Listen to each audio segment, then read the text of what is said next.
The first book of Chronicles.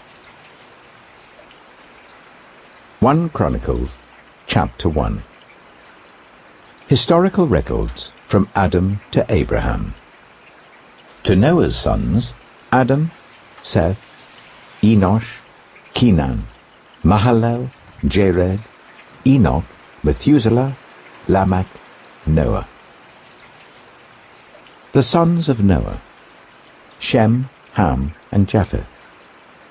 The sons of Japheth, Gomer, Magog, Madai, Javan, Tubal, Meshech, and Tiras. The sons of Gomer, Ashkenaz, Riphath, and Tidama. The sons of Javan, Elisha, Tarshish, the Kittites, and the Rodanites. The sons of Ham, Cush, Egypt, Put, and Canaan. The sons of Cush, Seba, Havilah, Sabta, Reama, and Sabtika. The sons of Reama, Sheba and Dedan. Cush was the father of Nimrod, who became a mighty warrior on earth. Egypt was the father of the Ludites, Anamites, Lehabites, Naphtuthites, Pathrusites, Kazuhites, from whom the Philistines came, and Caphtorites. Canaan was the father of Sidon, his firstborn, and of the Hittites, Jebusites, Amorites, Girgashites, Hivites, Archites, Sinites, Arvadites, Zemarites, and Hamathites. The sons of Shem, Elam, Ashur, Arphaxad, Lud, and Aram. The sons of Aram, Uz, Hul, Gether, and Meshech. Arphaxad was the father of Shelah, and Shelah the father of Eber. 2 sons were born to Eber. One was named Peleg, because in his time the earth was divided. His brother was named Joktan. Joktan was the father of Almodad, Sheleth, Hazarmaveth, Jirah, Hadoram, Uzal, Diklah, Obel, Abimael, Sheba, Ophir, Havilah, and Jobab. All these were sons of Joktan. Shem, Arphaxad, Shelah, Eber, Peleg, Reu, Serug, Nahor, Terah, and Abram, that is, Abraham. The sons of Abraham, Isaac and Ishmael. These were their descendants. Nebaioth, the firstborn of Ishmael, Kedar, Adbeel, Mibsam, Mishma, Duma, Massa, Hadad, Timah, Jechur, Naphish, and Kedemah. These were the sons of Ishmael. The sons born to Keturah, Abraham's concubine, Zimram, Jokshan, Medan, Midian, Ishbak, and Shua. The sons of Jokshan, Sheba and Dedan. The sons of Midian, Ephah, Epher, Hanok, Abida, and Eldaah. All these were descendants of Keturah. Abraham was the father of Isaac. The sons of Isaac, Esau and Israel. The sons of Esau, Eliphaz, Ruel, Jeush, Jalam, and Korah. The sons of Eliphaz, Teman, Omar, Zepho, Gatam, and Kenaz. By Timnah, Amalek. The sons of Ruel, Nahath, Zerah, Shammah, and Mitzah. The sons of Seir, Lotan, Shobal, Zibeon, Anah, Dishon, Ezer, and Dishan. The sons of Lotan, Hurai and Homam. Timnah was Lotan's sister.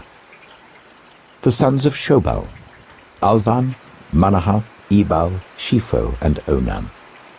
The sons of Zibeon, Aya and Anah. The sons of Anah, Dishon. The sons of Dishon, Hemdam, Eshban, Ithran, and Kiran. The sons of Ezer, Bilhan, Zealvan, and Achan.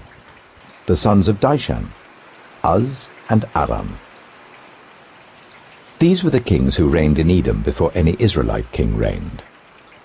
Bela, son of Beor, whose city was named Dinhabah. When Bela died, Jobab, son of Zerah from Bozrah, succeeded him as king. When Jobab died, Husham from the land of the Temanites succeeded him as king. When Husham died, Hadad son of Bedad, who defeated Midian in the country of Moab, succeeded him as king. His city was named Avith.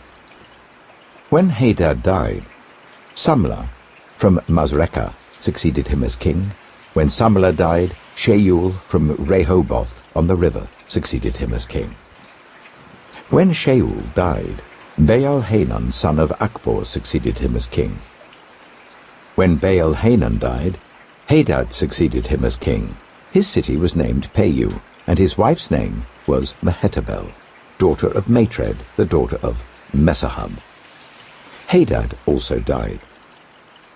The chiefs of Edom were Timnah, Alva, Jetheth, Aholibamah, Elah, Pinon, Kenaz, Teman, Mibzar, Magdiel, and Iram. These were the chiefs of Edom. 1 Chronicles chapter 2. These were the sons of Israel: Reuben, Simeon, Levi, Judah, Issachar, Zebulun, Dan, Joseph, Benjamin, Naphtali, Gad, and Asher. The sons of Judah: Onan, and Shelah. These three were born to him by a Canaanite woman, the daughter of Shua. Judah's firstborn, was wicked in the Lord's sight, so the Lord put him to death. Judah's daughter-in-law, Tamar, bore Perez and Zerah to Judah. He had 5 sons in all. The sons of Perez: Hezron and Hamul. The sons of Zerah: Zimri, Ethan, Hemam, Calcol, and Dada. 5 in all. The son of Carmi: Achar, who brought trouble on Israel by violating the ban on taking devoted things. The son of Ethan: Azariah. The sons born to Hezron were Jeremiel, Ram, and Caleb. Ram was the father of Amminadab, and Amminadab the father of Nachshon, the leader of the people of Judah. Nachshon was the father of Salmon, Salmon the father of Boaz, Boaz the father of Obed, and Obed the father of Jesse. Jesse was the father of Eliab his firstborn. The second son was Abinadab, the third Shimeah, the fourth Nathanael, the fifth Radai, the sixth Ozem, and the seventh David. Their sisters were Zeruiah and Abigail. Zeruiah's 3 sons were Abishai, Joab, and Asahel. Abigail was the mother of Amasa, whose father was Jether the Ishmaelite. Caleb, son of Hezron, had children by his wife Azubah and by Jeriath. These were her sons: Jesher, Shobab, and Ardan. When Azubah died, Caleb married Ephrath, who bore him Hur. Hur was the father of Uri, and Uri the father of Bezalel. Later, Hezron, when he was 60 years old, married the daughter of Machir, the father of Gilead. He made love to her, and she bore him Segub. Segub was the father of Jair, who controlled 23 towns in Gilead. But Geshur and Aram captured Havoth-Jair, as well as Kenath with its surrounding settlements, 60 towns. All these were descendants of Machir, the father of Gilead. After Hezron died in Caleb Ephrathah, Abijah, the wife of Hezron, bore him Ashur, the father of Tekoa. The sons of Jeremiel, the firstborn of Hezron: Ram, his firstborn, Bunah, Oren, Ozem, and Ahijah. Jeremiel had another wife, whose name was Atara. She was the mother of Onan. The sons of Ram, the firstborn of Jeremiel: Maaz, Jamin, and Eker. The sons of Onam: Shammai and Jadah. The sons of Shammai: Nadab and Abishur. Abishur's wife was named Abihail, who bore him Aban and Molid. The sons of Nadab: Seled and Appaim. Seled died without children. The son of Appaim: Ishai, who was the father of Shishan. Shishan was the father of Alai. The sons of Jadah, Shammai's brother: Jether and Jonathan. Jether died without children. The sons of Jonathan: Peleth, and Zazar. These were the descendants of Jerahmeel. Sheshan had no sons, only daughters. He had an Egyptian servant named Jaha. Sheshan gave his daughter in marriage to his servant Jaha, and she bore him Attai. Attai was the father of Nathan. Nathan the father of Zabad, Zabad the father of Ephlal, Ephlal the father of Obed, Obed the father of Jehu, Jehu the father of Azariah, Azariah the father of Helez, Helez the father of Eleasar, Eleasar the father of Sismai, Sismai the father of Shallum, Shallum the father of Jechamiah, and Jechamiah the father of Elishama. The sons of Caleb, the brother of Jerahmeel: Misha his firstborn, who was the father of Ziph, and his son Marisha, who was the father of Hebron. The sons of Hebron: Korah, Tappuah, Rechem, and Shema. Shema was the father of Raham, and Raham the father of Jochiam. Rechem was the father of Shimei. The son of Shimei was Maon, and Maon was the father of Beth-zur. Caleb's concubine Ephah was the mother of Haran, Mosa, and Gezez. Haran was the father of Gezez. The sons of Jedai: Regem, Jotham, Gishan, Peleth, Ephah, and Sheath. Caleb's concubine Maacah was the mother of Sheba and Tereanah. She also gave birth to Sheath, the father of Madmannah, and to Sheva, the father of Machbenah and Gibeah. Caleb's daughter was Aksah. These were the descendants of Caleb. The sons of Hur, the firstborn of Ephrathah: Shobal, the father of Kiriath-Jearim, Salma, the father of Bethlehem, and Hareth, the father of Bethgader. The descendants of Shobal, the father of Kiriath-Jearim, were Haroeh, half the Manahathites, and the clans of Kiriath-Jearim, the Ithrites, Puthites, Shumathites, Mishreites. From these descended the Zorathites and Eshtaolites. The descendants of Salma: Bethlehem, the Netophathites, Atroth Beth-Joab, half the Manahathites, the Zorites, and the clans of scribes who lived at Jabez, the Tirathites, Shimeathites, and the Sukkothites. These are the Kenites who came from Hamath, the father of the Rechabites. 1 Chronicles chapter 3. These were the sons of David, born to him in Hebron. The firstborn was Amnon, son of Ahinoam of Jezreel. The second, Daniel, the son of Abigail of Carmel. The third, Absalom, the son of Maacah, daughter of Talmai, king of Geshur. The fourth, Adonijah, the son of Haggith. The fifth, Shephatiah, the son of Abital.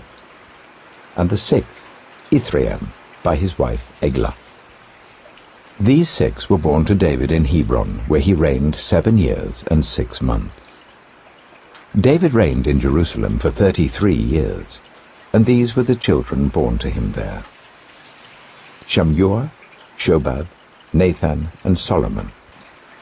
These 4 were by Bathsheba, daughter of Amiel. There were also Ibhar, Elishua, Eliphalet, Noga, Nepheg, Japhiah, Elishama, Eliada, and Eliphalet, 9 in all. All these were the sons of David, besides his sons by his concubines, and Tamar was their sister. Solomon's son was Rehoboam, Abijah his son, Asa his son, Jehoshaphat his son, Jehoram his son, Ahaziah his son, Joash his son, Amaziah his son, Azariah his son, Jotham his son, Ahaz his son, Hezekiah his son, Manasseh his son, Ammon his son, Josiah his son. The sons of Josiah: Johanan the firstborn, Jehoiakim the second son, Zedekiah the third, Shallum the fourth. The successors of Jehoiakim: Jehoiakim his son, and Zedekiah. The descendants of Jehoiakim the captive: Shealtiel his son, Malchiram, Pedaiah, Shenazar, Jechamiah, Hoshama, and Nedabiah. The sons of Bediah, Zerubbabel and Shimei. The sons of Zerubbabel, Meshullam and Hananiah. Shelomith was their sister.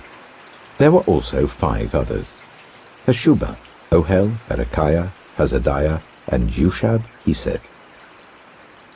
The descendants of Hananiah, Pelatiah, and Jeshiah, and the sons of Rephaiah, of Arnan, of Obadiah, and of Shechaniah. The descendants of Shechaniah, Shemaiah and his sons, Hattush, Igal, Bariah, Neariah, and Shaphat, 6 in all. The sons of Neariah, Eloah-enai, Hezekiah, Azrikam, 3 in all. The sons of Elioenai, Hodaviah, Eliashib, Pelaiah, Akub, Johanan, Deliah, and Anani, 7 in all. 1 Chronicles chapter 4. The descendants of Judah, Perez, Hezron, Carmi, and Shobal. Reiah, son of Shobal, was the father of Jahath, and Jahath the father of Ahumai and Lahad. These were the clans of the Zorathites. These were the sons of Etam, Jezreel, Ishma, and Idbash. Their sister was named Hazalel-Ponai. Penuel was the father of Gedor, and Ezer the father of Hushah.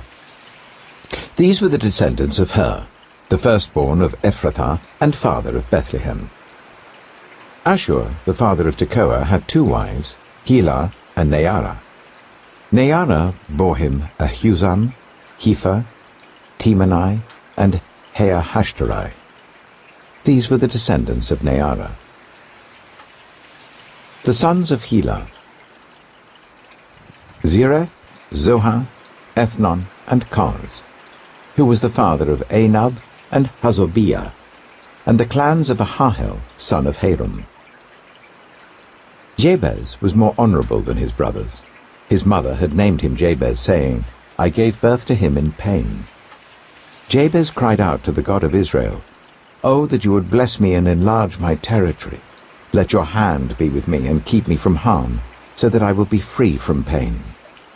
And God granted his request. Chelub, Shuha's brother, was the father of Mihah, who was the father of Eshton. Eshton was the father of Beth-Raphah, Peziah, and Tehinnah the father of Nahash. These were the men of Rekah. The sons of Kenaz, Othniel and Sariah. The sons of Othniel, Hathath and Meonothai.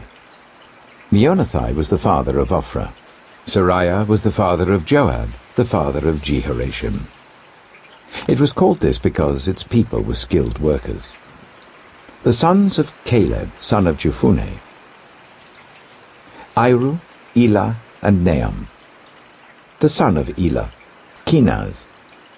The sons of Jehalalel, Ziph, Ziphah, Tiriah, and Asarel. The sons of Ezra, Jether, Mered, Ephah, and Jalon. One of Mered's wives gave birth to Miriam, Shammai, and Ishbah, the father of Eshtemoa. His wife, from the tribe of Judah, gave birth to Jered, the father of Gedor, Heber, the father of Soko, and Jekuthiel, the father of Zanoah. These were the children of Pharaoh's daughter, Bithiah, whom Mered had married.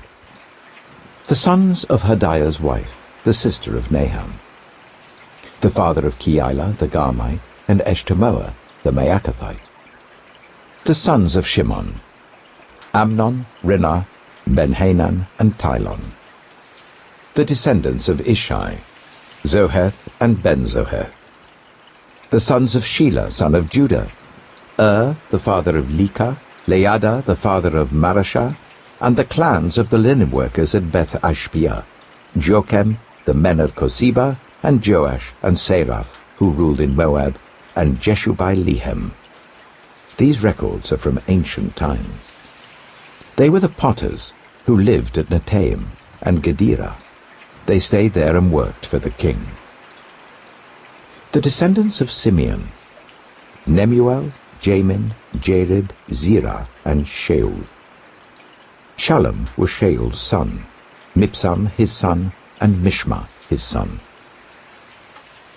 The descendants of Mishma: Hamuel his son, Zakkur his son, and Shimei his son.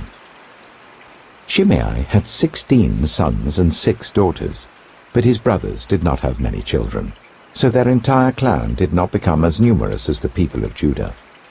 They lived in Beersheba, Moladah, Hazar-Shual, Bilhah, Ezem, Tolad, Bethuel, Hormah, Ziklag, Beth-Markaboth, Hazar-Suhim, Beth-Birai, and Shearaim. These were their towns until the reign of David. Their surrounding villages were Etam, Ain, Rimmon, Token, and Ashan, 5 towns. And all the villages around these towns, as far as Baalath. These were their settlements, and they kept a genealogical record. Meshobab, Jamlech, Joshua, son of Amaziah, Joel, Jehu, son of Josabiah, the son of Sariah, the son of Asiel. Also Elioenai, Jaakobah, Jeshoshiah, Asaiah, Adiel, Jesimiel, Benaiah, and Sizar, son of Shiphi, the son of Alon, the son of Jediah, the son of Shimri, the son of Shemaiah. The men listed above by name were leaders of their clans. Their families increased greatly, and they went to the outskirts of Gedor, to the east of the valley, in search of pasture for their flocks. They found rich, good pasture, and the land was spacious, peaceful, and quiet. Some Hamites had lived there formerly. The men whose names were listed came in the days of Hezekiah, king of Judah. They attacked the Hamites in their dwellings and also the Meunites who were there, and completely destroyed them, as is evident to this day. Then they settled in their place because there was pasture for their flocks. And 500 of these Simeonites, led by Pelatiah, Neariah, Rephaiah, and Uzziel, the sons of Ishai, invaded the hill country of Seir. They killed the remaining Amalekites who had escaped, and they have lived there to this day. 1 Chronicles chapter 5. The sons of Reuben, the firstborn of Israel. He was the firstborn, but when he defiled his father's marriage bed, his rights as firstborn were given to the sons of Joseph, son of Israel. So he could not be listed in the genealogical record in accordance with his birthright, and though Judah was the strongest of his brothers and a ruler came from him, the rights of the firstborn belonged to Joseph. The sons of Reuben, the firstborn of Israel: Hanok, Palu, Hezron, and Carmi.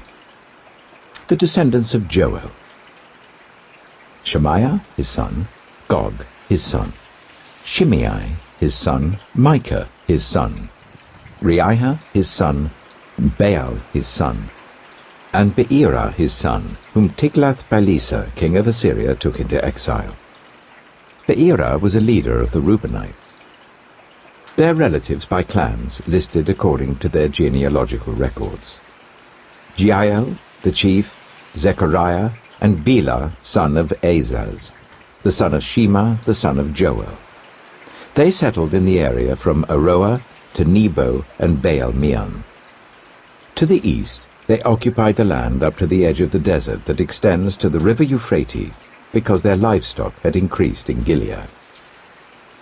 During Saul's reign, they waged war against the Hagrites, who were defeated at their hands. They occupied the dwellings of the Hagrites throughout the entire region east of Gilead. The Gadites lived next to them in Bashan as far as Salekah.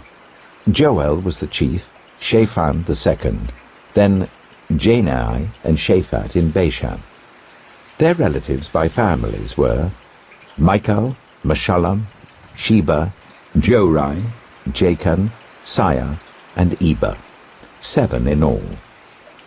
These were the sons of Abihail, son of Hurai, the son of Jeroah, the son of Gilead, the son of Michael, the son of Jeshisha, the son of Jado, the son of Buz. Ahai, son of Abdiel, the son of Guni, was head of their family. The Gadites lived in Gilead. in Bashan and its outlying villages, and on all the pasture lands of Sharon as far as they extended. All these were entered in the genealogical records during the reigns of Jotham king of Judah and Jeroboam king of Israel. The Reubenites, the Gadites, and the half-tribe of Manasseh had 44,760 men ready for military service. Able-bodied men who could handle shield and sword, who could use a bow, and who were trained for battle. They waged war against the Hagrites, Jetur, Naphish, and Nodab. They were helped in fighting them, and God delivered the Hagrites and all their allies into their hands, because they cried out to him during the battle. He answered their prayers, because they trusted in him. They seized the livestock of the Hagrites, 50,000 camels, 250,000 sheep, and 2,000 donkeys. They also took 100,000 people captive, and many others fell slain, because the battle was God's, and they occupied the land until the exile. The people of the half-tribe of Manasseh were numerous. They settled in the land from Bashan to Baal Hermon, that is, to Senir, Mount Hermon. These were the heads of their families: Ether, Ishai, Eliel, Azriel, Jeremiah, Hodaviah, and Jadiel. They were brave warriors, famous men, and heads of their families. But they were unfaithful to the God of their ancestors, and prostituted themselves to the gods of the peoples of the land, whom God had destroyed before them.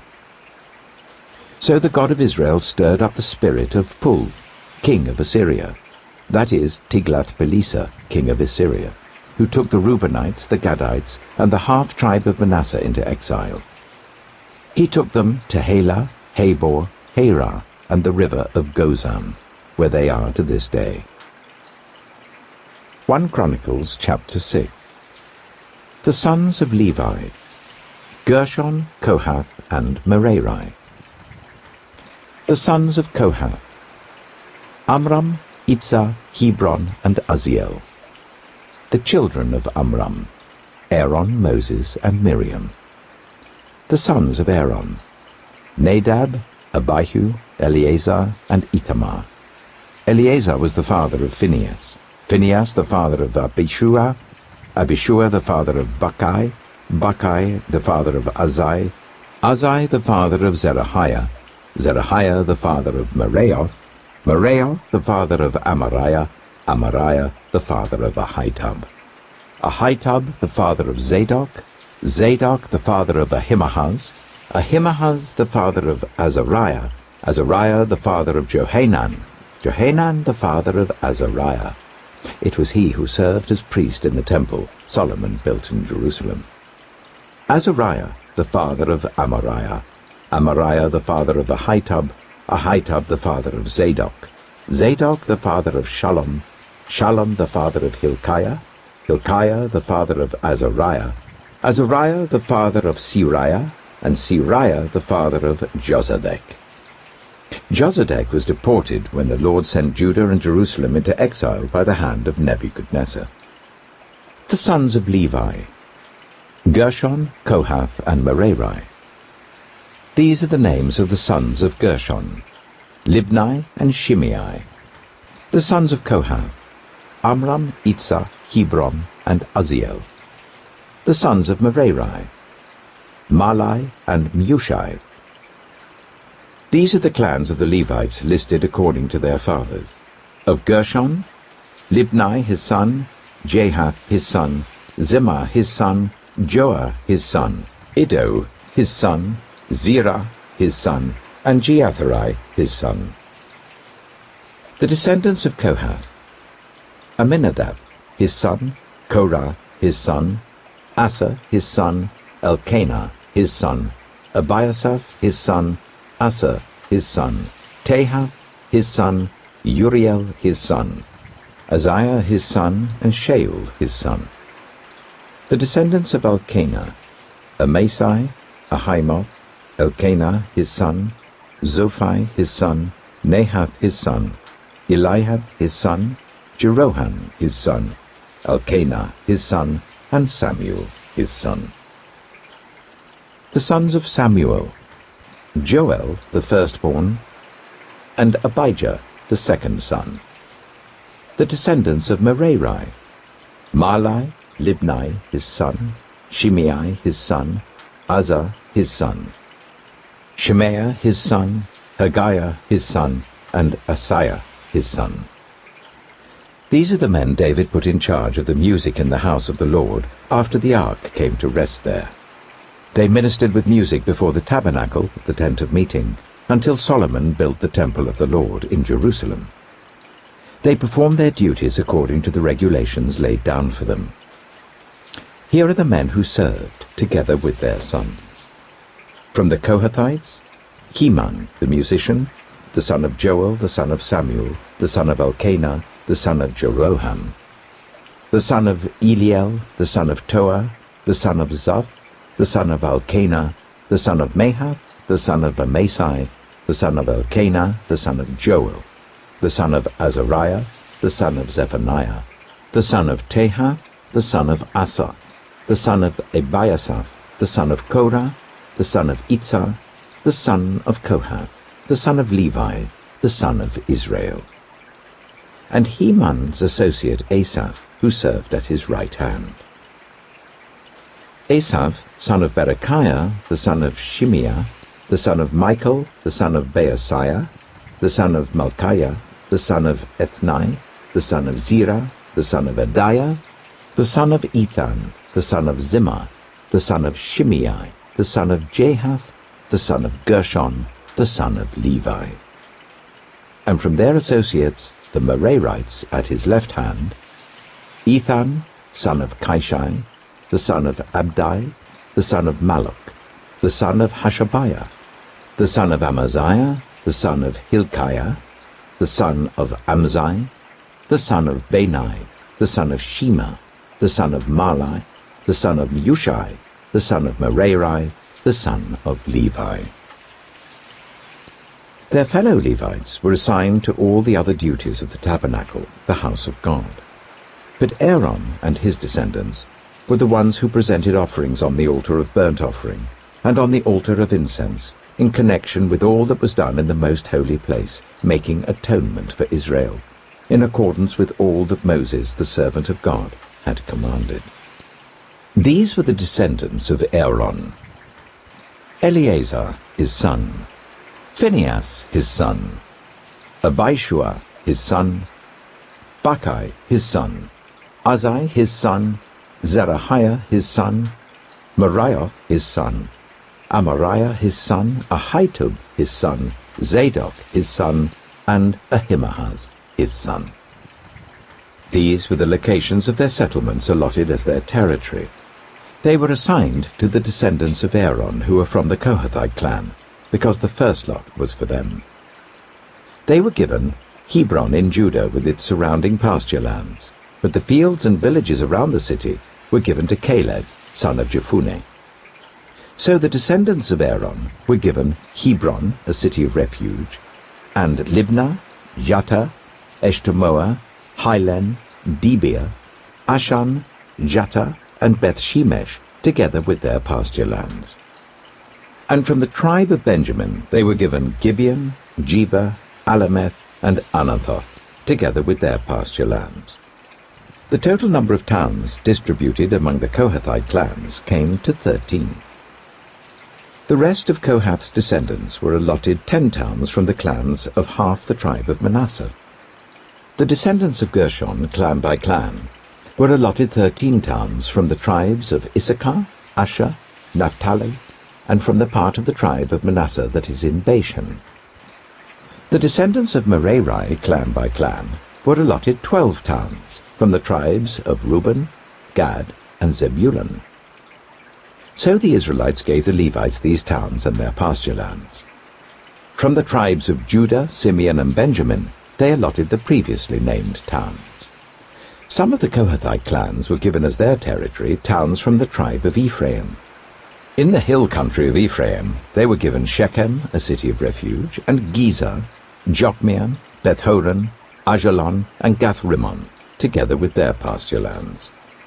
And from half the tribe of Manasseh the Israelites gave Anah, and Bileam, together with their pasture lands, to the rest of the Kohathite clans. The Gershonites received the following. From the clan of the half-tribe of Manasseh, they received Golan in Bashan, and also Ashtaroth, together with their pasture lands. From the tribe of Issachar, they received Kedesh, Dabarath, Ramoth, and Anem, together with their pasture lands. From the tribe of Asher, they received Mashal, Abdon, Hukok, and Rehob, together with their pasture lands. And from the tribe of Naphtali, they received Kedesh in Galilee, Hammon, and Kiriathaim, together with their pasture lands. The Merarites, the rest of the Levites, received the following. From the tribe of Zebulun, they received Jokneam, Karta, Ramono, and Tabor, together with their pasture lands. From the tribe of Reuben across the Jordan, east of Jericho, they received Bezer in the wilderness, Jazer, Kedemoth, and Mephaiah, together with their pasture lands. And from the tribe of Gad, they received Ramoth in Gilead, Mahanaim, Heshbon, and Jazer, together with their pasture lands. 1 Chronicles chapter 7.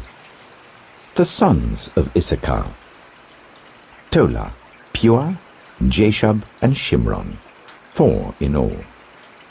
The sons of Tola: Azai, Aphiah, Jeriel, Jarmeai, Ibsam, and Samuel, heads of their families. During the reign of David, the descendants of Tola, listed as fighting men in their genealogy, numbered 22,600. The son of Azai: Izrahiah. The sons of Izrahiah: Michael, Obadiah, Joel, and Ishiah. All 5 of them were chiefs. According to their family genealogy, they had 36,000 men ready for battle, for they had many wives and children. The relatives who were fighting men belonging to all the clans of Issachar, as listed in their genealogy, were 87,000 in all. 3 sons of Benjamin: Bela, Becher, and Jediel. The sons of Bela: Ezbon, Azai, Aziel, Jeremoth, and Eri, heads of families, 5 in all. Their genealogical record listed 22,034 fighting men. The sons of Becher: Zemira, Joash, Eliezer, Elioenai, Omri, Jeremoth, Abijah, Anathoth, and Elameth. All these were the sons of Becher. Their genealogical record listed the heads of families and 20,200 fighting men. The son of Jediel: Bilhan. The sons of Bilhan: Jeush, Benjamin, Ehud, Kenaanah, Zethan, Tarshish, and Ahishiah. All these sons of Jediel were heads of families. There were 17,200 fighting men ready to go out to war. The Shoppites and Huppites were the descendants of and the Hushites the descendants of Aher. The sons of Naphtali: Yaziel, Guni, Jezer, and Shillem, the descendants of Bilhah. The descendants of Manasseh: Azriel was his descendant through his Aramean concubine. She gave birth to Machir, the father of Gilead. Machir took a wife from among the Huppites and Shoppites. His sister's name was Maacah. Another descendant was named Zelophehad, who had only daughters. Machir's wife Maacah gave birth to a son and named him Peresh. His brother was named Sheresh, and his sons were Ulam and Rechem. The son of Ulam: Bedan. These were the sons of Gilead, son of Machir, the son of Manasseh. His sister Hammoleketh gave birth to Ishod, Abiezer, and Mahlah. The sons of Shemida were Ahiam, Shechem, Likhi, and Aniam. The descendants of Ephraim: Shuthelah, Bered, his son, Tahath his son, Eliada his son, Tahath his son, Zabad his son, and Shuthelah his son. Ezer and Eliad were killed by the native-born men of Gath when they went down to seize their livestock. Their father Ephraim mourned for them many days, and his relatives came to comfort him. Then he made love to his wife again, and she became pregnant and gave birth to a son. He named him Beriah, because there had been misfortune in his family. His daughter was Shirah, who built Lower and Upper Beth-horon, as well as Uzzen-Shirah. Repha was his son, Resheph his son, Telah his son, Tahan his son, Ladan his son, Ammihud his son, Elishama his son, Nun his son, and Joshua his son. Their lands and settlements included Bethel and its surrounding villages, Naoran to the east, Gezer and its villages to the west, and Shechem and its villages, all the way to Ayyah and its villages. Along the borders of Manasseh were Beth-shan, Taanach, Megiddo, and Dor, together with their villages. The descendants of Joseph, son of Israel, lived in these towns. The sons of Asher: Imnah, Ishva, Ishvi, and Beriah. Their sister was Sirah. The sons of Beriah: Heber and Malchiel, who was the father of Bazaeth. Heber was the father of Japhlet, Shomer, and Hotham, and their sister Shua. The sons of Japhlet: Pesach, Bimhal, and Ashva. These were Japhlet's sons. The sons of Shomer: Ahai, Roga, Haba, and Aram. The sons of his brother Helam: Zophah, Imnah, Shelesh, and Amal. The sons of Zophah: Sua, Hanapheh, Shual, Birai, Imrah, Biza, Hod, Shammah, Shilsha, Ithran, and Beerah. The sons of Jether: Jephuneh, Pispa, and Erah. The sons of Allah: Erah, Haniel, and Ritziah. All these were descendants of Asher, heads of families, choice men, brave warriors, and outstanding leaders. The number of men ready for battle, as listed in their genealogy, was 26,000. 1 Chronicles chapter 8. Benjamin was the father of Bela his firstborn, Ashbel the second son, Ahara the third, Noah the fourth, and Rapha the fifth. The sons of Bela were Ada, Jirah, Abihud, Abishua, Naaman, Ahoah, Jirah, Shephupham, and Joram. These were the descendants of Ehud, who were heads of families of those living in Geba and were deported to Manahath. Naaman, Ahijah, and Jirah, who deported them, and who was the father of Uzzah and Ahihud. Sons were born to Sheharaim in Moab after he had divorced his wives, Hushim and Berah. By his wife Hodesh he had Jobab, Zibiah, Misha, Malcham, Jeuz, Sakiah, and Mirmah. These were his sons, heads of families. By Hushim he had Abitub and Elpaal. The sons of Elpaal: Eber, Misham, Shemed, who built Ono and Lod with its surrounding villages, and Beriah and Shema, who were heads of families of those living in Ajalon, and who drove out the inhabitants of Gath. Ahio, Sheshach, Jeremoth, Zebadiah, Arad, Ida, Michael, Ishpa, and Joha were the sons of Beriah. Zebadiah, Meshullam, Hizkai, Heber, Ishmerai, Isliah, and Jobab were the sons of Elpaal. Jachim, Zikri, Zabdi, Elienai, Zilethai, Eliel, Ediah, Beriah, and Shimrah were the sons of Shimei. Ishpan, Eber, Eliel, Abdon, Zikri, Hanan, Hananiah, Elam, Anthothijah, Ifdiah, and Penuel were the sons of Sheshach. Shamshurai, Shehariah, Ataliah, Jarashiah, Elijah, and Zikri were the sons of Jeroham. All these were heads of families, chiefs as listed in their genealogy, and they lived in Jerusalem. Jeiel, the father of Gibeon, lived in Gibeon. His wife's name was Maacah, and his firstborn son was Abdon, followed by Zur, Kish, Baal, Ner, Nadab, Gedor, Ahio, Zekah, and Mikloth. who was the father of Shimeah. They too lived near their relatives in Jerusalem. Ner was the father of Kish, Kish the father of Saul, and Saul the father of Jonathan, Malchishua, Abinadab, and Eshbaal. The son of Jonathan, Merib-Baal, who was the father of Micah. The sons of Micah, Pithon, Melech, Teriah, and Ahaz.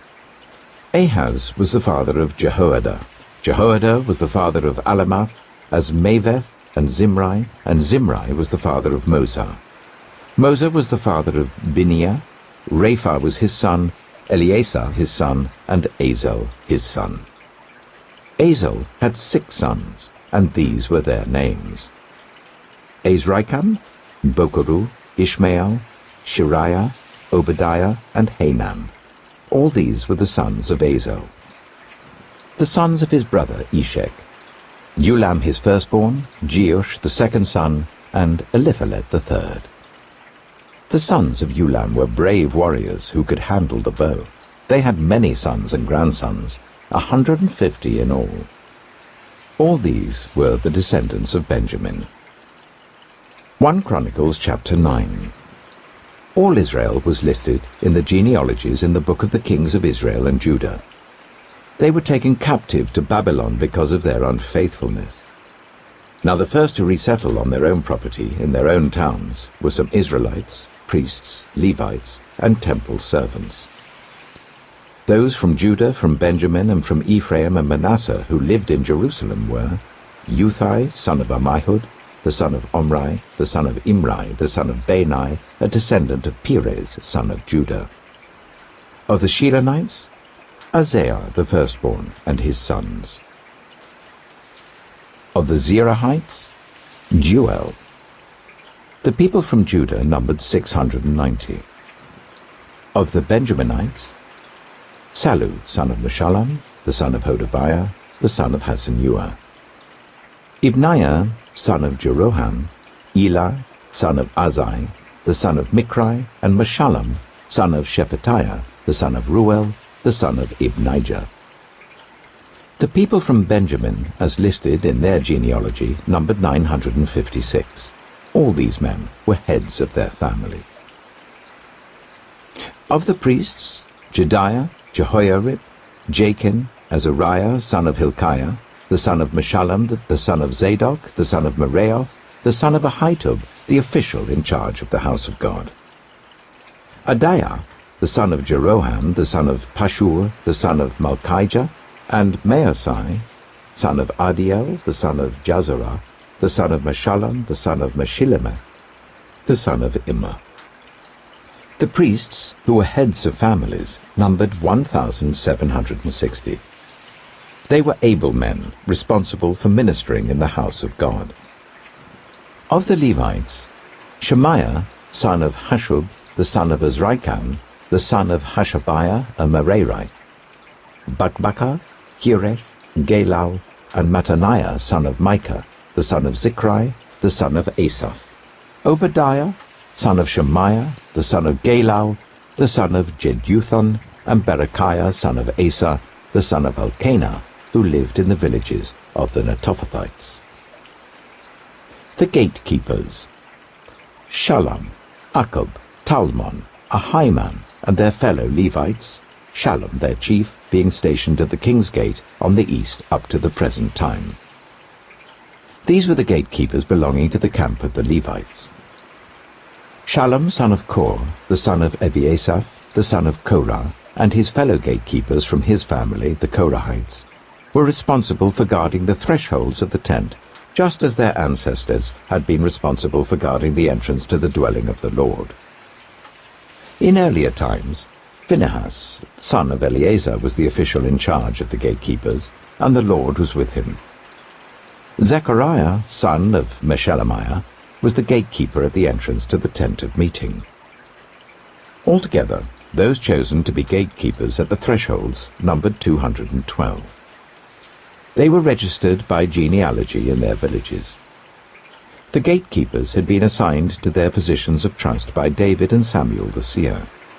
They and their descendants were in charge of guarding the gates of the house of the Lord, the house called the Tent of Meeting. The gatekeepers were on the 4 sides, east, west, north, and south. Their fellow Levites in their villages had to come from time to time and share their duties for 7-day periods. But the 4 principal gatekeepers, who were Levites, were entrusted with the responsibility for the rooms and treasuries in the house of God. They would spend the night stationed round the house of God because they had to guard it, and they had charge of the key for opening it each morning. Some of them were in charge of the articles used in the temple service. They counted them when they were brought in and when they were taken out. Others were assigned to take care of the furnishings and all the other articles of the sanctuary, as well as the special flour and wine and the olive oil, incense and spices. But some of the priests took care of mixing the spices. A Levite named Mattithiah, the firstborn son of Shallum the Korahite, was entrusted with the responsibility for baking the offering bread. Some of the Kohathites, their fellow Levites, were in charge of preparing for every Sabbath the bread set out on the table. Those who were musicians, heads of Levite families, stayed in the rooms of the temple and were exempt from other duties because they were responsible for the work day and night. All these were heads of Levite families, chiefs as listed in their genealogy, and they lived in Jerusalem. Jeiel, the father of Gibeon, lived in Gibeon. His wife's name was Maacah, and his firstborn son was Abdon, followed by Zur, Kish, Baal, Ner, Nadab, Gedor, Ahio, Zechariah, and Mikloth. Mikloth was the father of Shimeam. They too lived near their relatives in Jerusalem.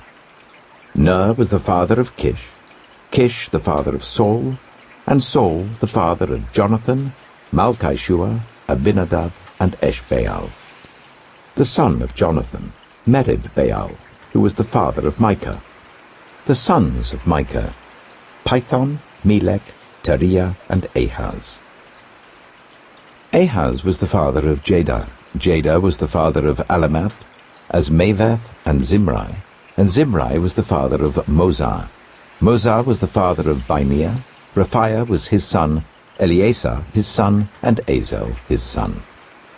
Azel had 6 sons, and these were their names: Azrikam, Bokeru, Ishmael, Sheariah, Obadiah, and Hanan.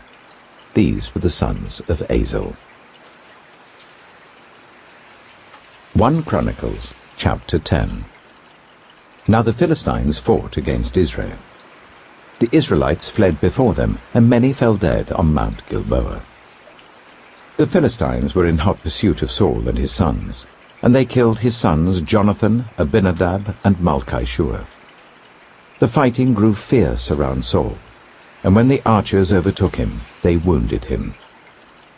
Saul said to his armor-bearer, "Draw your sword and run me through, or these uncircumcised fellows will come and abuse me." But his armor-bearer was terrified and would not do it. So Saul took his own sword and fell on it. When the armor-bearer saw that Saul was dead, he too fell on his sword and died. So Saul and his 3 sons died, and all his house died together. When all the Israelites in the valley saw that the army had fled and that Saul and his sons had died, they abandoned their towns and fled, and the Philistines came and occupied them. The next day, when the Philistines came to strip the dead, they found Saul and his sons fallen on Mount Gilboa. They stripped him and took his head and his armor, and sent messengers throughout the land of the Philistines to proclaim the news among their idols and their people. They put his armor in the temple of their gods, and hung up his head in the temple of Dagon. When all the inhabitants of Jabesh Gilead heard what the Philistines had done to Saul, all their valiant men went and took the bodies of Saul and his sons and brought them to Jabesh. Then they buried their bones under the great tree in Jabesh, and they fasted 7 days. Saul died because he was unfaithful to the Lord. He did not keep the word of the Lord, and even consulted a medium for guidance, and did not inquire of the Lord. So the Lord put him to death, and turned the kingdom over to David, son of Jesse. 1 Chronicles chapter 11. All Israel came together to David at Hebron and said, "We are your own flesh and blood. In the past, even while Saul was king, you were the one who led Israel on their military campaigns. And the Lord your God said to you, 'You will shepherd my people Israel, and you will become their ruler.'" When all the elders of Israel had come to King David at Hebron, he made a covenant with them at Hebron before the Lord, and they anointed David king over Israel, as the Lord had promised through Samuel. David and all the Israelites marched to Jerusalem, that is, Jebuth. The Jebusites who lived there said to David, "You will not get in here." Nevertheless, David captured the fortress of Zion, which is the city of David. David had said, "Whoever leads the attack on the Jebusites will become commander-in-chief." Joab, son of Zeruiah, went up first, and so he received the command.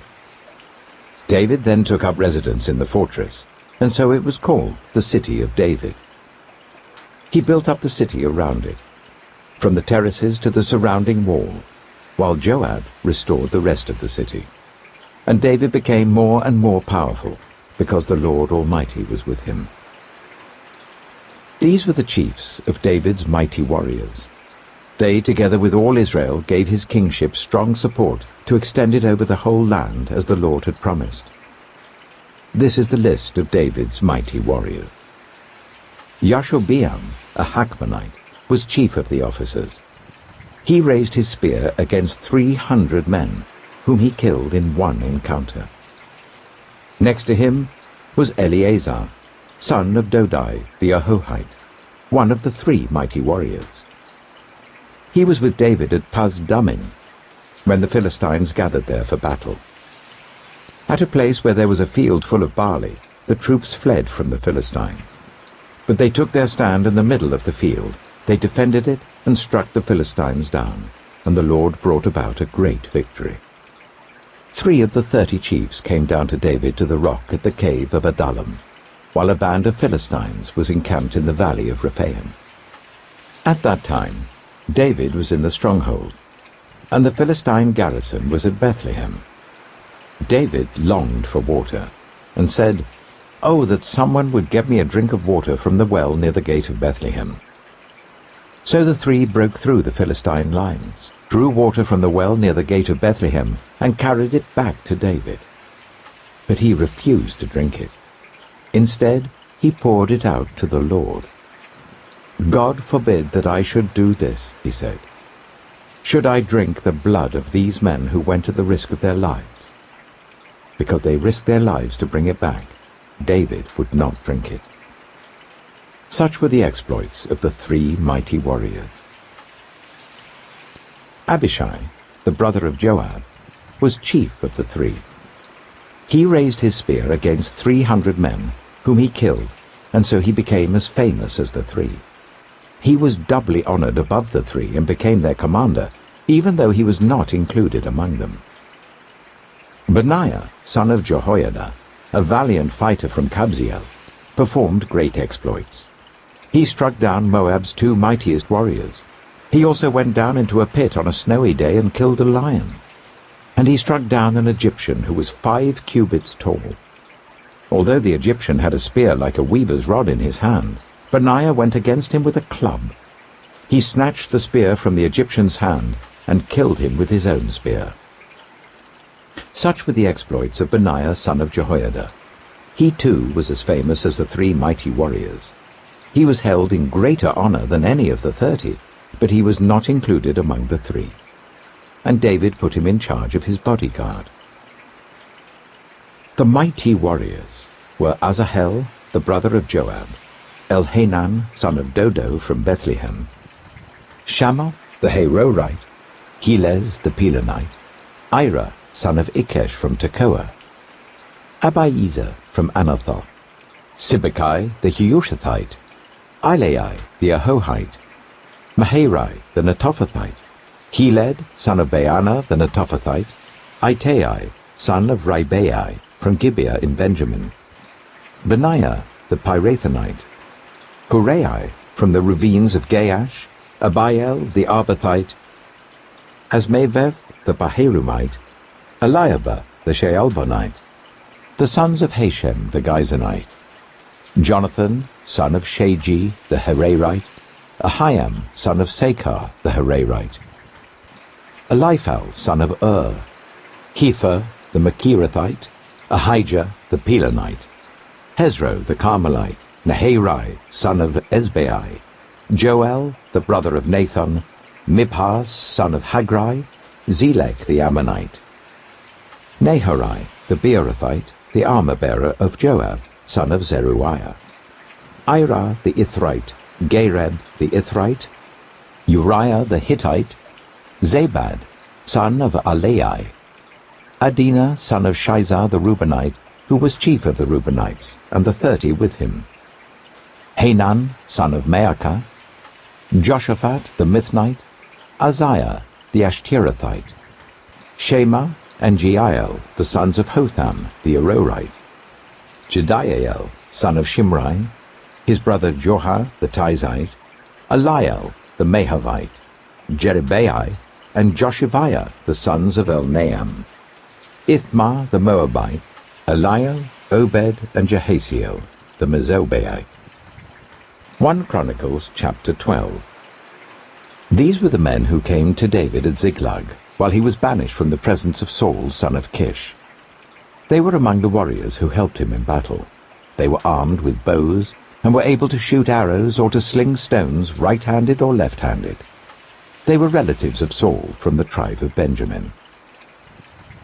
Ahiezer their chief, and Joash the sons of Shemaiah the Gibeathite, Jeziel and Pelet the sons of Asmaveth, Berekah, Jehu the Anathothite, and Ishmaiah the Gibeonite, a mighty warrior among the 30 who was a leader of the 30, Jeremiah, Jahaziel, Johanan, Jozabad the Gederathite, Eluzai, Jerimoth, Bealiah, Shemariah, and Shephatiah the Haruphite, Elkanah, Ishiah, Azarel, Joezer, and Jeshobeam the Korahites, and Joelah and Zebediah the sons of Jeroham from Gedor.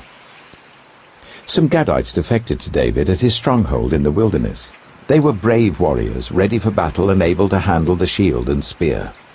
Their faces were the faces of lions, and they were as swift as gazelles in the mountains. Ezer was the chief, Obadiah the second in command, Eliab the third, Mishmanah the fourth, Jeremiah the fifth, Attai the sixth, Eliel the seventh, Johanan the eighth, Elzabad the ninth, Jeremiah the 10th, and Machbanai the 11th. These Gadites were army commanders. The least was a match for 100, and the greatest for 1,000. It was they who crossed the Jordan in the first month when it was overflowing all its banks, and they put to flight everyone living in the valleys to the east and to the west. Other Benjaminites and some men from Judah also came to David in his stronghold. David went out to meet them and said to them, "If you have come to me in peace to help me, I am ready for you to join me. But if you have come to betray me to my enemies when my hands are free from violence, may the God of our ancestors see it and judge you." Then the Spirit came on Amasai, chief of the 30, and he said, "We are yours, David. We are with you, son of Jesse. Success, success to you, and success to those who help you, for your God will help you." So David received them and made them leaders of his raiding bands. Some of the tribe of Manasseh defected to David when he went with the Philistines to fight against Saul. He and his men did not help the Philistines because, after consultation, their rulers sent him away. They said, "It will cost us our heads if he deserts to his master Saul." When David went to Ziklag, these were the men of Manasseh who defected to him: Adnah, Jozabad, Jediael, Michael, Jozabad, Elihu, and Zilethai, leaders of units of 1,000 in Manasseh. They helped David against raiding bands, for all of them were brave warriors, and they were commanders in his army. Day after day men came to help David until he had a great army, like the army of God. These are the numbers of the men armed for battle who came to David at Hebron to turn Saul's kingdom over to him as the Lord had said. From Judah, carrying shield and spear, 6,800 armed for battle. From Simeon, warriors ready for battle, 7,100. From Levi, 4,600, including Jehoiada, leader of the family of Aaron, with 3,700 men, and Zadok, a brave young warrior with 22 officers from his family. From Benjamin, Saul's tribe, 3,000, most of whom had remained loyal to Saul's house until then. From Ephraim, brave warriors famous in their own clans, 20,800. From half the tribe of Manasseh, designated by name to come and make David king, 18,000. From Issachar, men who understood the times and knew what Israel should do, 200 chiefs with all their relatives under their command.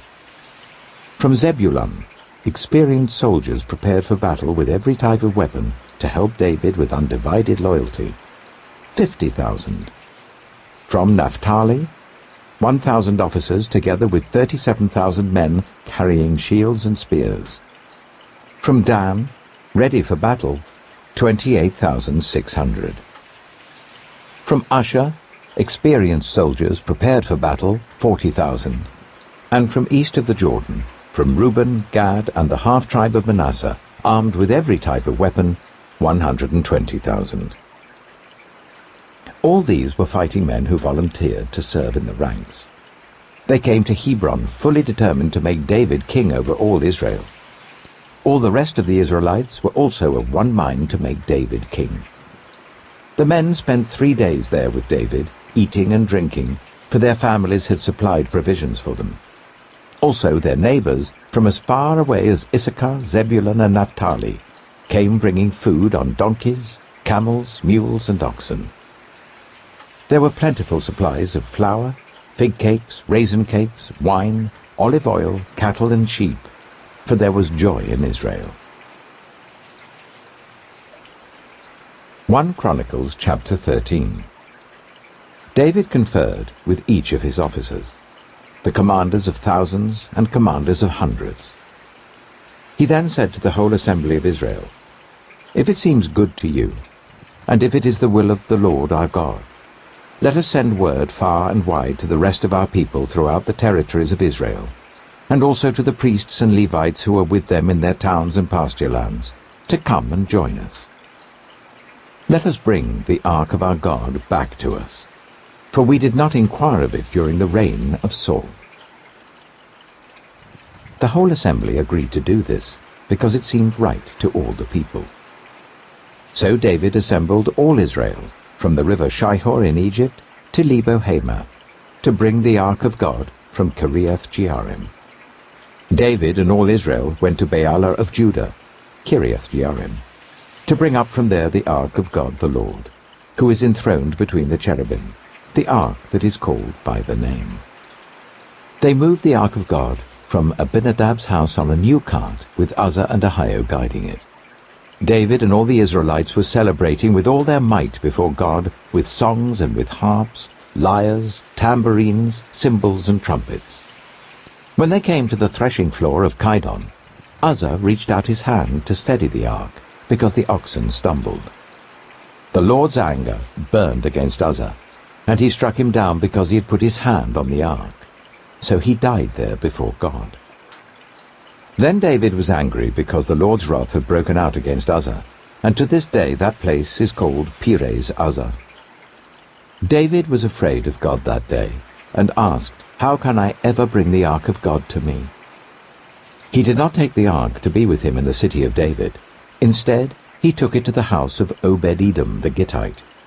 The ark of God remained with the family of Obed-Edom in his house for 3 months, and the Lord blessed his household and everything he had. 1 Chronicles chapter 14. Now Hiram, king of Tyre, sent messengers to David, along with cedar logs, stonemasons, and carpenters, to build a palace for him. And David knew that the Lord had established him as king over Israel, and that his kingdom had been highly exalted for the sake of his people Israel. In Jerusalem, David took more wives, and became the father of more sons and daughters. These are the names of the children born to him there: Shammua, Shobab, Nathan, Solomon, Ibhar, Elishua, Elpelet, Noga, Nepheg, Japhiah, Elishama, Beliada, and Eliphalet. When the Philistines heard that David had been anointed king over all Israel, they went up in full force to search for him. But David heard about it and went out to meet them. Now the Philistines had come and raided the valley of Rephaim. So David inquired of God, "Shall I go and attack the Philistines? Will you deliver them into my hands?" The Lord answered him, "Go, I will deliver them into your hands." So David and his men went up to Baal-perazim, and there he defeated them. He said, "As waters break out, God has broken out against my enemies by my hand." So that place was called Baal-perazim. The Philistines had abandoned their gods there, and David gave orders to burn them in the fire. Once more the Philistines raided the valley. So David inquired of God again, and God answered him, "Do not go directly after them, but circle round them and attack them in front of the poplar trees. As soon as you hear the sound of marching in the tops of the poplar trees, move out to battle, because that will mean God has gone out in front of you to strike the Philistine army." So David did as God commanded him, and they struck down the Philistine army all the way from Gibeon to Gezer. So David's fame spread throughout every land, and the Lord made all the nations fear him. 1 Chronicles chapter 15. After David had constructed buildings for himself in the city of David, he prepared a place for the ark of God and pitched a tent for it. Then David said, "No one but the Levites may carry the ark of God, because the Lord chose them to carry the ark of the Lord and to minister before him forever." David assembled all Israel in Jerusalem to bring up the ark of the Lord to the place he had prepared for it. He called together the descendants of Aaron and the Levites. From the descendants of Kohath, Uriel, the leader, and 120 relatives. From the descendants of Merari, Uzziah, the leader, and 220 relatives. From the descendants of Gershon, Joel, the leader, and 130 relatives. From the descendants of Elizaphan, Shemaiah, the leader, and 200 relatives. From the descendants of Hebron, Eliel, the leader, and 80 relatives. From the descendants of Uzziel, Amminadab, the leader, and 112 relatives. Then David summoned Zadok and Abiathar the priests, and Uriel and Azariah, Joel, Shemaiah, Eliel, and Amminadab, the Levites. He said to them, "You are the heads of the Levitical families. You and your fellow Levites are to consecrate yourselves and bring up the ark of the Lord, the God of Israel, to the place I have prepared for it. It was because you, the Levites, did not bring it up the first time that the Lord our God broke out in anger against us. We did not inquire of him about how to do it in the prescribed way." So the priests and Levites consecrated themselves in order to bring up the ark of the Lord, the God of Israel. And the Levites carried the ark of God with the poles on their shoulders, as Moses had commanded in accordance with the word of the Lord. David told the leaders of the Levites to appoint their fellow Levites as musicians, to make a joyful sound with musical instruments, lyres, harps, and cymbals. So the Levites appointed Heman, son of Joel. From his relatives, Asaph, son of Berechiah, and from their relatives, the Merarites, Ethan, son of Cushiah, and with them their relatives next in rank, Zechariah, Jahaziel, Shemiramoth, Jehiel, Uni, Eliab, Benaiah, Maaseiah, Mattitiah, Eliphelehu, Mikniah, Obed-Edom, and Jeiel, the gatekeepers. The musicians, Heman, Asaph, and Ethan, were to sound the bronze cymbals. Zechariah, Jaasiel, Shemiramoth, Jehiel, Unai, Eliab, Maaseiah, and Benaiah were to play the lyres according to Alamoth. And Mattatiah, Alephelihu, Micniah, Obed-Edom, Jeiel, and Azaziah were to play the harps, directing according to Sheminith. Kenaniah, the head Levite, was in charge of the singing. That was his responsibility because he was skillful at it. Berechiah and Elkanah were to be doorkeepers for the ark. Shebaniah, Joshaphat, Nethanel, Amasai, Zechariah, Benaiah, and Eliezer, the priests, were to blow trumpets before the ark of God. Obed-Edom and Jehiah were also to be doorkeepers for the ark.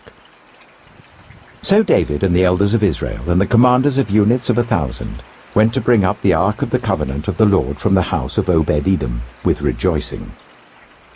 Because God had helped the Levites who were carrying the ark of the covenant of the Lord, 7 bulls and 7 rams were sacrificed.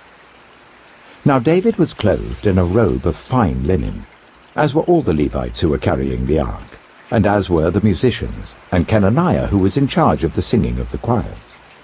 David also wore a linen ephod. So all Israel brought up the ark of the covenant of the Lord with shouts, with the sounding of ram's horns and trumpets, and of cymbals, and the playing of lyres and harps. As the ark of the covenant of the Lord was entering the city of David, Michal, daughter of Saul, watched from a window. And when she saw King David dancing and celebrating, she despised him in her heart. 1 Chronicles chapter 16. They brought the ark of God and set it inside the tent that David had pitched for it, and they presented burnt offerings and fellowship offerings before God. After David had finished sacrificing the burnt offerings and fellowship offerings, he blessed the people in the name of the Lord. Then he gave a loaf of bread, a cake of dates, and a cake of raisins to each Israelite man and woman. He appointed some of the Levites to minister before the ark of the Lord, to extol, thank, and praise the Lord, the God of Israel. Asaph was the chief, and next to him in rank was Zechariah, then Jaasiel, Shemiramoth, Jehiel, Mattitiah, Eliab, Benaiah, Obed-Edom, and Jeiel. They were to play the lyres and harps. Asaph was to sound the cymbals, and Benaiah and Jehaziel, the priests, were to blow the trumpets regularly before the ark of the covenant of God. That day David first appointed Asaph and his associates to give praise to the Lord in this manner. Give praise to the Lord, proclaim his name. Make known among the nations what he has done. Sing to him, sing praise to him. Tell of all his wonderful acts.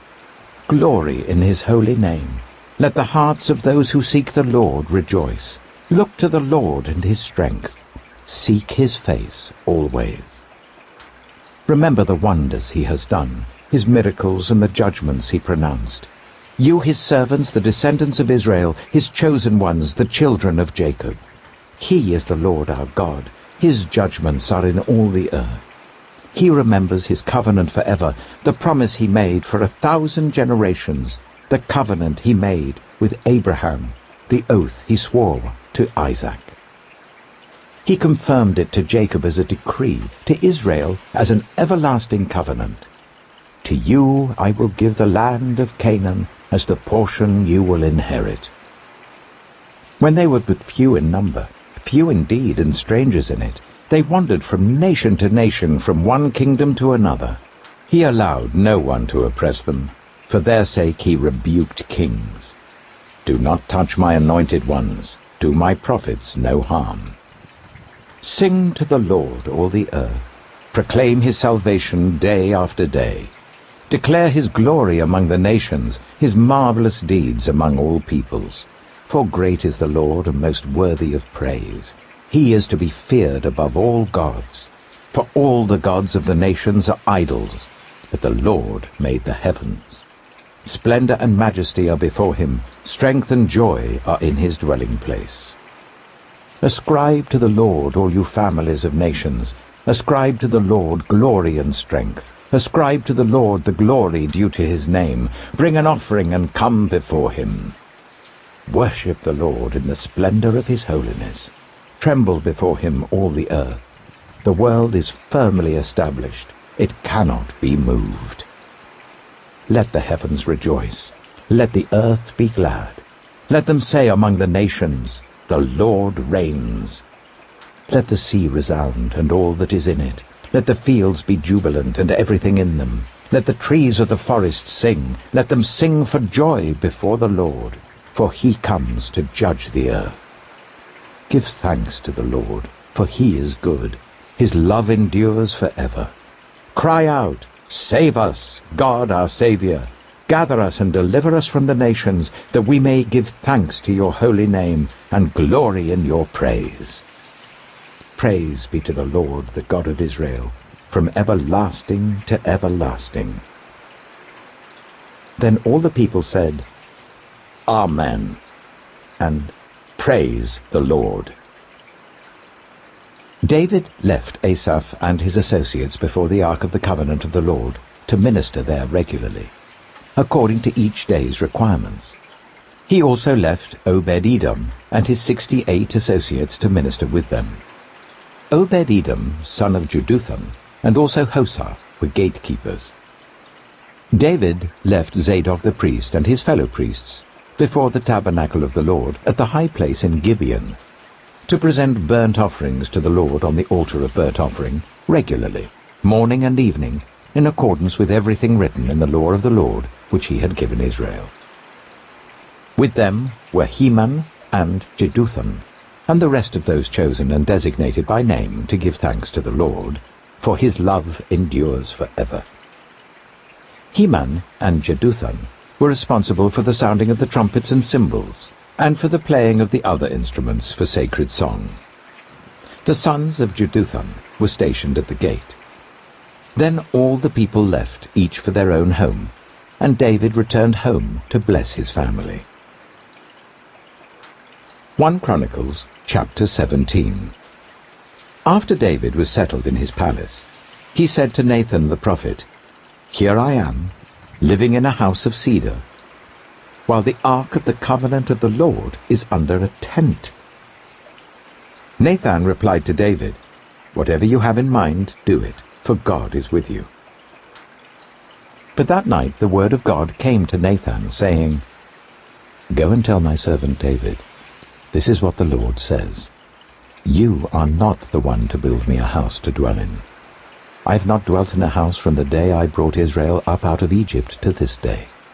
I have moved from one tent site to another, from one dwelling place to another. Wherever I have moved with all the Israelites, did I ever say to any of their leaders whom I commanded to shepherd my people, Why have you not built me a house of cedar? Now then, tell my servant David, This is what the Lord Almighty says. I took you from the pasture, from tending the flock, and appointed you ruler over my people Israel. I have been with you wherever you have gone, and I have cut off all your enemies from before you. Now I will make your name like the names of the greatest men on earth, and I will provide a place for my people Israel, and will plant them so that they can have a home of their own, and no longer be disturbed. Wicked people will not oppress them any more, as they did at the beginning, and have done ever since the time I appointed leaders over my people Israel. I will also subdue all your enemies. I declare to you that the Lord will build a house for you. When your days are over, and you go to be with your ancestors, I will raise up your offspring to succeed you, one of your own sons, and I will establish his kingdom. He is the one who will build a house for me, and I will establish his throne forever. I will be his father, and he will be my son. I will never take my love away from him, as I took it away from your predecessor. I will set him over my house and my kingdom forever. His throne will be established forever. Nathan reported to David all the words of this entire revelation. Then King David went in and sat before the Lord, and he said, "Who am I, Lord God, and what is my family that you have brought me this far? And as if this were not enough in your sight, my God, you have spoken about the future of the house of your servant. You, Lord God, have looked on me as though I were the most exalted of men. What more can David say to you for honoring your servant? For you know your servant, Lord. For the sake of your servant and according to your will, you have done this great thing and made known all these great promises. There is no one like you, Lord, and there is no God but you, as we have heard with our own ears.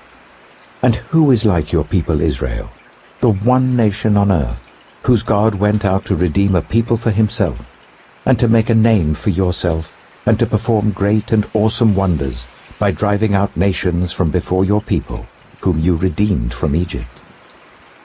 You made your people Israel your very own forever, and you, Lord, have become their God.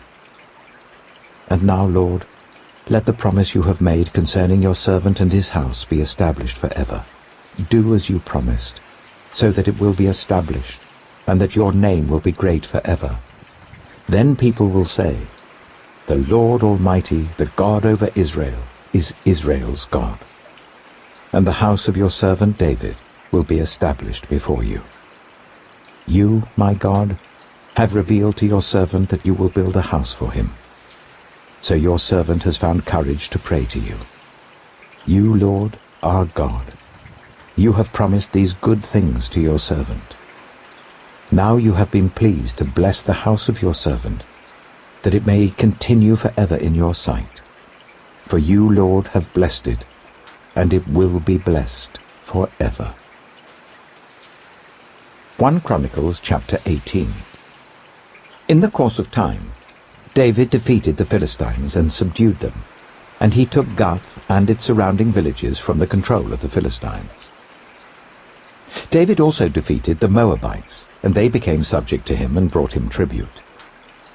Moreover, David defeated Hadadezer, king of Zobah, in the vicinity of Hamath, when he went to set up his monument at the river Euphrates. David captured 1,000 of his chariots, 7,000 charioteers, and 20,000 foot soldiers. He hamstrung all but 100 of the chariot horses. When the Arameans of Damascus came to help Hadadezer, king of Zobah, David struck down 22,000 of them. He put garrisons in the Aramean kingdom of Damascus, and the Arameans became subject to him and brought him tribute. The Lord gave David victory wherever he went. David took the gold shields carried by the officers of Hadadezer and brought them to Jerusalem. From Tebah and Kun, towns that belonged to Hadadezer, David took a great quantity of bronze, which Solomon used to make the bronze sea, the pillars, and various bronze articles. When Tou, king of Hamath, heard that David had defeated the entire army of Hadadezer, king of Zobah, he sent his son Hadoram to King David to greet him and congratulate him on his victory in battle over Hadadezer, who had been at war with Tou. Hadoram brought all kinds of articles of gold, of silver, and of bronze. King David dedicated these articles to the Lord, as he had done with the silver and gold he had taken from all these nations, Edom and Moab, the Ammonites and the Philistines, and Amalek.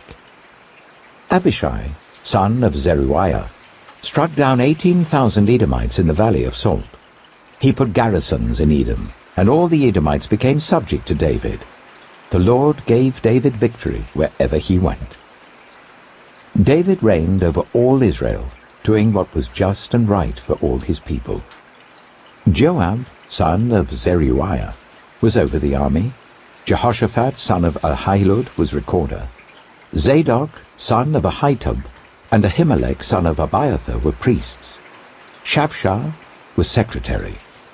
Benaiah, son of Jehoiada, was over the Kerethites and Pelethites. And David's sons were chief officials at the king's side.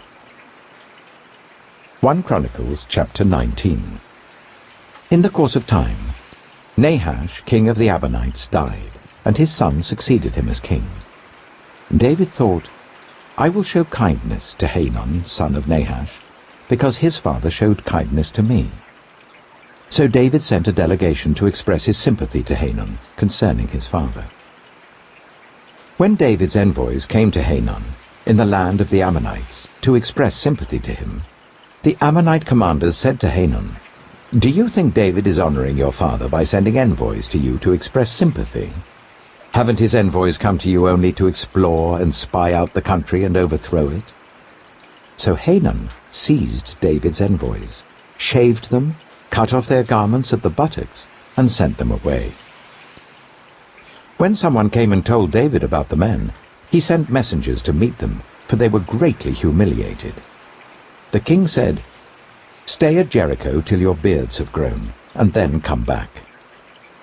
When the Ammonites realized that they had become obnoxious to David, Hanun and the Ammonites sent 1,000 talents of silver to hire chariots and charioteers from Aram Naharaim, Aram Maacah, and Zobah.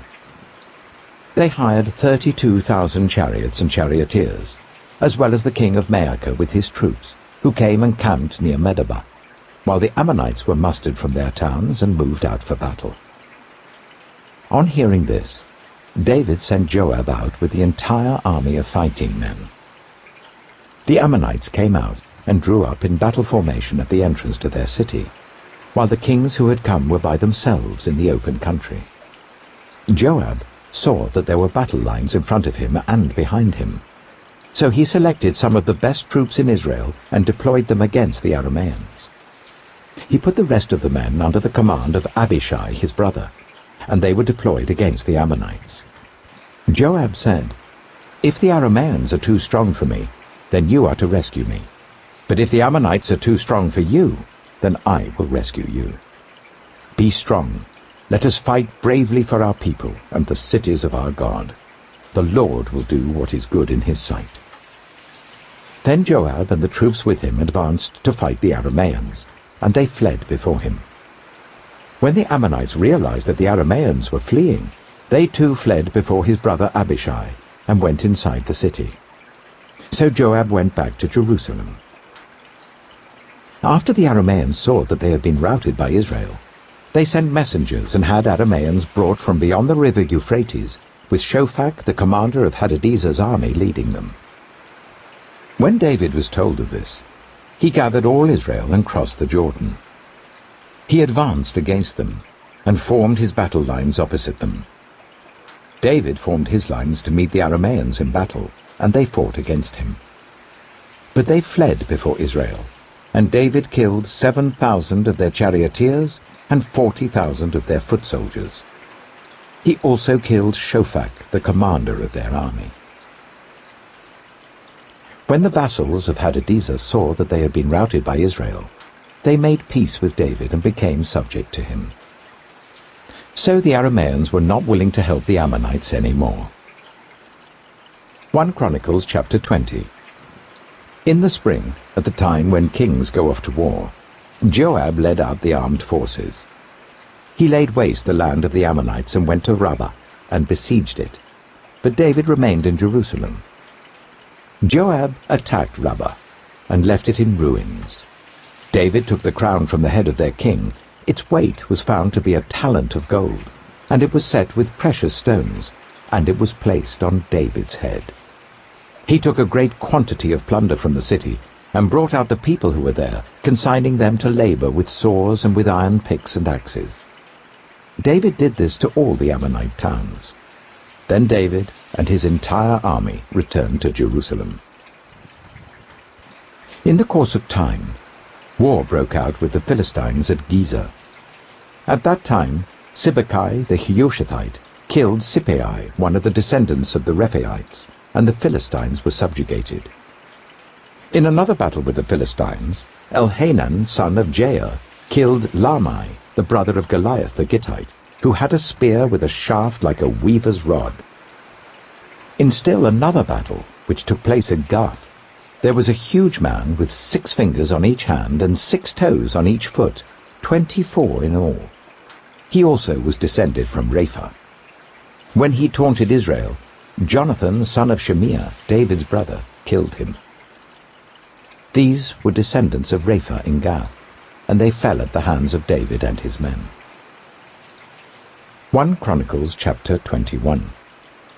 Satan rose up against Israel and incited David to take a census of Israel. So David said to Joab and the commanders of the troops, "Go and count the Israelites from Beersheba to Dan. Then report back to me so that I may know how many there are." But Joab replied, "May the Lord multiply his troops 100 times over. My lord the king, are they not all my lord's subjects? Why does my lord want to do this? Why should he bring guilt on Israel?" The king's word, however, overruled Joab.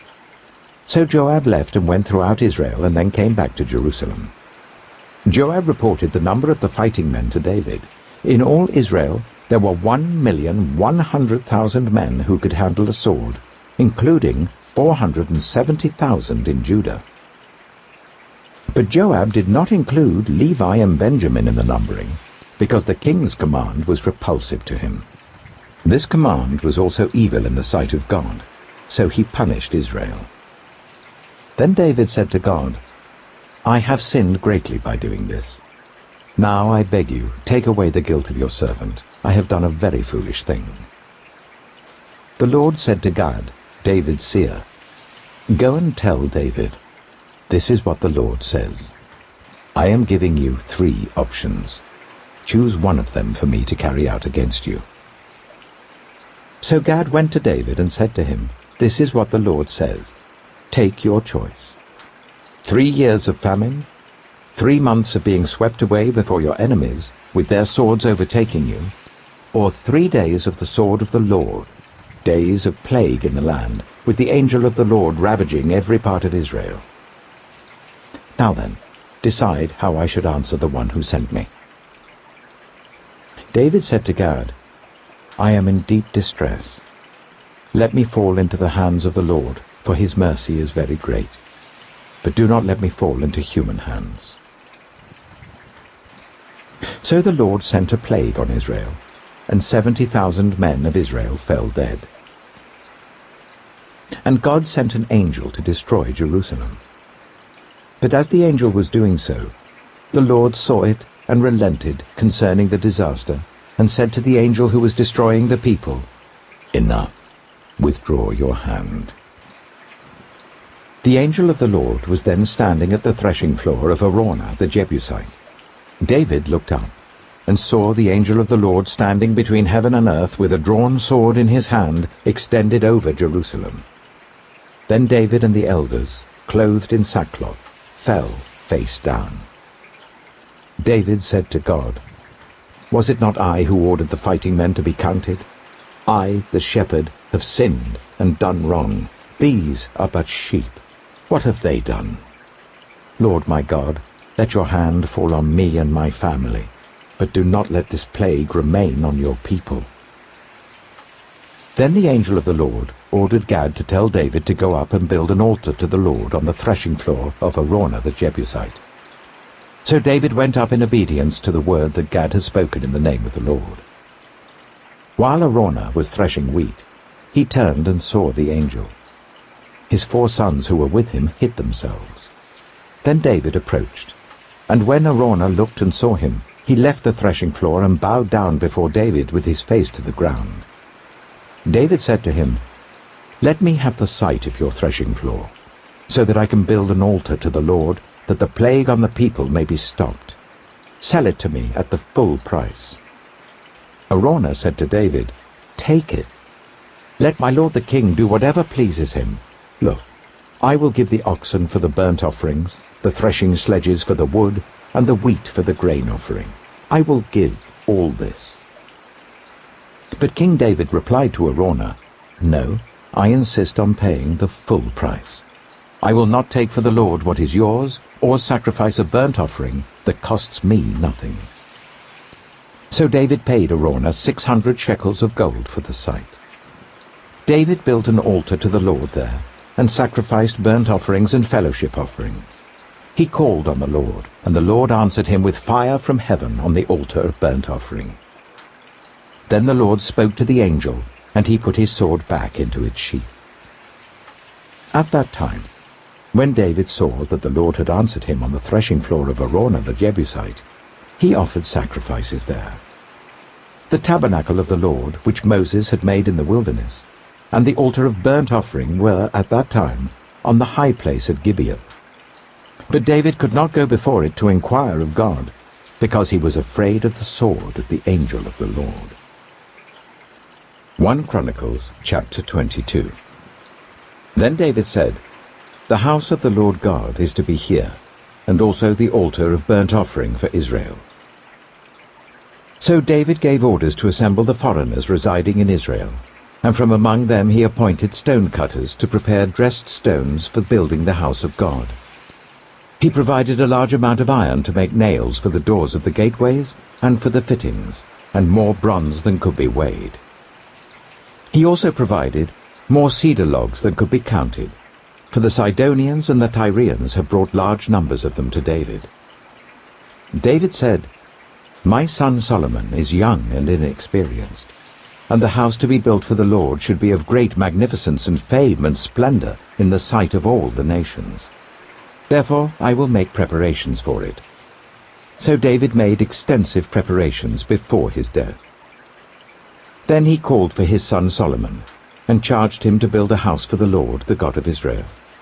David said to Solomon, "My son, I had it in my heart to build a house for the name of the Lord my God. But this word of the Lord came to me. You have shed much blood and have fought many wars. You are not to build a house for my name, because you have shed much blood on the earth in my sight. But you will have a son, who will be a man of peace and rest, and I will give him rest from all his enemies on every side. His name will be Solomon, and I will grant Israel peace and quiet during his reign. He is the one who will build a house for my name. He will be my son, and I will be his father. And I will establish the throne of his kingdom over Israel forever. Now, my son, the Lord be with you. And may you have success and build the house of the Lord your God, as he said you would. May the Lord give you discretion and understanding when he puts you in command over Israel, so that you may keep the law of the Lord your God. Then you will have success, if you are careful to observe the decrees and laws that the Lord gave to Moses for Israel. Be strong and courageous. Do not be afraid or discouraged. I have taken great pains to provide for the temple of the Lord 100,000 talents of gold, 1,000,000 talents of silver, quantities of bronze and iron too great to be weighed, and wood and stone. And you may add to them. You have many workers, stone cutters, masons and carpenters, as well as those skilled in every kind of work, in gold and silver, bronze and iron, craftsmen beyond number. Now begin the work, and the Lord be with you." Then David ordered all the leaders of Israel to help his son Solomon. He said to them, "Is not the Lord your God with you? And has not he granted you rest on every side? For he has given the inhabitants of the land into my hands, and the land is subject to the Lord and to his people. Now devote your heart and soul to seeking the Lord your God. Begin to build the sanctuary of the Lord God, so that you may bring the ark of the covenant of the Lord and the sacred articles belonging to God into the temple that will be built for the name of the Lord." 1 Chronicles chapter 23. When David was old and full of years, he made his son Solomon king over Israel. He also gathered together all the leaders of Israel, as well as the priests and Levites. The Levites 30 years old or more were counted, and the total number of men was 38,000. David said, "Of these, 24,000 are to be in charge of the work of the temple of the Lord, and 6,000 are to be officials and judges. 4,000 are to be gatekeepers, and 4,000 are to praise the Lord with the musical instruments I have provided for that purpose." David separated the Levites into divisions, corresponding to the sons of Levi, Gershon, Kohath, and Merari. Belonging to the Gershonites, Ladan and Shimei. The sons of Ladan, Jehiel the first, Zetham and Joel, 3 in all. The sons of Shimei, Shelomoth, Haziel and Haran, 3 in all. These were the heads of the families of Ladan. And the sons of Shimei, Jahath, Ziza, Jeush, and Beriah. These were the sons of Shimei, 4 in all. Jahath was the first, and Ziza the second. But Jeush and Beriah did not have many sons, so they were counted as one family with one assignment. The sons of Kohath, Amram, Itzah, Hebron, and Uzziel, 4 in all. The sons of Amram, Aaron and Moses. Aaron was set apart, he and his descendants forever, to consecrate the most holy things, to offer sacrifices before the Lord, to minister before him, and to pronounce blessings in his name forever. The sons of Moses, the man of God, were counted as part of the tribe of Levi. The sons of Moses, Gershom and Eliezer. The descendants of Gershom, Shubael was the first. The descendants of Eliezer, Rehoboam was the first. Eliezer had no other sons, but the sons of Rehoboam were very numerous. The sons of Itzah, Shelomith was the first. The sons of Hebron, Jeriah the first, Amariah the second, Jehaziel the third, and Jekameam the fourth. The sons of Uzziel, Micah the first, and Ishiah the second. The sons of Merari, Mahli and Mushi. The sons of Mahli, Eleazar and Kish.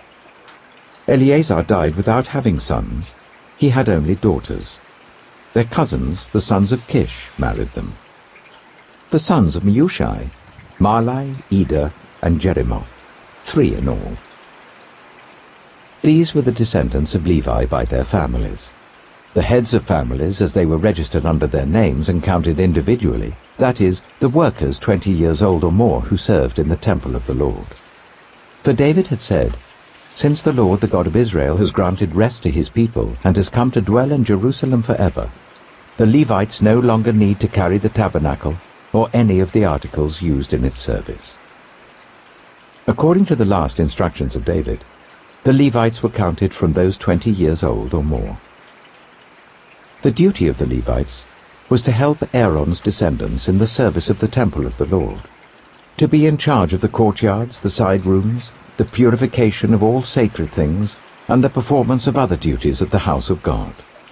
They were in charge of the bread set out on the table, the special flour for the grain offerings, the thin loaves made without yeast, the baking and the mixing, and all measurements of quantity and size. They were also to stand every morning to thank and praise the Lord. They were to do the same in the evening, and whenever burnt offerings were presented to the Lord on the Sabbaths, at the new moon feasts, and at the appointed festivals. They were to serve before the Lord regularly in the proper number and in the way prescribed for them.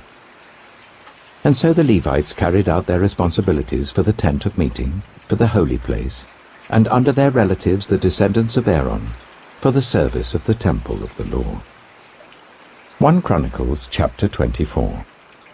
These were the divisions of the descendants of Aaron. The sons of Aaron were Nadab, Abihu, Eleazar, and Ithamar. But Nadab and Abihu died before their father did, and they had no sons. So Eleazar and Ithamar served as the priests.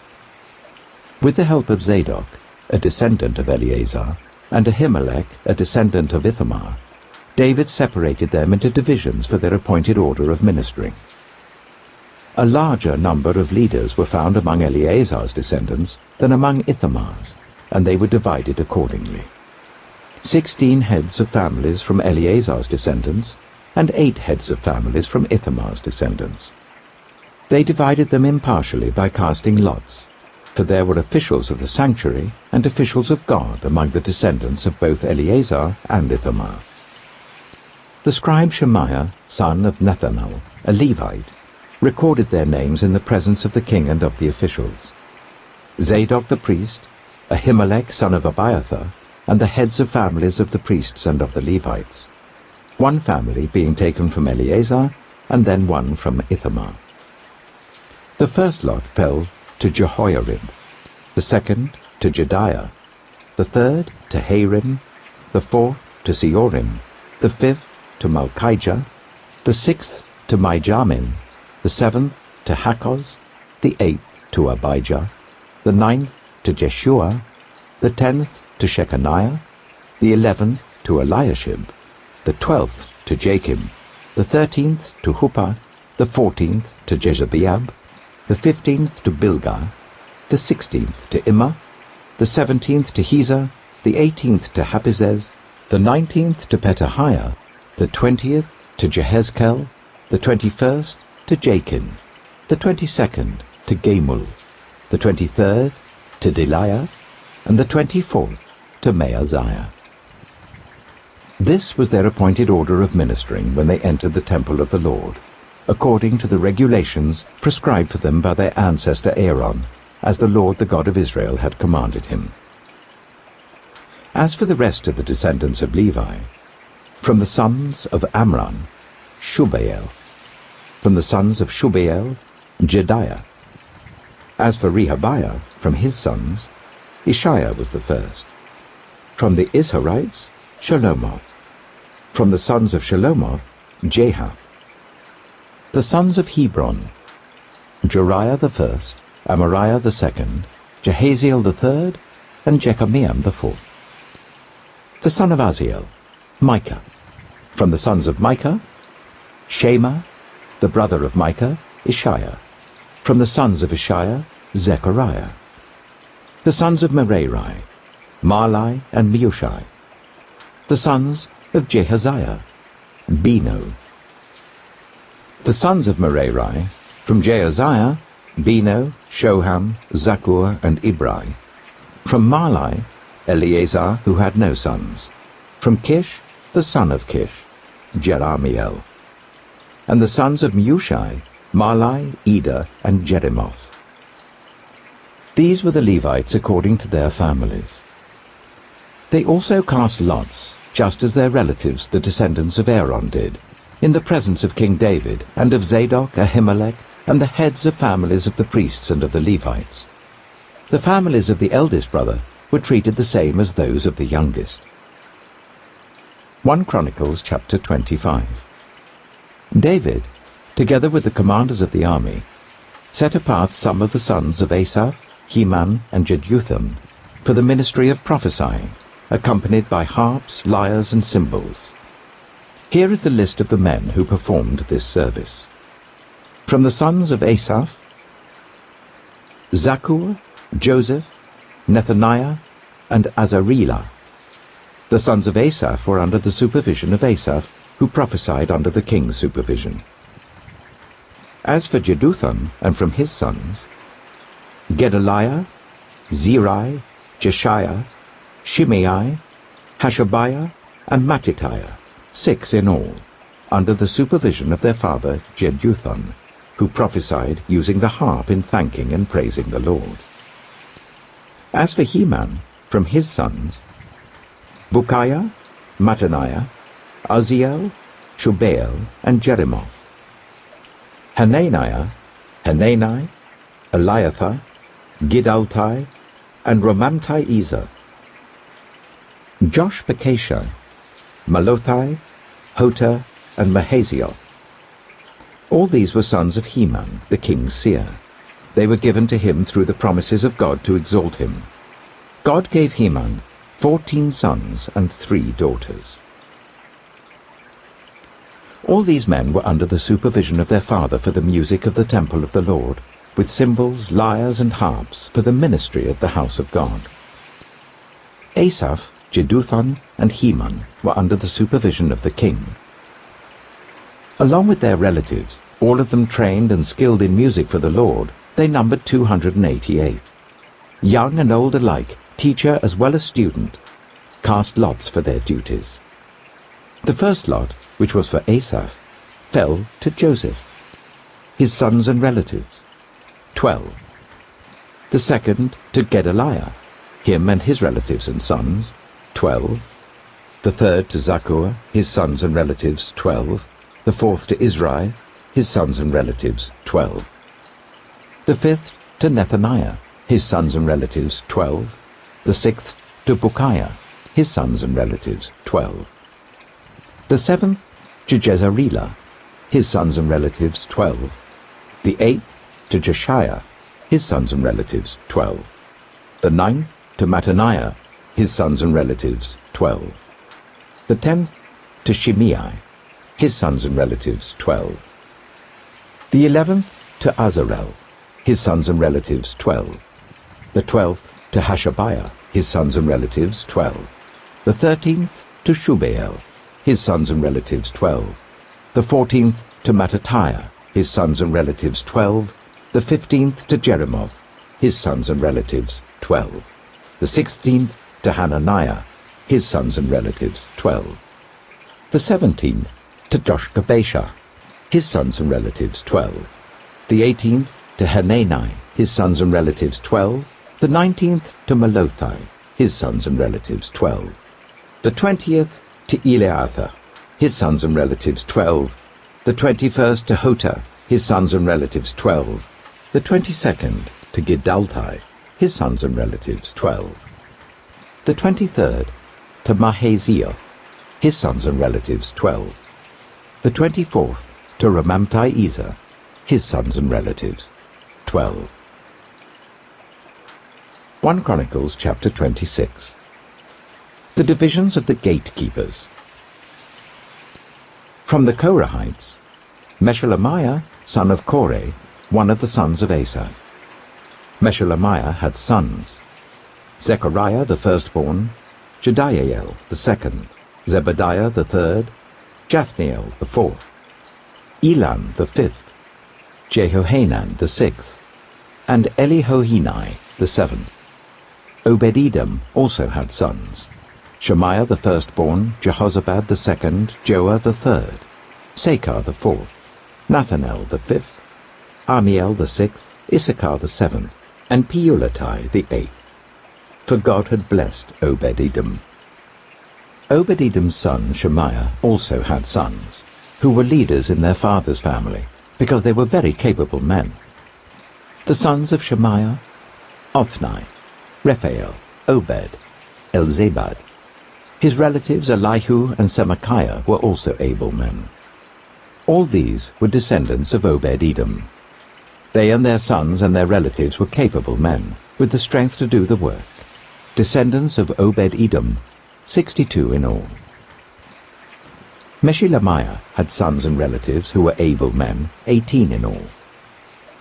Hosah the Merarite had sons: Shimri the first, although he was not the firstborn, his father had appointed him first; Hilkiah the second, Tabaliah the third, and Zechariah the fourth.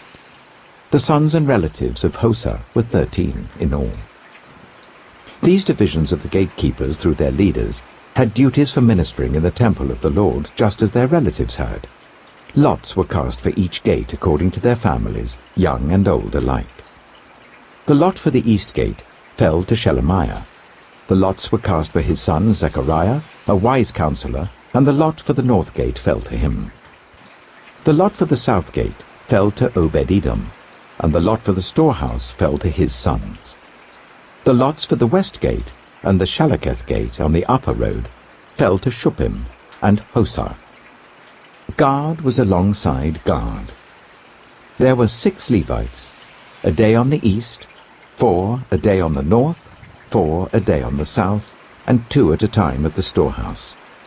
As for the court to the west, there were 4 at the road and 2 at the court itself. These were the divisions of the gatekeepers, who were descendants of Korah and Merari. Their fellow Levites were in charge of the treasuries of the house of God and the treasuries for the dedicated things. The descendants of Ladan, who were Gershonites through Ladan, and who were heads of families belonging to Ladan the Gershonite, were Jehieli. The sons of Jehieli, Zetham and his brother Joel. They were in charge of the treasuries of the temple of the Lord. From the Amramites, the Issarites, the Hebronites, and the Uzzielites. Shubael, a descendant of Gershom, son of Moses, was the official in charge of the treasuries. His relatives, through Eliezer: Rehoboam, his son; Josiah, his son; Joram, his son; Zichri, his son; and Shelomith, his son.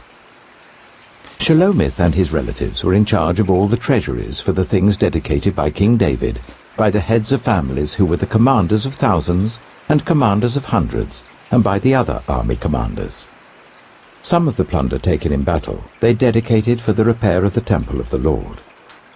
And everything dedicated by Samuel the seer, and by Saul son of Kish, Abner son of Ner, and Joab son of Zeruiah, and all the other dedicated things were in the care of Shelomith and his relatives. From the Israelites, Kenaniah and his sons were assigned duties away from the temple as officials and judges over Israel. From the Hebronites, Hashabiah and his relatives, 1,700 able men, were responsible in Israel west of the Jordan for all the work of the Lord and for the king's service. As for the Hebronites, Jeriah was their chief according to the genealogical records of their families. In the 40th year of David's reign, a search was made in the records, and capable men among the Hebronites were found at Jazer in Gilead. Jeriah had 2,700 relatives, who were able men and heads of families, and King David put them in charge of the Reubenites, the Gadites, and the half-tribe of Manasseh, for every matter pertaining to God and for the affairs of the king. 1 Chronicles chapter 27. This is the list of the Israelites, heads of families, commanders of thousands and commanders of hundreds, and their officers who served the king in all that concerned the army divisions that were on duty month by month throughout the year. Each division consisted of 24,000 men. In charge of the first division for the first month was Jashobeam, son of Zabdiel. There were 24,000 men in his division. He was a descendant of Perez and chief of all the army officers for the first month. In charge of the division for the second month was Dodai the Ahohite. Mikloth was the leader of his division. There were 24,000 men in his division. The third army commander for the third month was Benaiah, son of Jehoiada, the priest. He was chief, and there were 24,000 men in his division. This was the Benaiah who was a mighty warrior among the 30, and was over the 30. His son, Ammizabad, was in charge of his division. The fourth, for the fourth month, was Asahel, the brother of Joab. His son Zebadiah was his successor. There were 24,000 men in his division. The fifth, for the fifth month, was the commander Shamhuth, the Israelite. There were 24,000 men in his division. The sixth, for the sixth month, was Ira, the son of Ikesh, the Tekoite. There were 24,000 men in his division. The seventh, for the seventh month, was Helez, the Pelonite, an Ephraimite. There were 24,000 men in his division.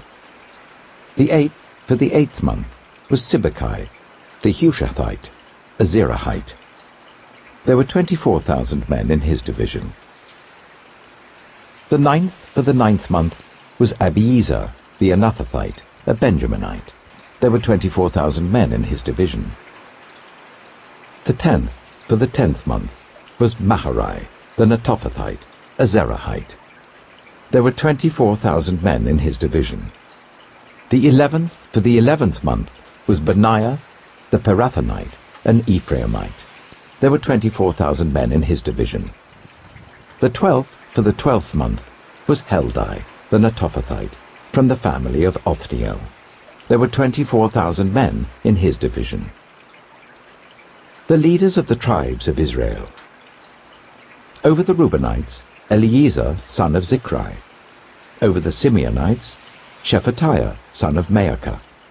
Over Levi, Hashabiah, son of Kemuel. Over Aaron, Zadok. Over Judah, Elihu, a brother of David. Over Issachar, Omri, son of Michael. Over Zebulun, Ishmaiah, son of Obadiah. Over Naphtali, Jeremoth son of Azriel. Over the Ephraimites, Hoshea son of Azaziah. Over half the tribe of Manasseh, Joel son of Pedaiah. Over the half-tribe of Manasseh and Gilead, Iddo son of Zechariah. Over Benjamin, Jehaziel son of Abner. Over Dan, Azarel son of Jeroham. These were the leaders of the tribes of Israel. David did not take the number of the men 20 years old or less, because the Lord had promised to make Israel as numerous as the stars in the sky. Joab, son of Zeruiah, began to count the men but did not finish. God's wrath came on Israel on account of this numbering, and the number was not entered in the book of the annals of King David. Asmaveth, son of Adiel, was in charge of the royal storehouses.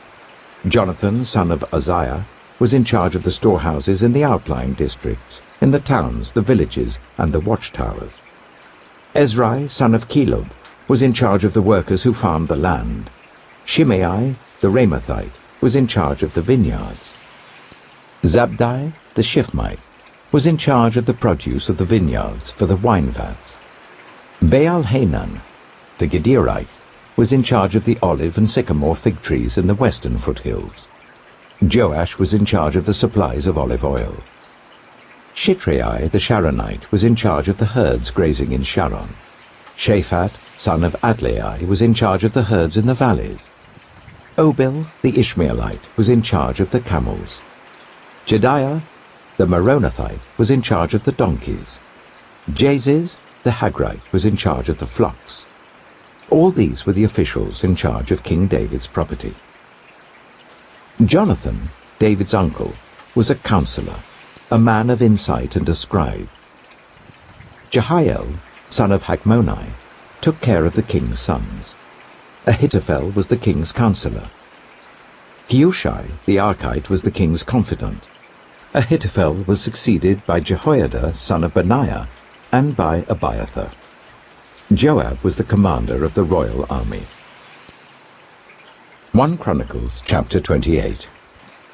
David summoned all the officials of Israel to assemble at Jerusalem. The officers over the tribes, the commanders of the divisions in the service of the king, the commanders of thousands and commanders of hundreds, and the officials in charge of all the property and livestock belonging to the king and his sons, together with the palace officials, the warriors, and all the brave fighting men. King David rose to his feet and said, "Listen to me, my fellow Israelites, my people.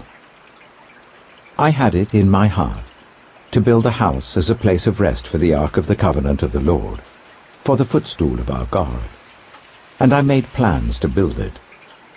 But God said to me, 'You are not to build a house for my name, because you are a warrior and have shed blood.' Yet the Lord, the God of Israel, chose me from my whole family to be king over Israel forever. He chose Judah as leader, and from the tribe of Judah he chose my family, and from my father's sons he was pleased to make me king over all Israel. Of all my sons, and the Lord has given me many, he has chosen my son Solomon to sit on the throne of the kingdom of the Lord over Israel. He said to me, 'Solomon, your son, is the one who will build my house and my courts. For I have chosen him to be my son, and I will be his father. I will establish his kingdom forever, if he is unswerving in carrying out my commands and laws, as is being done at this time.' So now I charge you in the sight of all Israel, and of the assembly of the Lord, and in the hearing of our God, be careful to follow all the commands of the Lord your God, that you may possess this good land, and pass it on as an inheritance to your descendants forever. And you, my son Solomon, acknowledge the God of your father, and serve him with wholehearted devotion and with a willing mind. For the Lord searches every heart, and understands every desire and every thought. If you seek him, he will be found by you. But if you forsake him, he will reject you forever. Consider now, for the Lord has chosen you to build a house as the sanctuary. Be strong and do the work." Then David gave his son Solomon the plans for the portico of the temple, its buildings, its storerooms, its upper parts, its inner rooms, and the place of atonement. He gave him the plans of all that the Spirit had put in his mind, for the courts of the temple of the Lord and all the surrounding rooms, for the treasuries of the temple of God, and for the treasuries of the dedicated things. He gave him instructions for the divisions of the priests and the Levites, and for all the work of serving in the temple of the Lord, as well as for all the articles to be used in its service. He designated the weight of gold for all the gold articles to be used in various kinds of service, and the weight of the silver for all the silver articles to be used in various kinds of service. The weight of gold for the gold lampstands and their lamps, with the weight for each lampstand and its lamps, and the weight of silver for each silver lampstand and its lamps, according to the use of each lampstand. The weight of gold for each table for consecrated bread, the weight of silver for the silver tables, the weight of pure gold for the forks, sprinkling bowls and pitchers, the weight of gold for each gold dish, the weight of silver for each silver dish, and the weight of the refined gold for the altar of incense. He also gave him the plan for the chariot, that is, the cherubim of gold that spread their wings and overshadow the ark of the covenant of the Lord. All this, David said, I have in writing as a result of the Lord's hand on me, and he enabled me to understand all the details of the plan. David also said to Solomon his son, Be strong and courageous and do the work. Do not be afraid or discouraged, for the Lord God, my God, is with you. He will not fail you or forsake you until all the work for the service of the temple of the Lord is finished. The divisions of the priests and Levites are ready for all the work on the temple of God, and every willing person skilled in any craft will help you in all the work. The officials and all the people will obey your every command. 1 Chronicles chapter 29. Then King David said to the whole assembly, My son Solomon, the one whom God has chosen, is young and inexperienced. The task is great, because this palatial structure is not for man, but for the Lord God. With all my resources, I have provided for the temple of my God. Gold for the gold work, silver for the silver, bronze for the bronze, iron for the iron, wood for the wood, as well as onyx for the settings, turquoise stones of various colors, and all kinds of fine stone and marble. All of these in large quantities. Besides, in my devotion to the temple of my God, I now give my personal treasures of gold and silver for the temple of my God, over and above everything I have provided for this holy temple. 3,000 talents of gold, gold of Ophir, and 7,000 talents of refined silver for the overlaying of the walls of the buildings, for the gold work and the silver work, and for all the work to be done by the craftsmen. Now who is willing to consecrate themselves to the Lord today? Then the leaders of families, the officers of the tribes of Israel, the commanders of thousands and commanders of hundreds, and the officials in charge of the king's work gave willingly. They gave towards the work on the temple of God 5,000 talents, and 10,000 darics of gold, 10,000 talents of silver, 18,000 talents of bronze, and 100,000 talents of iron. Anyone who had precious stones gave them to the treasury of the temple of the Lord, in the custody of Jehiel the Gershonite. The people rejoiced at the willing response of their leaders, for they had given freely and wholeheartedly to the Lord. David the king also rejoiced greatly. David praised the Lord in the presence of the whole assembly, saying, Praise be to you, Lord, the God of our father Israel, from everlasting to everlasting. Yours, Lord, is the greatness and the power and the glory and the majesty and the splendor, for everything in heaven and earth is yours. Yours, Lord, is the kingdom. You are exalted as head over all. Wealth and honor come from you. You are the ruler of all things. In your hands are strength and power to exalt and give strength to all. Now, our God, we give you thanks and praise your glorious name.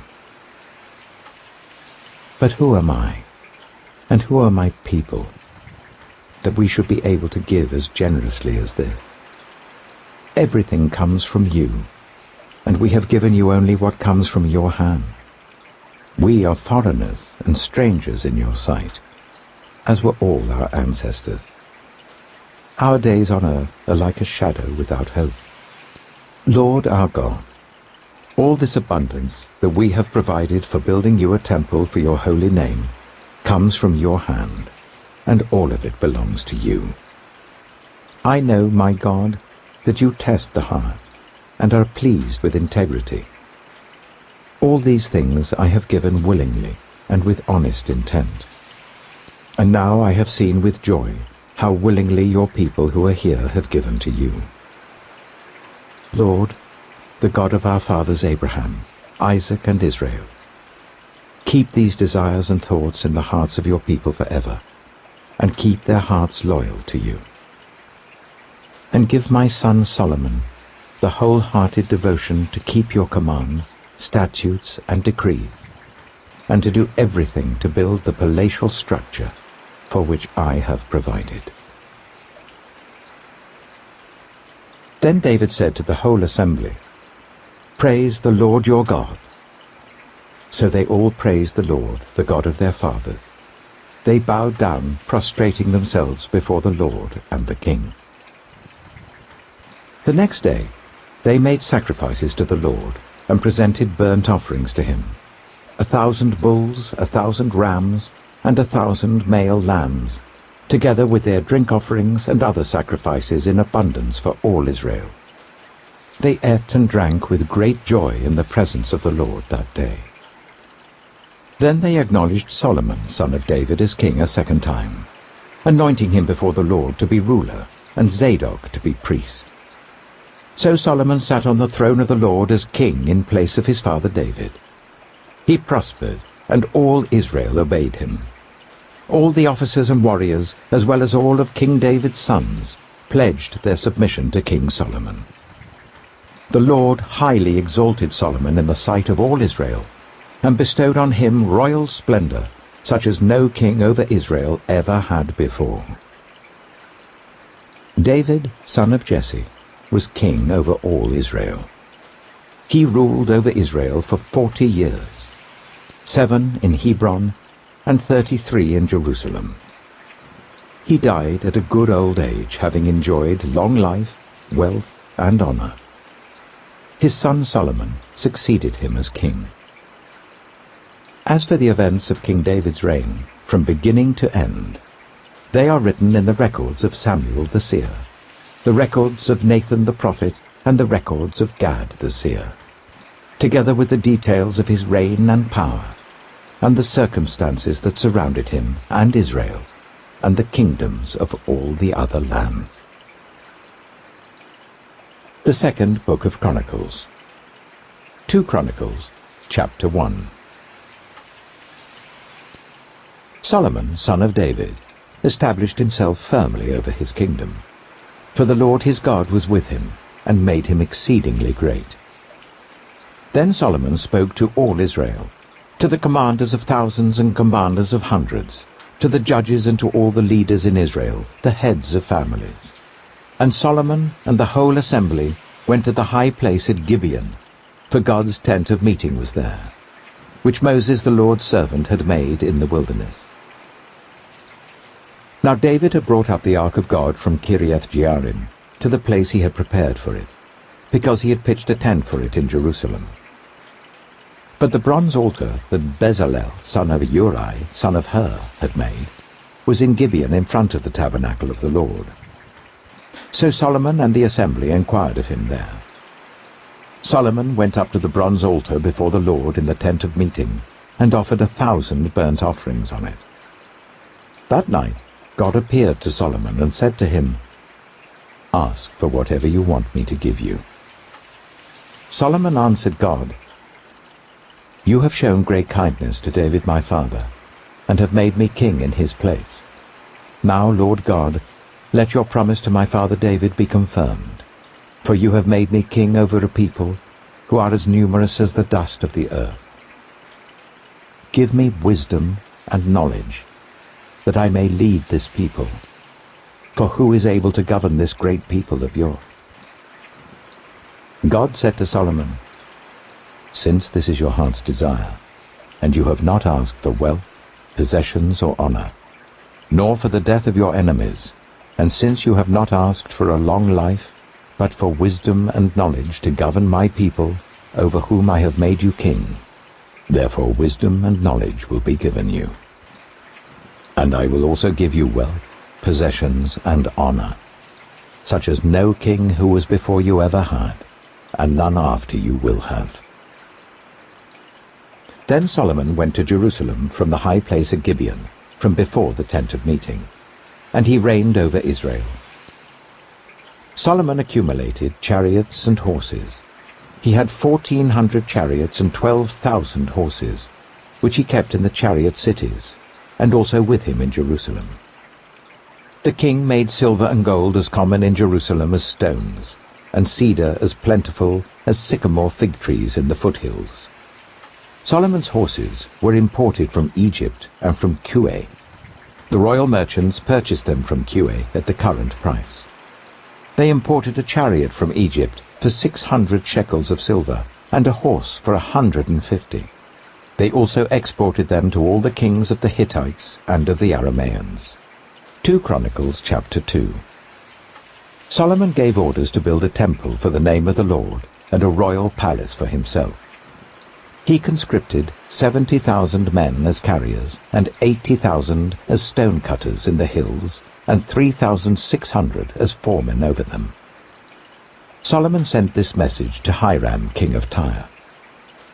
Send me cedar logs as you did for my father David, when you sent him cedar to build a palace to live in. Now I am about to build a temple for the name of the Lord my God, and to dedicate it to him for burning fragrant incense before him, for setting out the consecrated bread regularly, and for making burnt offerings every morning and evening, and on the Sabbaths, at the new moons, and at the appointed festivals of the Lord our God. This is a lasting ordinance for Israel. The temple I'm going to build will be great, because our God is greater than all other gods. But who is able to build a temple for him, since the heavens, even the highest heavens, cannot contain him? Who then am I to build a temple for him, except as a place to burn sacrifices before him? Send me therefore a man skilled to work in gold and silver, bronze and iron, and in purple, crimson, and blue yarn, and experienced in the art of engraving, to work in Judah and Jerusalem with my skilled workers, whom my father David provided. Send me also cedar, juniper, and algum logs from Lebanon, for I know that your servants are skilled in cutting timber there. My servants shall work with yours, to provide me with plenty of timber, because the temple I build must be large and magnificent. I will give your servants, the woodsmen who cut the timber, 20,000 cores of ground wheat, 20,000 cores of barley, 20,000 baths of wine, and 20,000 baths of olive oil. Hiram, king of Tyre, replied by letter to Solomon. Because the Lord loves his people, he has made you their king. And Hiram added, Praise be to the Lord, the God of Israel, who made heaven and earth. He has given King David a wise son, endowed with intelligence and discernment, who will build a temple for the Lord and a palace for himself. I am sending you Huram-Abi, a man of great skill, whose mother was from Dan, and whose father was from Tyre. He is trained to work in gold and silver, bronze and iron, stone and wood, and with purple and blue and crimson yarn, and fine linen. He is experienced in all kinds of engraving, and can execute any design given to him. He will work with your skilled workers, and with those of my lord David your father. Now let my lord send his servants the wheat and barley and the olive oil and wine he promised, and we will cut all the logs from Lebanon that you need, and will float them as rafts by sea down to Joppa. You can then take them up to Jerusalem. Solomon took a census of all the foreigners residing in Israel, after the census his father David had taken. And they were found to be 153,600. He assigned 70,000 of them to be carriers, and 80,000 to be stone cutters in the hills, with 3,600 foremen over them to keep the people working. 2 Chronicles chapter 3. Then Solomon began to build the temple of the Lord in Jerusalem on Mount Moriah, where the Lord had appeared to his father David. It was on the threshing floor of Araunah the Jebusite, the place provided by David. He began building on the 2nd day of the 2nd month in the 4th year of his reign. The foundation Solomon laid for building the temple of God was 60 cubits long and 20 cubits wide, using the cubit of the old standard. The portico at the front of the temple was 20 cubits long across the width of the building and 20 cubits high. He overlaid the inside with pure gold. He panelled the main hall with juniper and covered it with fine gold and decorated it with palm tree and chain designs. He adorned the temple with precious stones, and the gold he used was gold of Parvaim. He overlaid the ceiling beams, door frames, walls and doors of the temple with gold, and he carved cherubim on the walls. He built the most holy place, its length corresponding to the width of the temple, 20 cubits long and 20 cubits wide. He overlaid the inside with 600 talents of fine gold. The gold nails weighed 50 shekels. He also overlaid the upper parts with gold. For the most holy place, he made a pair of sculptured cherubim and overlaid them with gold. The total wingspan of the cherubim was 20 cubits. One wing of the first cherub was 5 cubits long and touched the temple wall, while its other wing, also 5 cubits long, touched the wing of the other cherub. Similarly, one wing of the second cherub was 5 cubits long and touched the other temple wall, and its other wing, also 5 cubits long, touched the wing of the first cherub. The wings of these cherubim extended 20 cubits. They stood on their feet, facing the main hall. He made the curtain of blue, purple, and crimson yarn and fine linen, with cherubim worked into it. For the front of the temple, he made 2 pillars, which together were 35 cubits long, each with a capital 5 cubits high. He made interwoven chains and put them on top of the pillars. He also made 100 pomegranates and attached them to the chains. He erected the pillars in the front of the temple, one to the south and one to the north. The one to the south he named Jachin, and the one to the north, Boaz. 2 Chronicles chapter 4. He made a bronze altar, 20 cubits long, 20 cubits wide, and 10 cubits high. He made the sea of cast metal, circular in shape, measuring 10 cubits from rim to rim and 5 cubits high. It took a line of 30 cubits to measure round it. Below the rim, figures of bulls encircled it, 10 to a cubit. The bulls were cast in 2 rows in one piece with the sea. The sea stood on 12 bulls, 3 facing north, 3 facing west, 3 facing south, and 3 facing east. The sea rested on top of them, and their hind quarters were towards the center. It was a hand-breadth in thickness, and its rim was like the rim of a cup, like a lily blossom. It held 3,000 baths. He then made 10 basins for washing, and placed 5 on the south side and 5 on the north.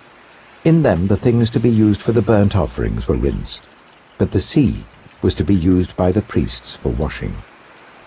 He made 10 gold lampstands according to the specifications for them, and placed them in the temple, 5 on the south side and 5 on the north. He made 10 tables and placed them in the temple, 5 on the south side and 5 on the north. He also made 100 gold sprinkling bowls. He made the courtyard of the priests, and the large court and the doors for the court, and overlaid the doors with bronze. He placed the sea on the south side, at the southeast corner. And Huram also made the pots and shovels and sprinkling bowls. So Huram finished the work he had undertaken for King Solomon in the temple of God. the 2 pillars, the 2 bowl-shaped capitals on top of the pillars, the 2 sets of network decorating the 2 bowl-shaped capitals on top of the pillars, the 400 pomegranates for the 2 sets of network, 2 rows of pomegranates for each network, decorating the bowl-shaped capitals on top of the pillars, the stands with their basins, the sea and the 12 bulls under it, the pots, shovels, meat forks, and all related articles. All the objects that Huram-Abi made for King Solomon for the temple of the Lord were of polished bronze. The king had them cast in clay molds in the plain of the Jordan, between Succoth and Zarethan. All these things that Solomon made amounted to so much that the weight of the bronze could not be calculated. Solomon also made all the furnishings that were in God's temple, the golden altar, the tables on which was the bread of the presence, the lampstands of pure gold with their lamps, to burn in front of the inner sanctuary as prescribed, the gold floral work, and lamps and tongs. They were solid gold. The pure gold wick trimmers, sprinkling bowls, dishes, and censers, and the gold doors of the temple, the inner doors to the most holy place, and the doors of the main hall. 2 Chronicles chapter 5. When all the work Solomon had done for the temple of the Lord was finished, he brought in the things his father David had dedicated, the silver and gold and all the furnishings, and he placed them in the treasuries of God's temple. Then Solomon summoned to Jerusalem the elders of Israel, all the heads of the tribes and the chiefs of the Israelite families, to bring up the ark of the Lord's covenant from Zion, the city of David. And all the Israelites came together to the king at the time of the festival, in the 7th month. When all the elders of Israel had arrived, the Levites took up the ark, and they brought up the ark and the tent of meeting and all the sacred furnishings in it. The Levitical priests carried them up, and King Solomon and the entire assembly of Israel that had gathered about him were before the ark, sacrificing so many sheep and cattle that they could not be recorded or counted. The priests then brought the ark of the Lord's covenant to its place in the inner sanctuary of the temple, the most holy place, and put it beneath the wings of the cherubim. The cherubim spread their wings over the place of the ark and covered the ark and its carrying poles. These poles were so long that their ends, extending from the ark, could be seen from in front of the inner sanctuary, but not from outside the holy place, and they are still there today. There was nothing in the ark except the 2 tablets that Moses had placed in it at Horeb, where the Lord made a covenant with the Israelites after they came out of Egypt. The priests then withdrew from the holy place. All the priests who were there had consecrated themselves, regardless of their divisions. All the Levites who were musicians, Asaph, Heman, Jeduthun, and their sons and relatives, stood on the east side of the altar, dressed in fine linen and playing cymbals, harps, and lyres.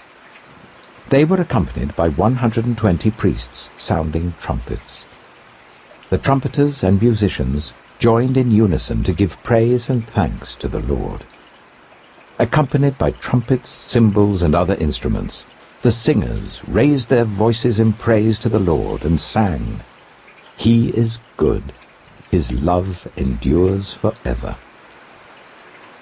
Then the temple of the Lord was filled with the cloud, and the priests could not perform their service because of the cloud, for the glory of the Lord filled the temple of God. 2 Chronicles chapter 6. Then Solomon said, "The Lord has said that he would dwell in a dark cloud. I have built a magnificent temple for you, a place for you to dwell forever." While the whole assembly of Israel was standing there, the king turned round and blessed them. Then he said, "Praise be to the Lord, the God of Israel, who with his hands has fulfilled what he promised with his mouth to my father David. For he said, 'Since the day I brought my people out of Egypt, I have not chosen a city in any tribe of Israel to have a temple built, so that my name might be there, nor have I chosen anyone to be ruler over my people Israel. But now I have chosen Jerusalem for my name to be there, and I have chosen David to rule my people Israel. My father David had it in his heart to build a temple for the name of the Lord, the God of Israel. But the Lord said to my father David, "You did well to have it in your heart to build a temple for my name. Nevertheless, you are not the one to build the temple, but your son, your own flesh and blood. He is the one who will build the temple for my name." The Lord has kept the promise he made. I have succeeded David my father, and now I sit on the throne of Israel just as the Lord promised, and I have built the temple for the name of the Lord, the God of Israel. There I have placed the ark, in which is the covenant of the Lord that he made with the people of Israel. Then Solomon stood before the altar of the Lord in front of the whole assembly of Israel and spread out his hands.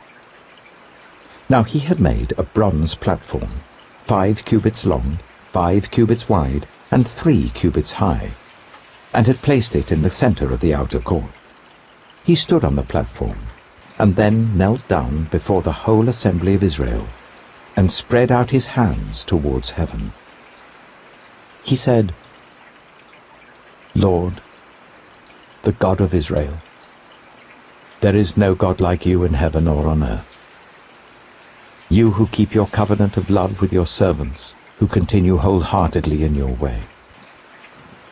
You have kept your promise to your servant David my father. With your mouth you have promised, and with your hand you have fulfilled it, as it is today.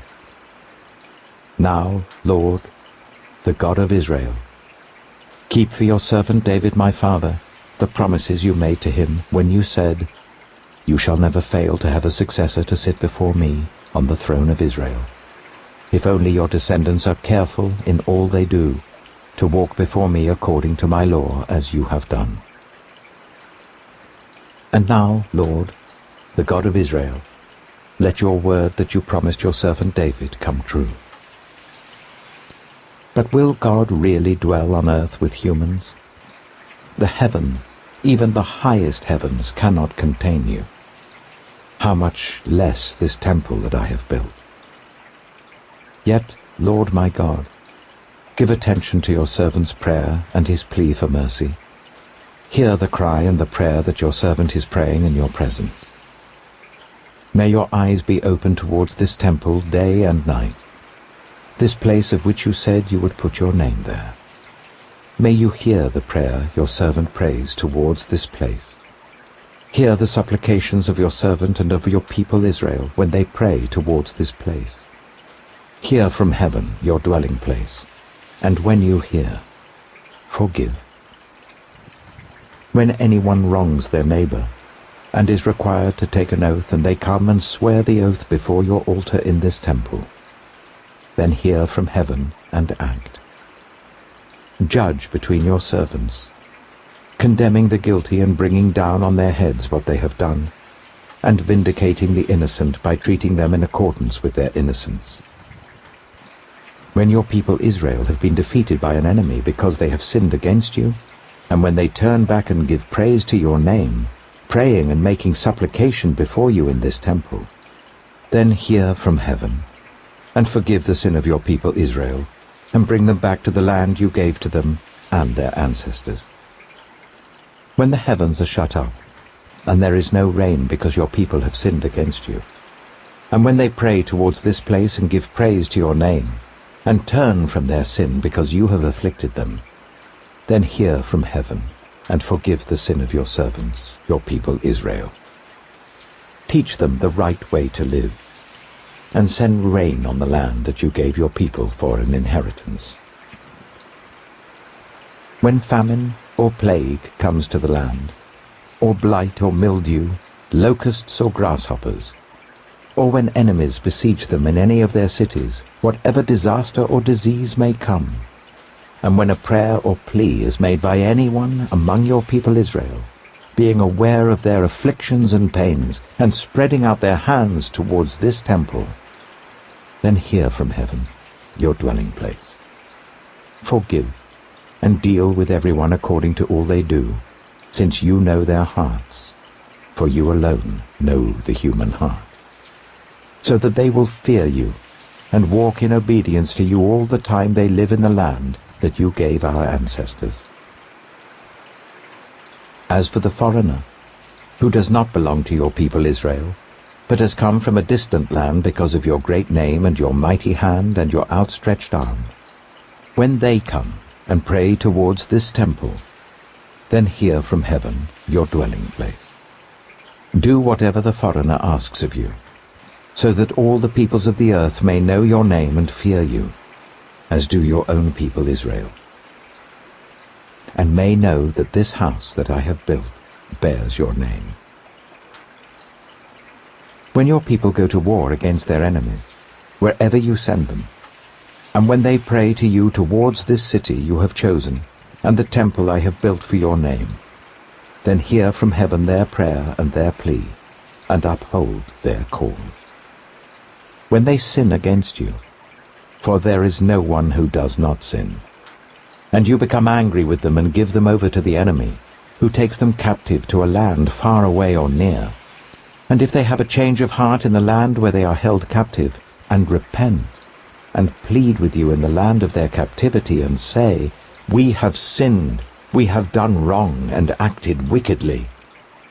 And if they turn back to you with all their heart and soul in the land of their captivity where they were taken, and pray towards the land that you gave their ancestors, towards the city you have chosen, and towards the temple that I have built for your name, then from heaven, your dwelling place, hear their prayer and their pleas, and uphold their cause, and forgive your people who have sinned against you.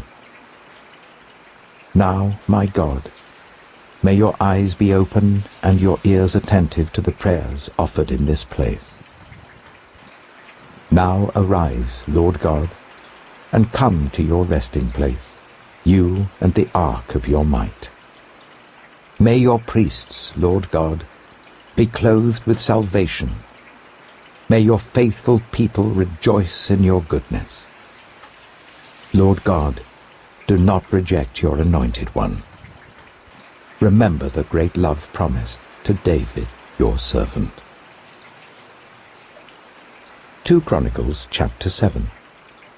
When Solomon finished praying, fire came down from heaven and consumed the burnt offering and the sacrifices, and the glory of the Lord filled the temple. The priests could not enter the temple of the Lord, because the glory of the Lord filled it. When all the Israelites saw the fire coming down, and the glory of the Lord above the temple, they knelt on the pavement with their faces to the ground, and they worshipped and gave thanks to the Lord, saying, He is good, His love endures forever.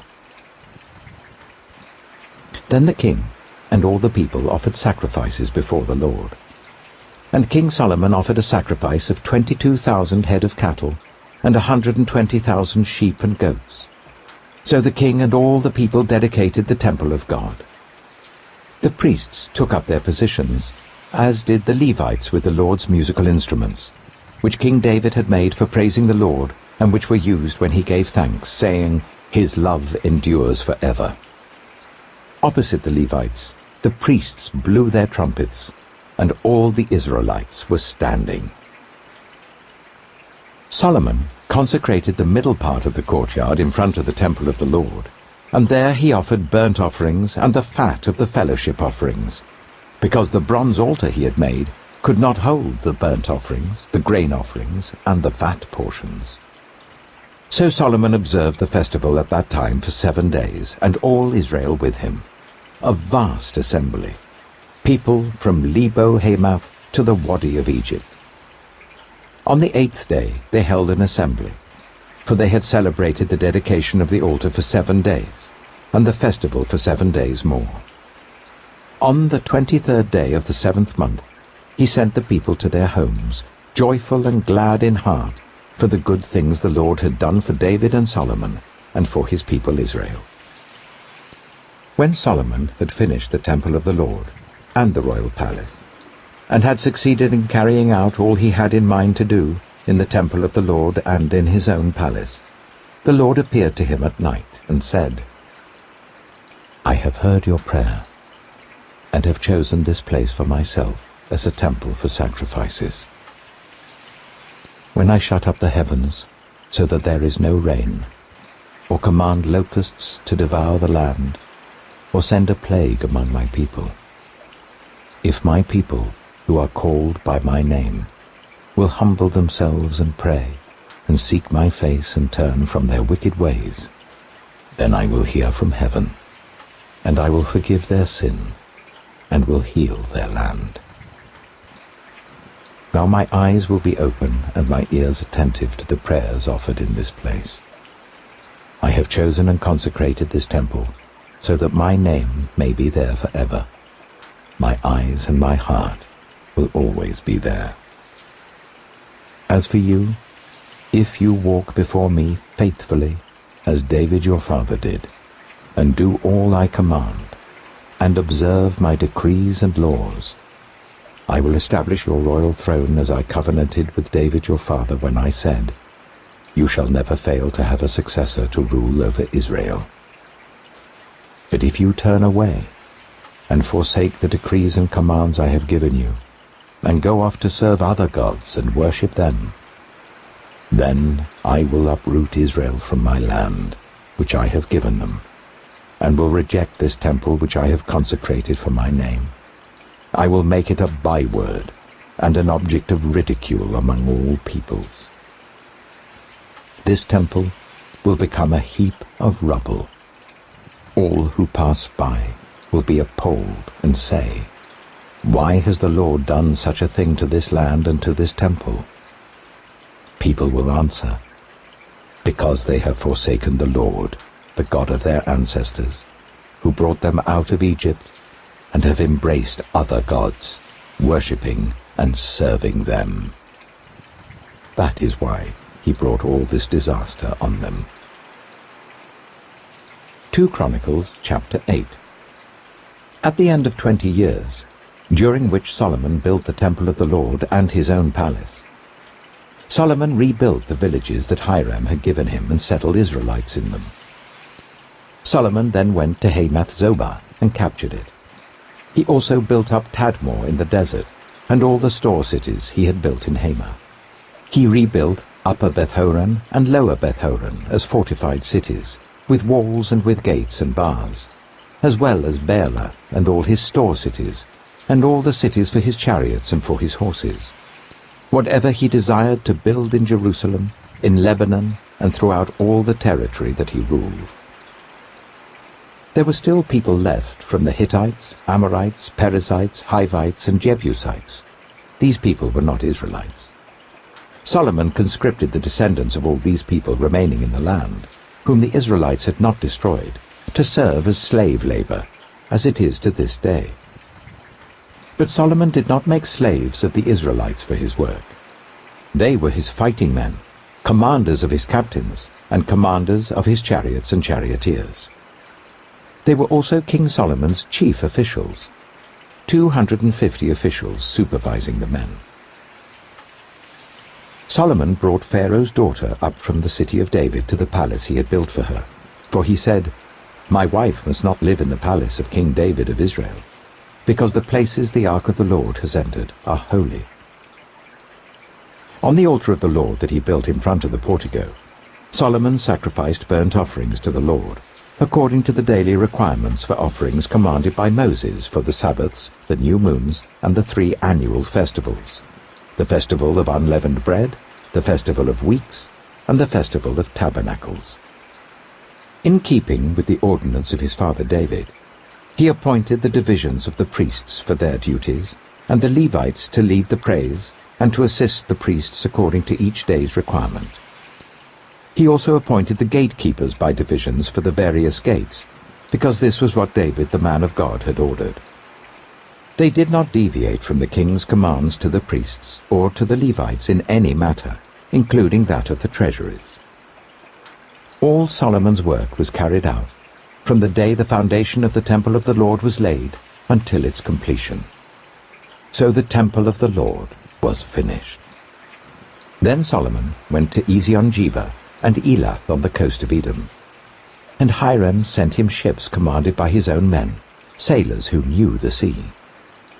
These, with Solomon's men, sailed to Ophir, and brought back 450 talents of gold, which they delivered to King Solomon.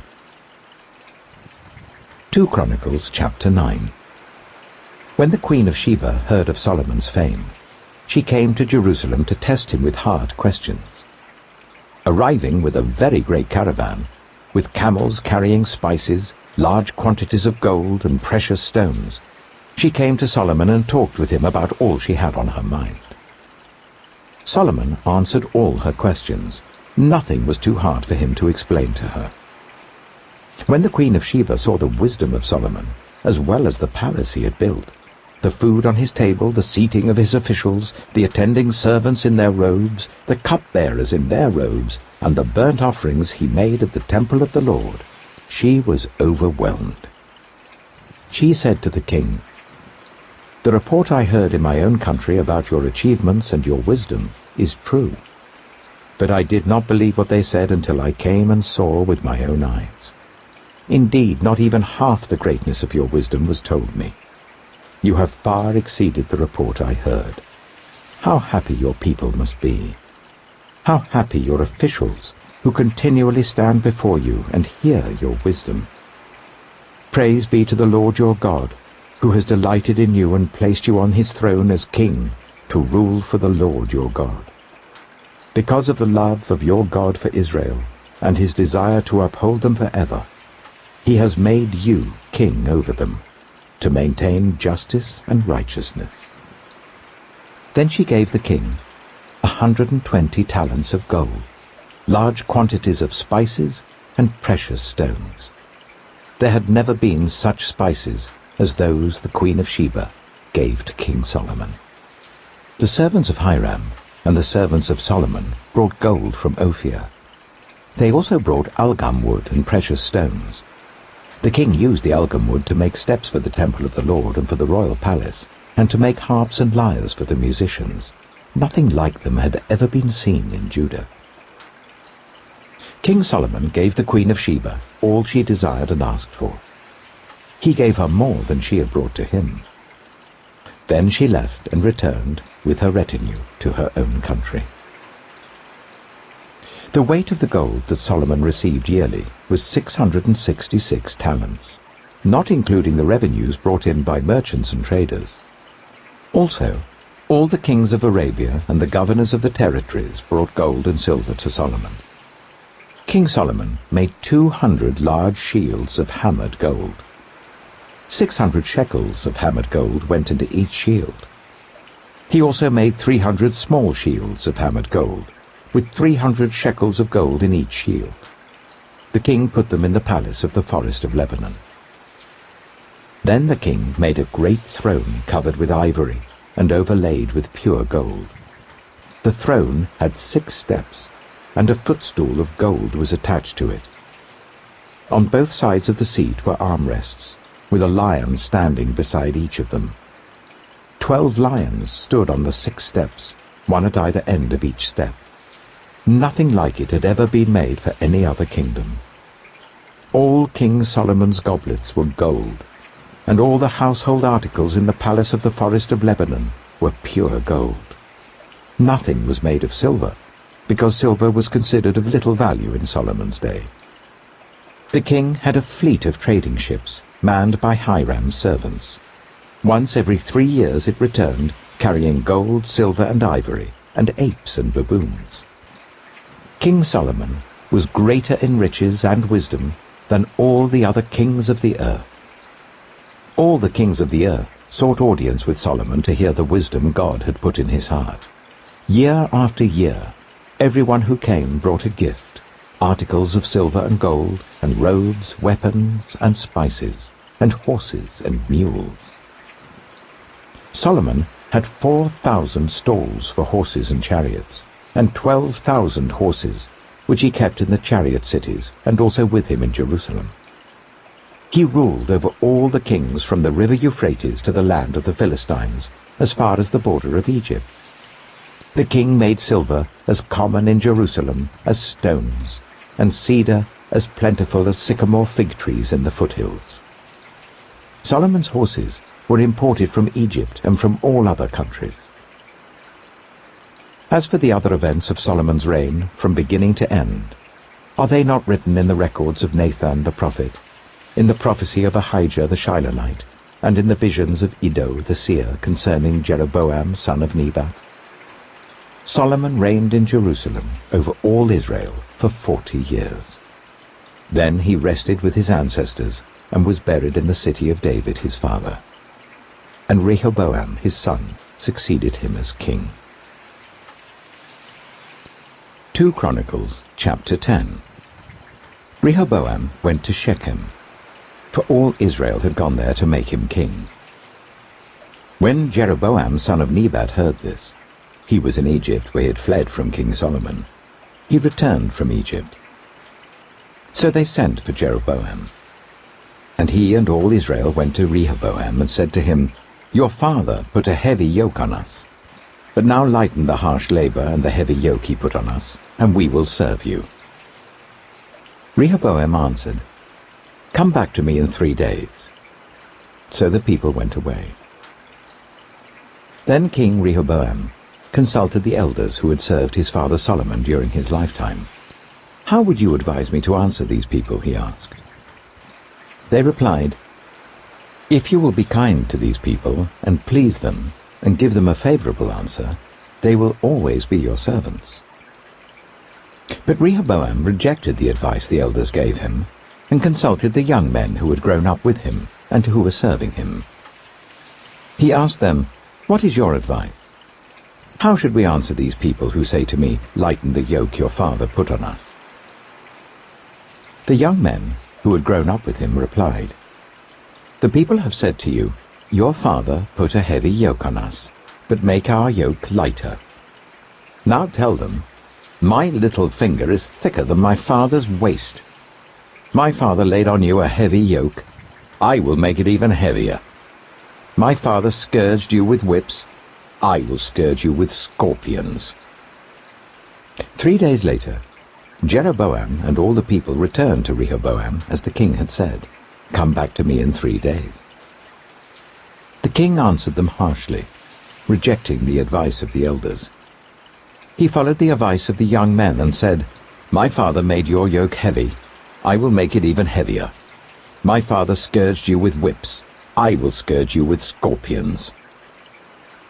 So the king did not listen to the people, for this turn of events was from God, to fulfill the word that the Lord had spoken to Jeroboam son of Nebat through Ahijah the Shilonite. When all Israel saw that the king refused to listen to them, they answered the king, "What share do we have in David? What part in Jesse's son? To your tents, Israel. Look after your own house, David." So all the Israelites went home. But as for the Israelites who were living in the towns of Judah, Rehoboam still ruled over them. King Rehoboam sent out Adoniram, who was in charge of forced labor. But the Israelites stoned him to death. King Rehoboam, however, managed to get into his chariot and escape to Jerusalem. So Israel has been in rebellion against the house of David to this day. 2 Chronicles chapter 11. When Rehoboam arrived in Jerusalem, he mustered Judah and Benjamin, 180,000 able young men, to go to war against Israel and to regain the kingdom for Rehoboam. But this word of the Lord came to Shemaiah the man of God. "Say to Rehoboam son of Solomon king of Judah, and to all Israel in Judah and Benjamin, this is what the Lord says. Do not go up to fight against your fellow Israelites. Go home, every one of you, for this is my doing."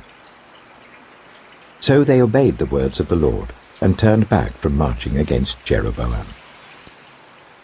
Rehoboam lived in Jerusalem and built up towns for defense in Judah: Bethlehem, Etam, Tekoa, Bethzur, Soko, Adullam, Gath, Marisha, Ziph, Adoraim, Lachish, Azekah, Zorah, Ajalon, and Hebron.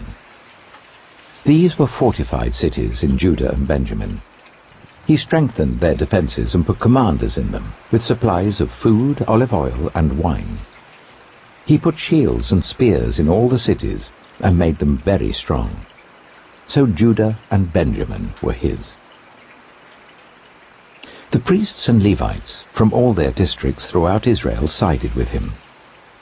The Levites even abandoned their pasture lands and property and came to Judah and Jerusalem, because Jeroboam and his sons had rejected them as priests of the Lord, when he appointed his own priests for the high places and for the goat and calf idols he had made. Those from every tribe of Israel, who set their hearts on seeking the Lord, the God of Israel, followed the Levites to Jerusalem to offer sacrifices to the Lord, the God of their ancestors. They strengthened the kingdom of Judah and supported Rehoboam, son of Solomon, for 3 years, following the ways of David and Solomon during this time. Rehoboam married Mahalath, who was the daughter of David's son Jerimoth, and Abihail, the daughter of Jesse's son Eliab. She bore him sons, Jeush, Shemariah, and Zaham. Then he married Maacah, daughter of Absalom, who bore him Abijah, Attai, Ziza, and Shelomith. Rehoboam loved Maacah, daughter of Absalom, more than any of his other wives and concubines. In all, he had 18 wives and 60 concubines, 28 sons, and 60 daughters. Rehoboam appointed Abijah, son of Maacah, as crown prince among his brothers, in order to make him king. He acted wisely, dispersing some of his sons throughout the districts of Judah and Benjamin, and to all the fortified cities. He gave them abundant provisions, and took many wives for them. 2 Chronicles chapter 12. After Rehoboam's position as king was established, and he had become strong, he and all Israel with him abandoned the law of the Lord. Because they had been unfaithful to the Lord, Shishak, king of Egypt, attacked Jerusalem in the 5th year of King Rehoboam. With 1,200 chariots and 60,000 horsemen, and the innumerable troops of Libyans, Sukkites, and Cushites that came with him from Egypt, he captured the fortified cities of Judah and came as far as Jerusalem. Then the prophet Shemaiah came to Rehoboam and to the leaders of Judah who had assembled in Jerusalem for fear of Shishak, and he said to them, "This is what the Lord says, You have abandoned me, therefore I now abandon you to Shishak." The leaders of Israel and the king humbled themselves and said, "The Lord is just." When the Lord saw that they humbled themselves, this word of the Lord came to Shemaiah. "Since they have humbled themselves, I will not destroy them, but will soon give them deliverance. My wrath will not be poured out on Jerusalem through Shishak. They will, however, become subject to him, so that they may learn the difference between serving me and serving the kings of other lands." When Shishak, king of Egypt, attacked Jerusalem, he carried off the treasures of the temple of the Lord and the treasures of the royal palace. He took everything, including the gold shields that Solomon had made. So King Rehoboam made bronze shields to replace them, and assigned these to the commanders of the guard on duty at the entrance to the royal palace. Whenever the king went to the Lord's temple, the guards went with him bearing the shields, and afterwards they returned them to the guard room. Because Rehoboam humbled himself, the Lord's anger turned from him, and he was not totally destroyed. Indeed, there was some good in Judah. King Rehoboam established himself firmly in Jerusalem and continued as king. He was 41 years old when he became king, and he reigned for 17 years in Jerusalem, the city the Lord had chosen out of all the tribes of Israel in which to put his name. His mother's name was Naamah. She was an Ammonite. He did evil because he had not set his heart on seeking the Lord. As for the events of Rehoboam's reign from beginning to end, are they not written in the records of Shemaiah the prophet and of Iddo the seer that deal with the genealogies? There was continual warfare between Rehoboam and Jeroboam. Rehoboam rested with his ancestors, and was buried in the city of David. And Abijah his son succeeded him as king. 2 Chronicles chapter 13. In the 18th year of the reign of Jeroboam, Abijah became king of Judah, and he reigned in Jerusalem for 3 years. His mother's name was Maacah, a daughter of Uriel of Gibeah. There was war between Abijah and Jeroboam. Abijah went into battle with an army of 400,000 able fighting men, and Jeroboam drew up a battle line against him with 800,000 able troops. Abijah stood on Mount Zemaraim, in the hill country of Ephraim, and said, "Jeroboam and all Israel, listen to me. Don't you know that the Lord, the God of Israel, has given the kingship of Israel to David and his descendants forever by a covenant of salt? Yet Jeroboam, son of Nebat, an official of Solomon, son of David, rebelled against his master. Some worthless scoundrels gathered around him and opposed Rehoboam, son of Solomon, when he was young and indecisive and not strong enough to resist them. And now you plan to resist the kingdom of the Lord, which is in the hands of David's descendants. You are indeed a vast army, and have with you the golden calves that Jeroboam made to be your gods.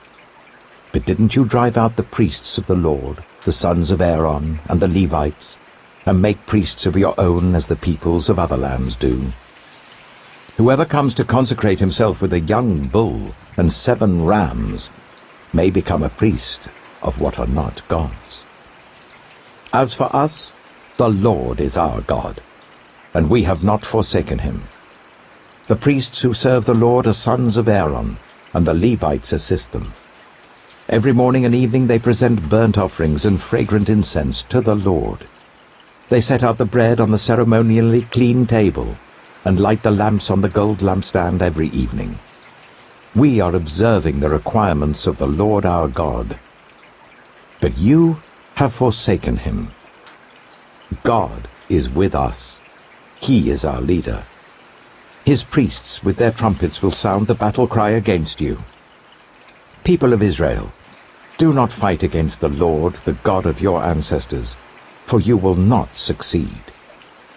Now Jeroboam had sent troops round to the rear, so that while he was in front of Judah, the ambush was behind them. Judah turned and saw that they were being attacked at both front and rear. Then they cried out to the Lord. The priests blew their trumpets, and the men of Judah raised the battle cry.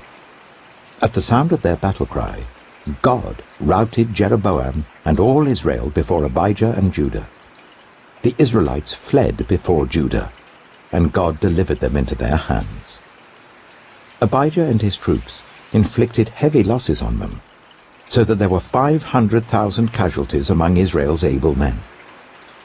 The Israelites were subdued on that occasion, and the people of Judah were victorious, because they relied on the Lord, the God of their ancestors. Abijah pursued Jeroboam, and took from him the towns of Bethel, Jeshanah, and Ephron, with their surrounding villages. Jeroboam did not regain power during the time of Abijah, and the Lord struck him down, and he died. But Abijah grew in strength. He married 14 wives, and had 22 sons and 16 daughters. The other events of Abijah's reign, what he did and what he said, are written in the annotations of the prophet Iddo. 2 Chronicles chapter 14. And Abijah rested with his ancestors, and was buried in the city of David. Asa his son succeeded him as king, and in his days the country was at peace for 10 years. Asa did what was good and right in the eyes of the Lord his God. He removed the foreign altars and the high places, smashed the sacred stones, and cut down the Asherah poles. He commanded Judah to seek the Lord, the God of their ancestors, and to obey his laws and commands. He removed the high places and incense altars in every town in Judah, and the kingdom was at peace under him. He built up the fortified cities of Judah, since the land was at peace. No one was at war with him during those years, for the Lord gave him rest. Let us build up these towns, he said to Judah, and put walls around them, with towers, gates, and bars. The land is still ours, because we have sought the Lord our God. We sought him, and he has given us rest on every side. So they built and prospered.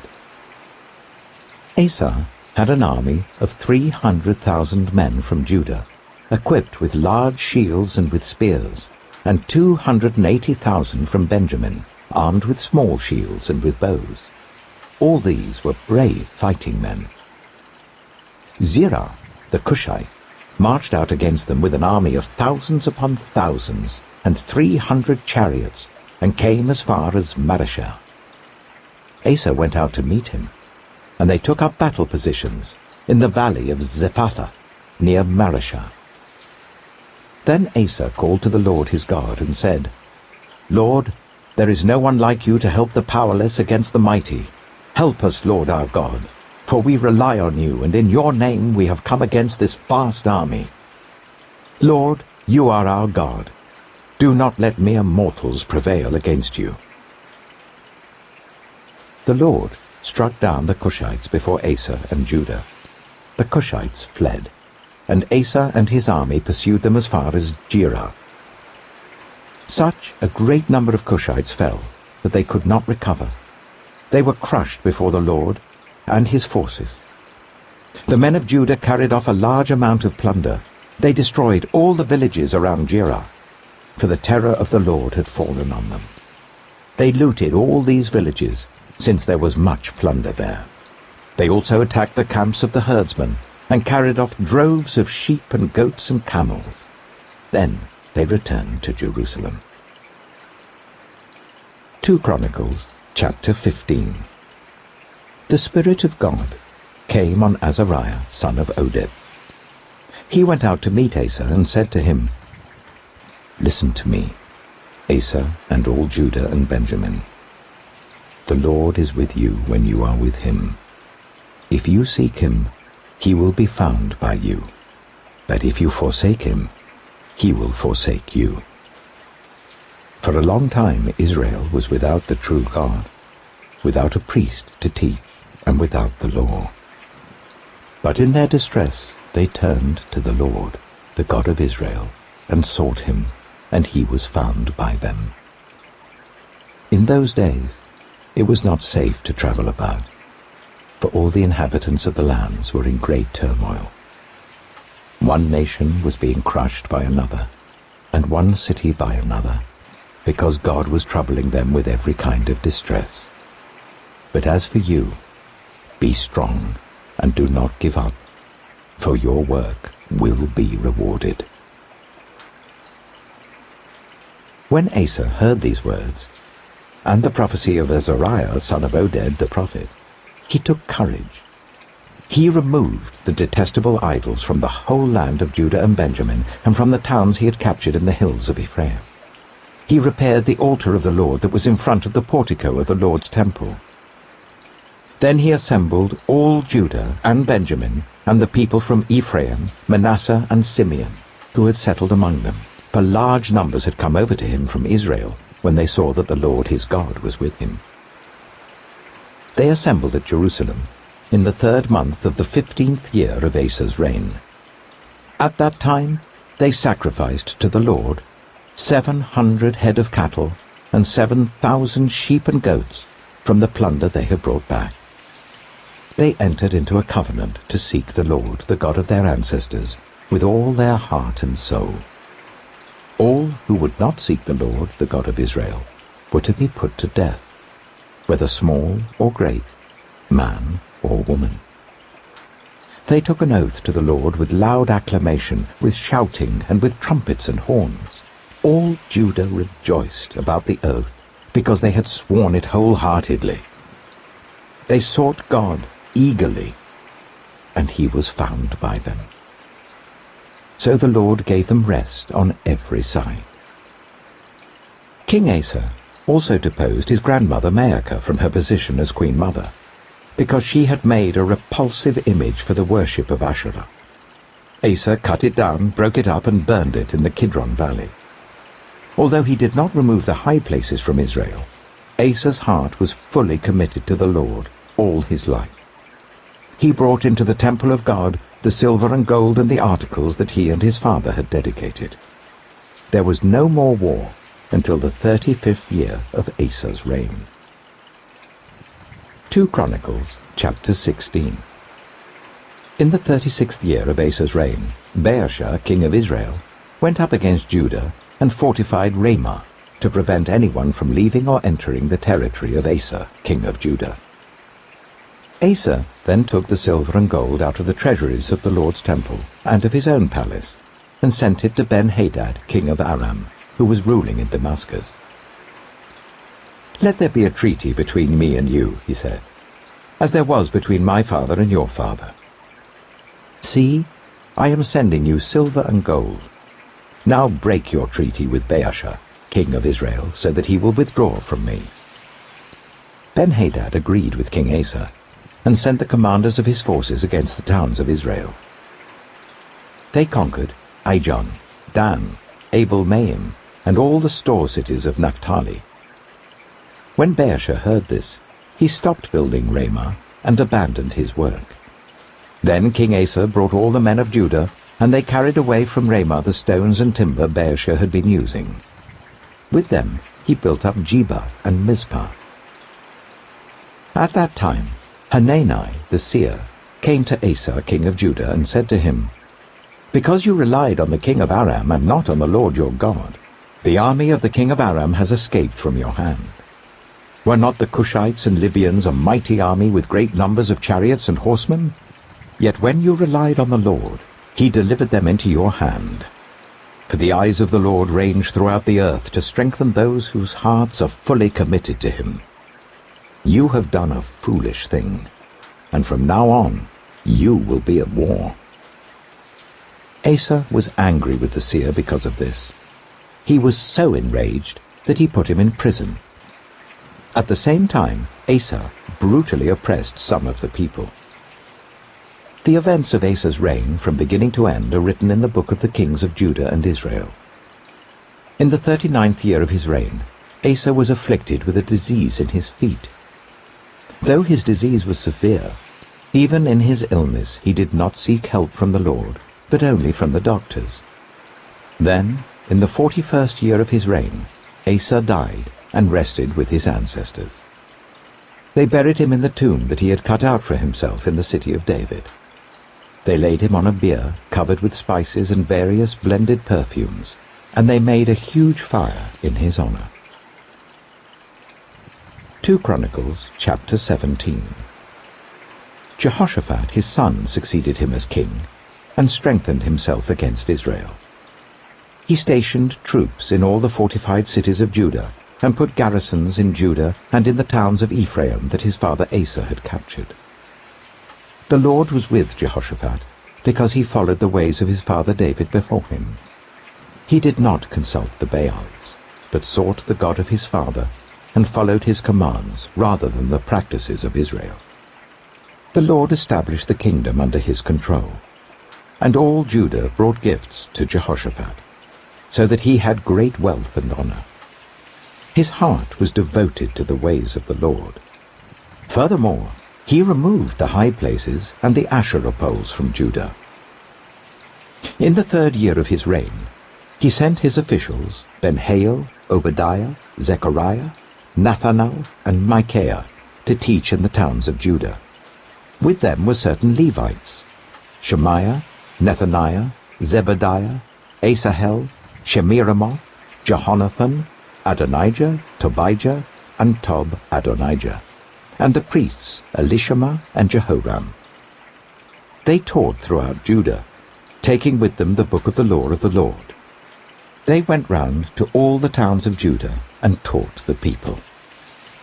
The fear of the Lord fell on all the kingdoms of the lands surrounding Judah, so that they did not go to war against Jehoshaphat. Some Philistines brought Jehoshaphat gifts and silver as tribute, and the Arabs brought him flocks, 7,700 rams and 7,700 goats. Jehoshaphat became more and more powerful. He built forts and store cities in Judah, and had large supplies in the towns of Judah. He also kept experienced fighting men in Jerusalem. Their enrollment by families was as follows. From Judah, commanders of units of 1,000, Adnah the commander with 300,000 fighting men. Next, Jehohanan the commander with 280,000. Next, Amaziah, son of Zichri, who volunteered himself for the service of the Lord with 200,000. From Benjamin, Eliada, a valiant soldier with 200,000 men armed with bows and shields. Next, Jehoshaphat, with 180,000 men armed for battle. These were the men who served the king, besides those he stationed in the fortified cities throughout Judah. 2 Chronicles chapter 18. Now Jehoshaphat had great wealth and honor, and he allied himself with Ahab by marriage. Some years later he went down to see Ahab in Samaria. Ahab slaughtered many sheep and cattle for him, and the people with him, and urged him to attack Ramoth-Gilead. Ahab, king of Israel, asked Jehoshaphat, king of Judah, "Will you go with me against Ramoth-Gilead?" Jehoshaphat replied, "I am as you are, and my people as your people. We will join you in the war." But Jehoshaphat also said to the king of Israel, "First seek the counsel of the Lord." So the king of Israel brought together the prophets, 400 men, and asked them, "Shall we go to war against Ramoth-Gilead, or shall I not?" "Go," they answered, "for God will give it into the king's hand." But Jehoshaphat asked, "Is there no longer a prophet of the Lord here, whom we can inquire of?" The king of Israel answered Jehoshaphat, "There is still one prophet through whom we can inquire of the Lord, but I hate him, because he never prophesies anything good about me, but always bad. He is Micaiah, son of Imlah." "The king should not say such a thing," Jehoshaphat replied. So the king of Israel called one of his officials and said, "Bring Micaiah, son of Imlah, at once." Dressed in their royal robes, the king of Israel and Jehoshaphat, king of Judah, were sitting on their thrones at the threshing floor by the entrance of the gate of Samaria, with all the prophets prophesying before them. Now Zedekiah, son of Kenaniah, had made iron horns, and he declared, "This is what the Lord says.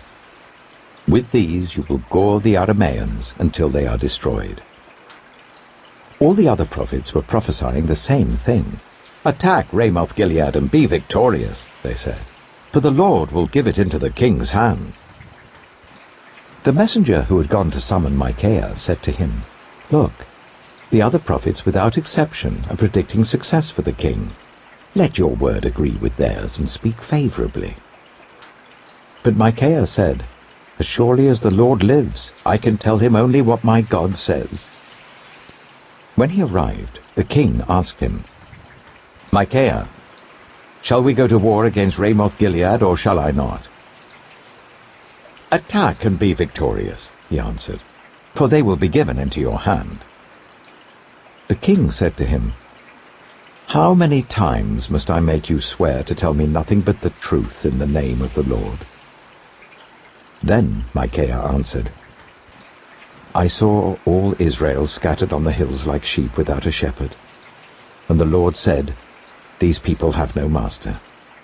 Let each one go home in peace.'" The king of Israel said to Jehoshaphat, "Didn't I tell you that he never prophesies anything good about me, but only bad?" Micaiah continued, "Therefore hear the word of the Lord. I saw the Lord sitting on his throne, with all the multitudes of heaven standing on his right and on his left.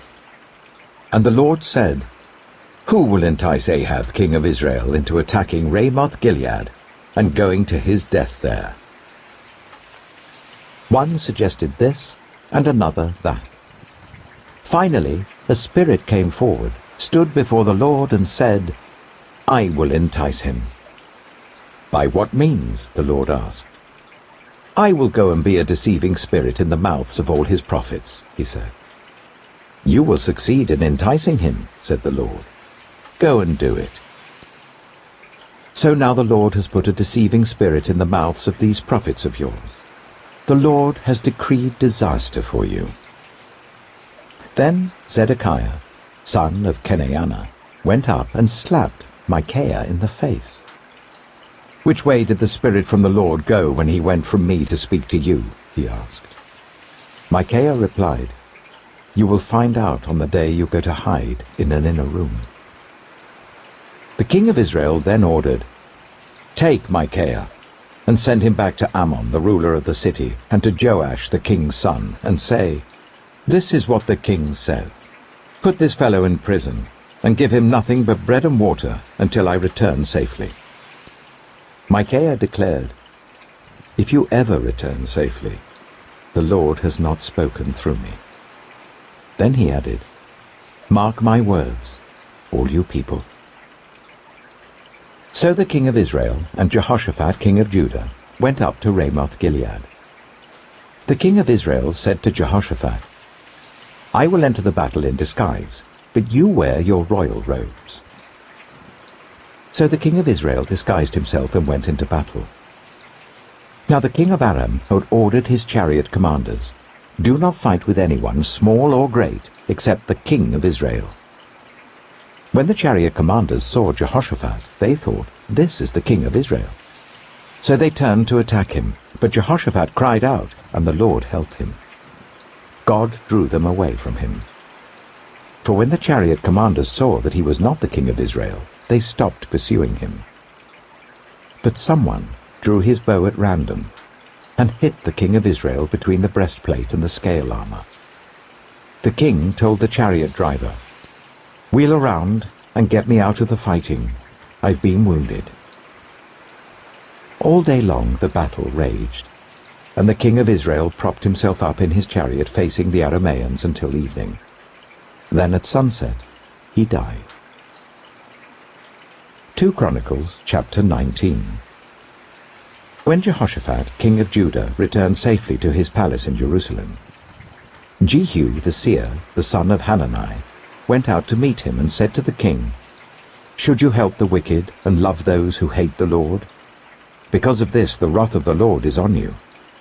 There is, however, some good in you, for you have rid the land of the Asherah poles, and have set your heart on seeking God." Jehoshaphat lived in Jerusalem, and he went out again among the people from Beersheba to the hill country of Ephraim, and turned them back to the Lord, the God of their ancestors. He appointed judges in the land, in each of the fortified cities of Judah. He told them, "Consider carefully what you do, because you are not judging for mere mortals, but for the Lord, who is with you whenever you give a verdict. Now let the fear of the Lord be on you. Judge carefully, for with the Lord our God there is no injustice or partiality or bribery." In Jerusalem also, Jehoshaphat appointed some of the Levites, priests, and heads of Israelite families to administer the law of the Lord and to settle disputes. And they lived in Jerusalem. He gave them these orders: "You must serve faithfully and wholeheartedly in the fear of the Lord. In every case that comes before you from your people who live in the cities, whether bloodshed or other concerns of the law, commands, decrees, or regulations, you are to warn them not to sin against the Lord. Otherwise his wrath will come on you and your people. Do this, and you will not sin." Amaziah, the chief priest, will be over you in any matter concerning the Lord, and Zebadiah son of Ishmael, the leader of the tribe of Judah, will be over you in any matter concerning the king, and the Levites will serve as officials before you.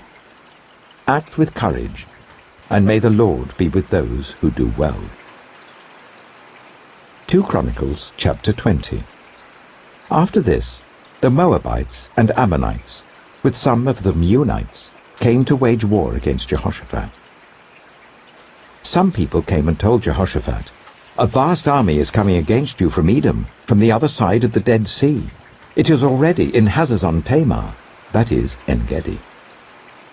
Alarmed, Jehoshaphat resolved to inquire of the Lord, and he proclaimed a fast for all Judah. The people of Judah came together to seek help from the Lord. Indeed, they came from every town in Judah to seek him. Then Jehoshaphat stood up in the assembly of Judah and Jerusalem, at the temple of the Lord in the front of the new courtyard, and said, Lord, the God of our ancestors, are you not the God who is in heaven? You rule over all the kingdoms of the nations. Power and might are in your hand, and no one can withstand you. Our God, did you not drive out the inhabitants of this land before your people Israel, and give it forever to the descendants of Abraham your friend? They have lived in it, and have built in it a sanctuary for your name, saying, If calamity comes upon us, whether the sword of judgment, or plague, or famine, we will stand in your presence before this temple that bears your name, and will cry out to you in our distress, and you will hear us and save us. But now here are men from Ammon, Moab, and Mount Seir, whose territory you would not allow Israel to invade when they came from Egypt. So they turned away from them and did not destroy them. See how they are repaying us by coming to drive us out of the possession you gave us as an inheritance. Our God, will you not judge them? For we have no power to face this vast army that is attacking us. We do not know what to do, but our eyes are on you. All the men of Judah, with their wives and children and little ones, stood there before the Lord. Then the Spirit of the Lord came on Jahaziel, son of Zechariah, the son of Benaiah, the son of Jeiel, the son of Mattaniah, a Levite, and descendant of Asaph, as he stood in the assembly. He said, Listen, King Jehoshaphat and all who live in Judah and Jerusalem. This is what the Lord says to you. Do not be afraid or discouraged because of this vast army. For the battle is not yours, but God's. Tomorrow march down against them. They will be climbing up by the pass of Ziz, and you will find them at the end of the gorge in the desert of Jeruel. You will not have to fight this battle. Take up your positions, stand firm, and see the deliverance the Lord will give you, Judah and Jerusalem. Do not be afraid, do not be discouraged. Go out to face them tomorrow, and the Lord will be with you. Jehoshaphat bowed down with his face to the ground, and all the people of Judah and Jerusalem fell down in worship before the Lord. Then some Levites from the Kohathites and Korahites stood up and praised the Lord, the God of Israel, with a very loud voice. Early in the morning they left for the desert of Tekoa. As they set out, Jehoshaphat stood and said, Listen to me, Judah and the people of Jerusalem. Have faith in the Lord your God, and you will be upheld. Have faith in his prophets, and you will be successful. After consulting the people, Jehoshaphat appointed men to sing to the Lord and to praise him for the splendor of his holiness as they went out at the head of the army, saying, Give thanks to the Lord, for his love endures forever. As they began to sing and praise, the Lord set ambushes against the men of Ammon and Moab and Mount Seir, who were invading Judah, and they were defeated. The Ammonites and Moabites rose up against the men from Mount Seir to destroy and annihilate them. After they finished slaughtering the men from Seir, they helped to destroy one another. When the men of Judah came to the place that overlooks the desert and looked towards the vast army, they saw only dead bodies lying on the ground. No one escaped. So Jehoshaphat and his men went to carry off their plunder. And they found among them a great amount of equipment and clothing, and also articles of value, more than they could take away. There was so much plunder that it took 3 days to collect it. On the 4th day they assembled in the valley of Barakah, where they praised the Lord. This is why it is called the valley of Barakah to this day. Then, led by Jehoshaphat, all the men of Judah and Jerusalem returned joyfully to Jerusalem, for the Lord had given them cause to rejoice over their enemies. They entered Jerusalem and went to the temple of the Lord with harps and lyres and trumpets. The fear of God came on all the surrounding kingdoms when they heard how the Lord had fought against the enemies of Israel, and the kingdom of Jehoshaphat was at peace, for his God had given him rest on every side. So Jehoshaphat reigned over Judah. He was 35 years old when he became king of Judah, and he reigned in Jerusalem for 25 years. His mother's name was Azubah, daughter of Shilhi. He followed the ways of his father Asa, and did not stray from them. He did what was right in the eyes of the Lord. The high places, however, were not removed, and the people still had not set their hearts on the God of their ancestors. The other events of Jehoshaphat's reign, from beginning to end, are written in the annals of Jehu, son of Hanani, which are recorded in the book of the kings of Israel. Later, Jehoshaphat, king of Judah, made an alliance with Ahaziah, king of Israel, whose ways were wicked. He agreed with him to construct a fleet of trading ships. After these were built at Ezion-Geber, Eleazar, son of Dodabahu of Mareshah, prophesied against Jehoshaphat, saying, "Because you have made an alliance with Ahaziah, the Lord will destroy what you have made." The ships were wrecked and were not able to set sail to trade. 2 Chronicles, chapter 21. Then Jehoshaphat rested with his ancestors, and was buried with them in the city of David. And Jehoram his son succeeded him as king. Jehoram's brothers, the sons of Jehoshaphat, were Azariah, Jehiel, Zechariah, Azariahu, Michael, and Shephatiah. All these were sons of Jehoshaphat, king of Israel. Their father had given them many gifts of silver and gold, and articles of value, as well as fortified cities in Judah. But he had given the kingdom to Jehoram, because he was his firstborn son. When Jehoram established himself firmly over his father's kingdom, he put all his brothers to the sword, along with some of the officials of Israel. Jehoram was 32 years old when he became king, and he reigned in Jerusalem for 8 years. He followed the ways of the kings of Israel, as the house of Ahab had done, for he married a daughter of Ahab. He did evil in the eyes of the Lord. Nevertheless, because of the covenant the Lord had made with David, the Lord was not willing to destroy the house of David. He had promised to maintain a lamp for him and his descendants forever. In the time of Jehoram, Edom rebelled against Judah and set up its own king. So Jehoram went there with his officers and all his chariots. The Edomites surrounded him and his chariot commanders, but he rose up and broke through by night. To this day, Edom has been in rebellion against Judah.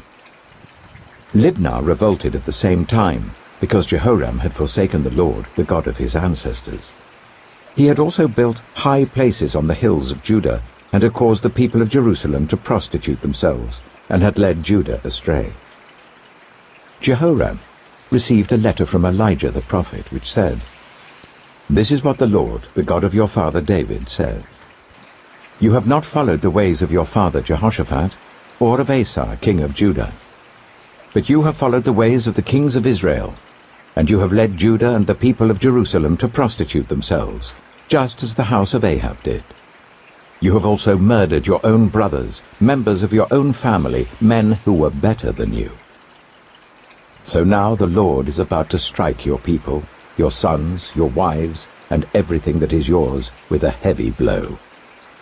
You yourself will be very ill with a lingering disease of the bowels, until the disease causes your bowels to come out." The Lord aroused against Jehoram the hostility of the Philistines and of the Arabs who lived near the Cushites. They attacked Judah, invaded it, and carried off all the goods found in the king's palace together with his sons and wives. Not a son was left to him, except Ahaziah the youngest. After all this, the Lord afflicted Jehoram with an incurable disease of the bowels. In the course of time, at the end of the 2nd year, his bowels came out because of the disease, and he died in great pain. His people made no funeral fire in his honor, as they had for his predecessors. Jehoram was 32 years old when he became king, and he reigned in Jerusalem for 8 years. He passed away to no one's regret, and was buried in the city of David, but not in the tombs of the kings. 2 Chronicles chapter 22. The people of Jerusalem made Ahaziah, Jehoram's youngest son, king in his place.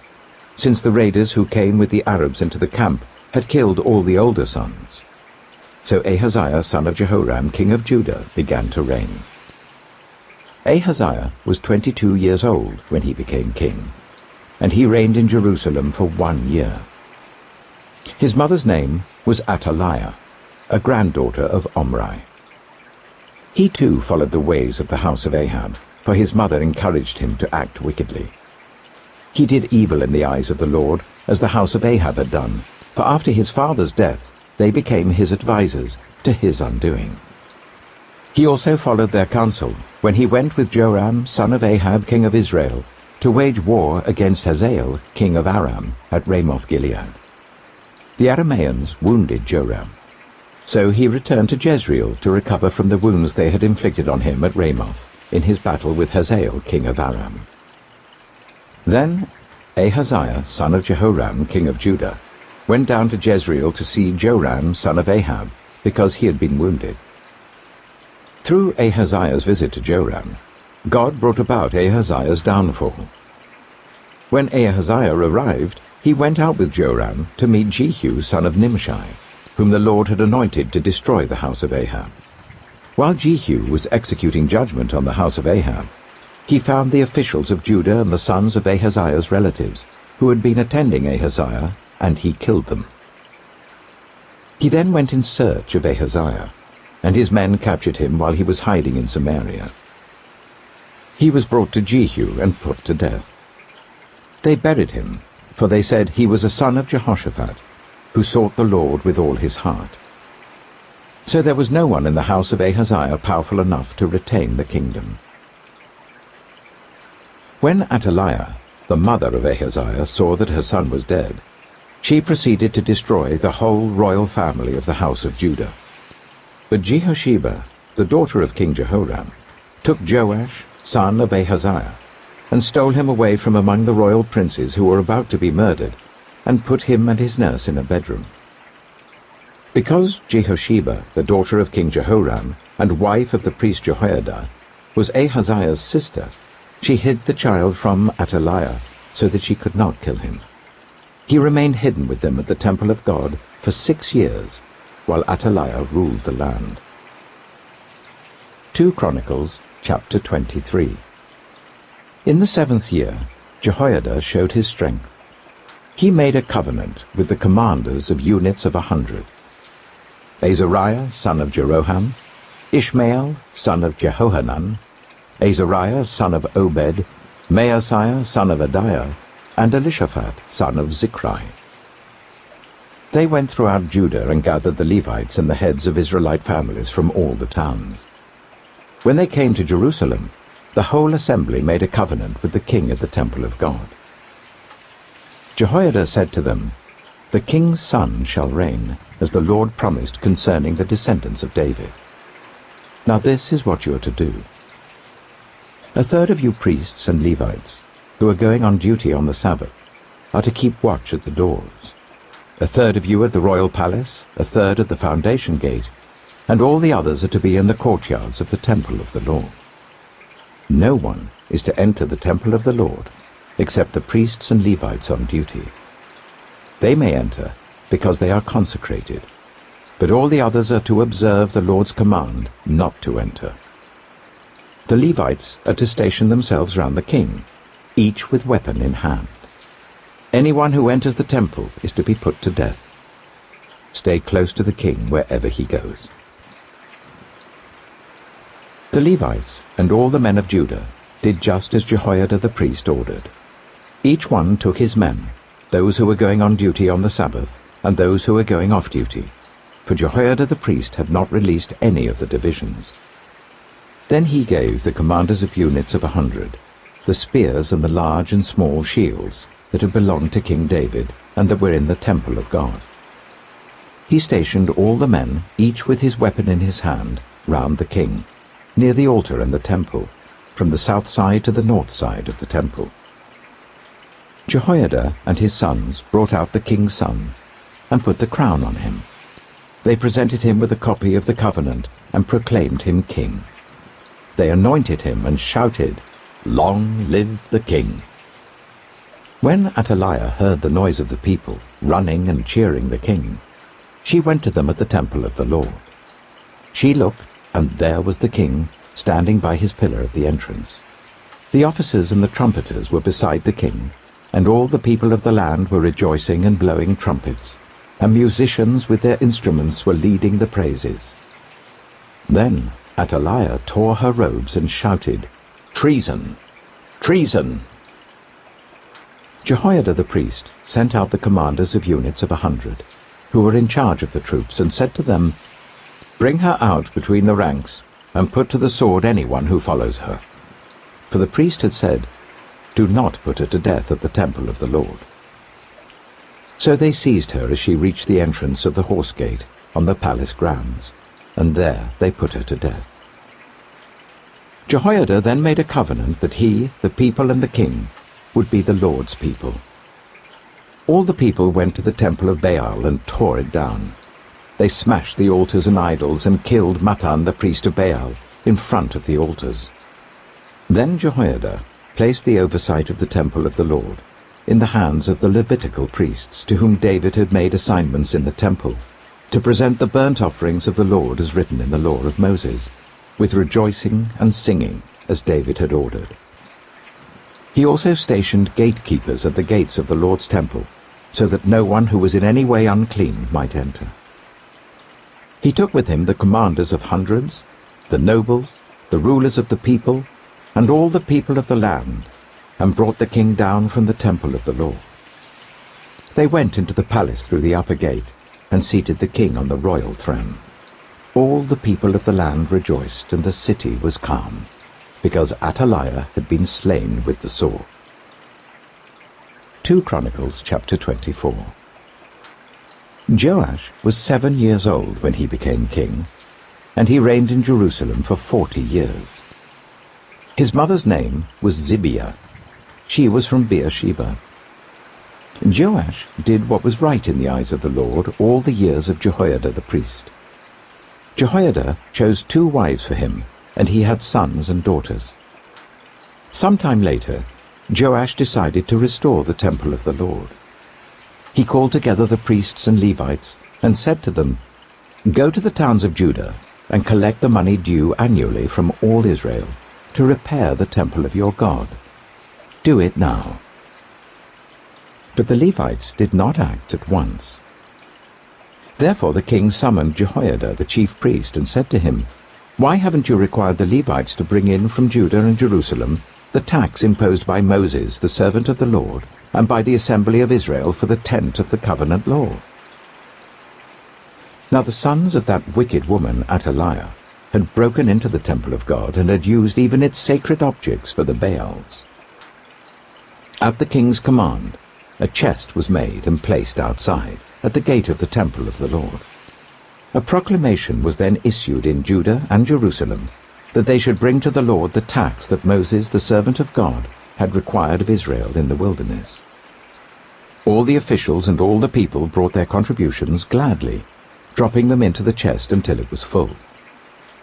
Whenever the chest was brought in by the Levites to the king's officials, and they saw that there was a large amount of money, the royal secretary and the officer of the chief priest would come and empty the chest and carry it back to its place. They did this regularly and collected a great amount of money.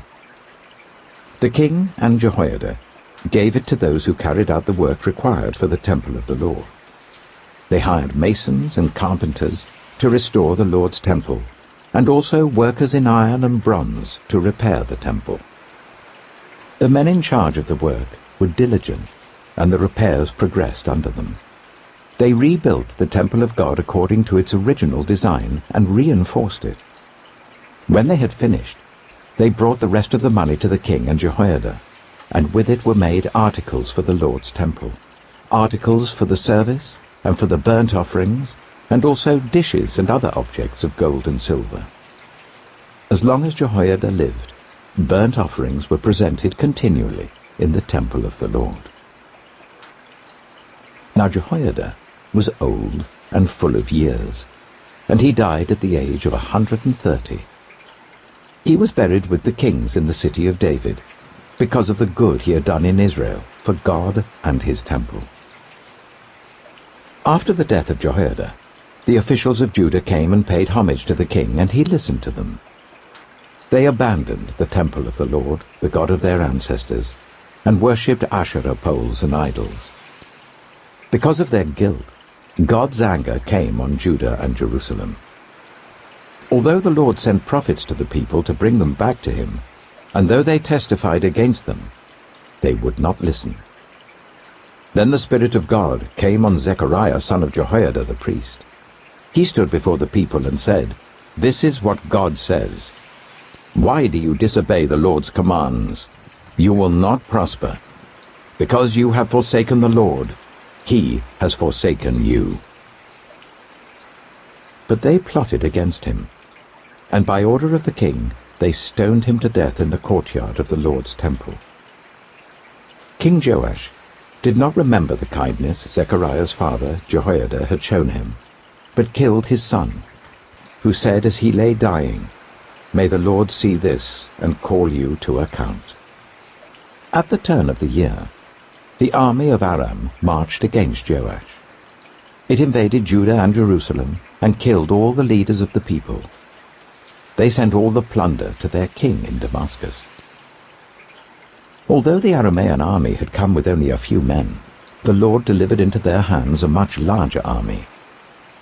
Because Judah had forsaken the Lord, the God of their ancestors, judgment was executed on Joash.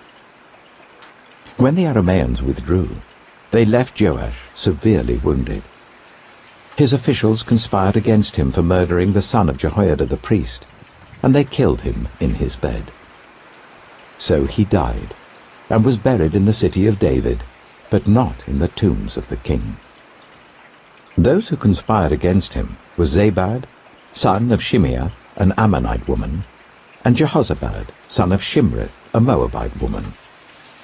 The account of his sons, the many prophecies about him, and the record of the restoration of the temple of God are written in the annotations on the book of the kings. And Amaziah his son succeeded him as king. 2 Chronicles chapter 25.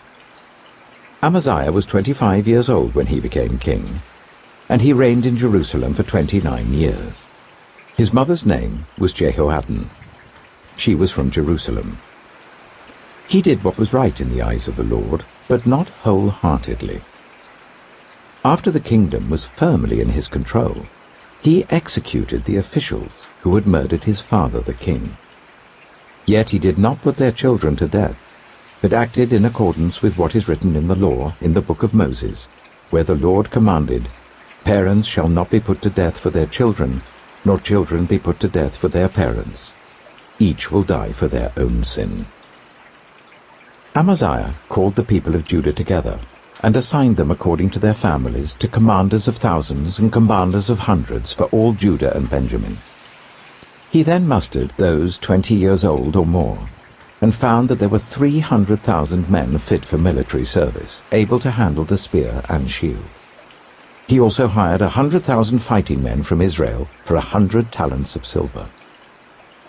But a man of God came to him and said, "Your Majesty, these troops from Israel must not march with you, for the Lord is not with Israel, not with any of the people of Ephraim. Even if you go and fight courageously in battle, God will overthrow you before the enemy, for God has the power to help or to overthrow." Amaziah asked the man of God, "But what about the 100 talents I paid for these Israelite troops?" The man of God replied, "The Lord can give you much more than that." So Amaziah dismissed the troops who had come to him from Ephraim and sent them home. They were furious with Judah and left for home in a great rage. Amaziah then marshaled his strength and led his army to the valley of Salt, where he killed 10,000 men of Seir. The army of Judah also captured 10,000 men alive, took them to the top of a cliff, and threw them down, so that all were dashed to pieces. Meanwhile, the troops that Amaziah had sent back and had not allowed to take part in the war raided towns belonging to Judah, from Samaria to Beth-horon. They killed 3,000 people and carried off great quantities of plunder. When Amaziah returned from slaughtering the Edomites, he brought back the gods of the people of Seir. He set them up as his own gods, bowed down to them and burned sacrifices to them. The anger of the Lord burned against Amaziah, and he sent a prophet to him who said, "Why do you consult this people's gods, who could not save their own people from your hand?" While he was still speaking, the king said to him, "Have we appointed you an adviser to the king? Stop! Why be struck down?" So the prophet stopped but said, "I know that God is determined to destroy you, because you have done this and have not listened to my counsel." After Amaziah, king of Judah, consulted his advisers, he sent this challenge to Joash, son of Jehoahaz, the son of Jehu, king of Israel. "Come, let us face each other in battle." But Joash, king of Israel, replied to Amaziah, king of Judah, "A thistle in Lebanon sent a message to a cedar in Lebanon. Give your daughter to my son in marriage." Then a wild beast in Lebanon came along and trampled the thistle underfoot. You say to yourself that you have defeated Edom, and now you are arrogant and proud. But stay home. Why ask for trouble and cause your own downfall and that of Judah also? Amaziah, however, would not listen. For God so worked that he might deliver them into the hands of Joash, because they sought the gods of Edom. So Joash, king of Israel, attacked. He and Amaziah, king of Judah, faced each other at Beth-shemesh in Judah. Judah was routed by Israel, and every man fled to his home. Jehoash, king of Israel, captured Amaziah, king of Judah, the son of Joash, the son of Ahaziah, at Beth-shemesh. Then Jehoash brought him to Jerusalem, and broke down the wall of Jerusalem from the Ephraim gate to the corner gate, a section about 400 cubits long. He took all the gold and silver, and all the articles found in the temple of God that had been in the care of Obed-Edom, together with the palace treasures and the hostages, and returned to Samaria. Amaziah, son of Joash, king of Judah, lived for 15 years after the death of Jehoash, son of Jehoahaz, king of Israel. As for the other events of Amaziah's reign, from beginning to end, are they not written in the book of the kings of Judah and Israel? From the time that Amaziah turned away from following the Lord, they conspired against him in Jerusalem, and he fled to Lachish. But they sent men after him to Lachish, and killed him there. He was brought back by horse, and was buried with his ancestors in the city of Judah. 2 Chronicles, chapter 26. Then all the people of Judah took Uzziah, who was 16 years old, and made him king in place of his father Amaziah. He was the one who rebuilt Elath, and restored it to Judah after Amaziah rested with his ancestors. Uzziah was 16 years old when he became king, and he reigned in Jerusalem for 52 years. His mother's name was Jecholiah. She was from Jerusalem. He did what was right in the eyes of the Lord, just as his father Amaziah had done. He sought God during the days of Zechariah, who instructed him in the fear of God. As long as he sought the Lord, God gave him success. He went to war against the Philistines, and broke down the walls of Gath, Jabneh, and Ashdod. He then rebuilt towns near Ashdod and elsewhere among the Philistines. God helped him against the Philistines and against the Arabs who lived in Gur-Baal, and against the Meunites. The Ammonites brought tribute to Uzziah, and his fame spread as far as the border of Egypt, because he had become very powerful. Uzziah built towers in Jerusalem at the corner gate, at the valley gate, and at the angle of the wall, and he fortified them. He also built towers in the wilderness and dug many cisterns, because he had much livestock in the foothills and in the plain. He had people working his fields and vineyards in the hills and in the fertile lands, for he loved the soil. Uzziah had a well-trained army, ready to go out by divisions according to their numbers, as mustered by Jeiel, the secretary, and Maaseiah, the officer, under the direction of Hananiah, one of the royal officials. The total number of family leaders over the fighting men was 2,600. Under their command was an army of 307,500 men trained for war, a powerful force to support the king against his enemies. Uzziah provided shields, spears, helmets, coats of armor, bows and slingstones for the entire army. In Jerusalem, he made devices invented for use on the towers and on the corner defenses, so that soldiers could shoot arrows and hurl large stones from the walls. His fame spread far and wide, for he was greatly helped until he became powerful.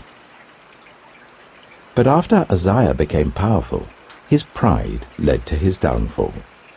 He was unfaithful to the Lord his God, and entered the temple of the Lord to burn incense on the altar of incense.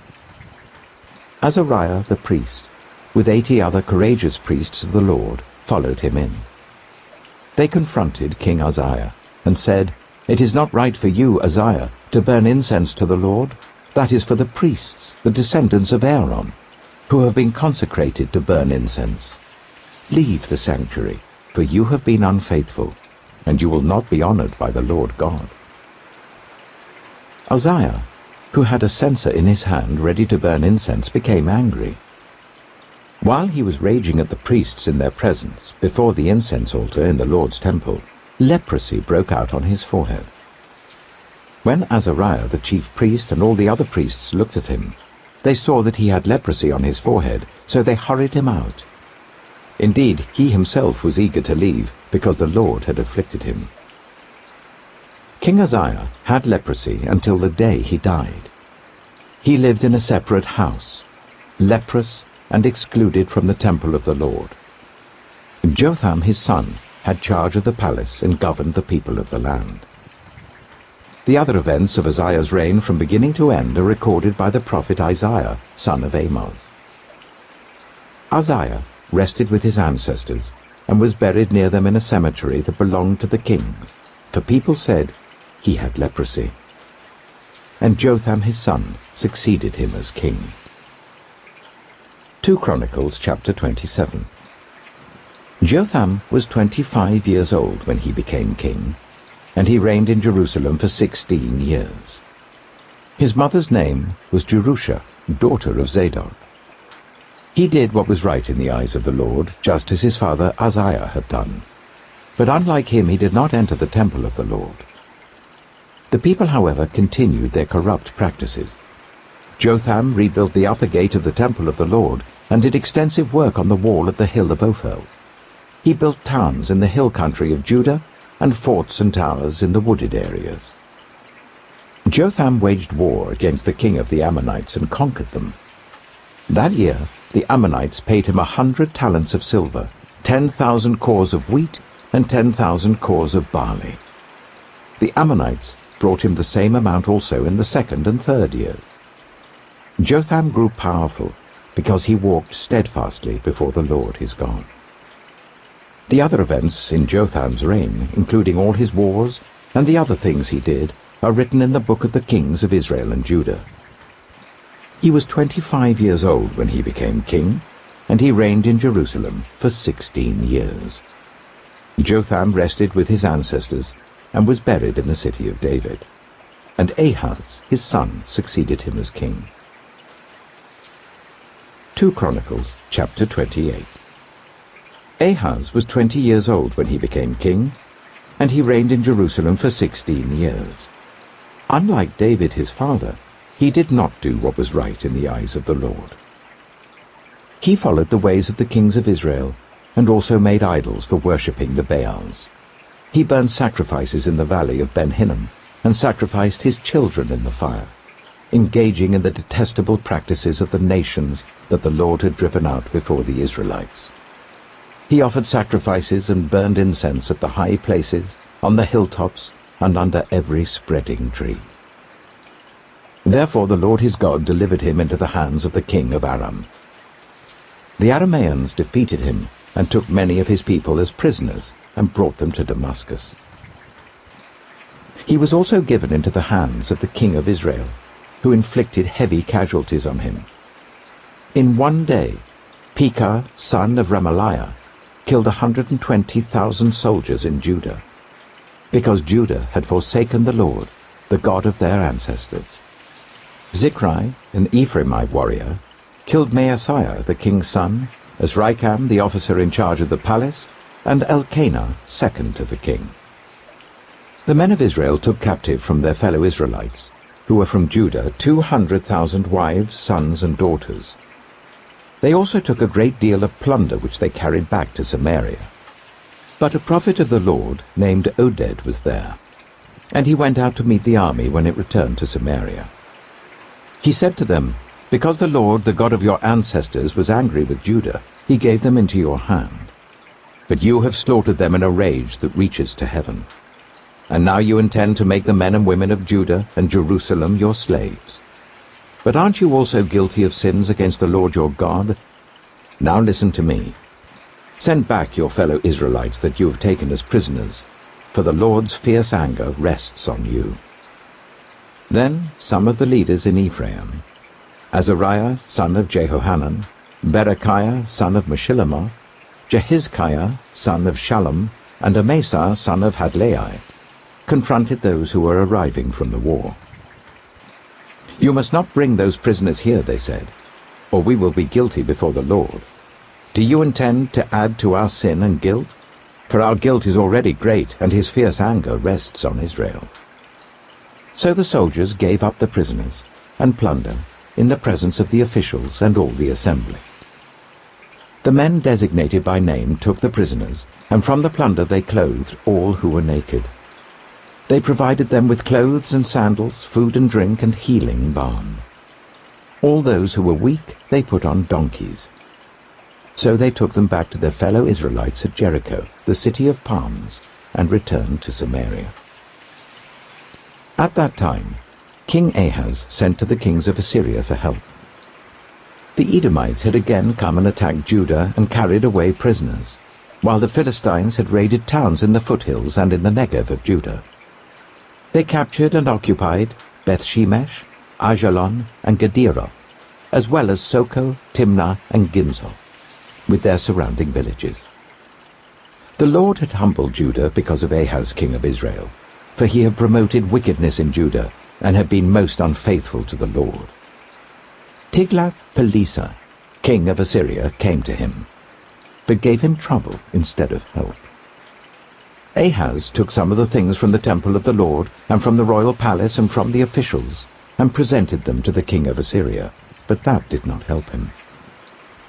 In his time of trouble, King Ahaz became even more unfaithful to the Lord.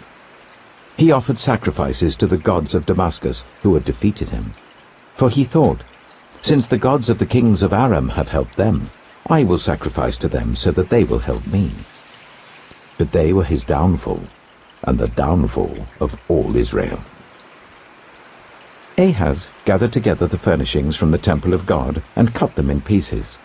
He shut the door of the Lord's temple and set up altars at every street corner in Jerusalem. In every town in Judah he built high places to burn sacrifices to other gods and aroused the anger of the Lord, the God of his ancestors. The other events of his reign and all his ways from beginning to end are written in the book of the kings of Judah and Israel. Ahaz rested with his ancestors and was buried in the city of Jerusalem, but he was not placed in the tombs of the kings of Israel. And Hezekiah his son succeeded him as king. 2 Chronicles chapter 29. Hezekiah was 25 years old when he became king, and he reigned in Jerusalem for 29 years. His mother's name was Abijah, daughter of Zechariah.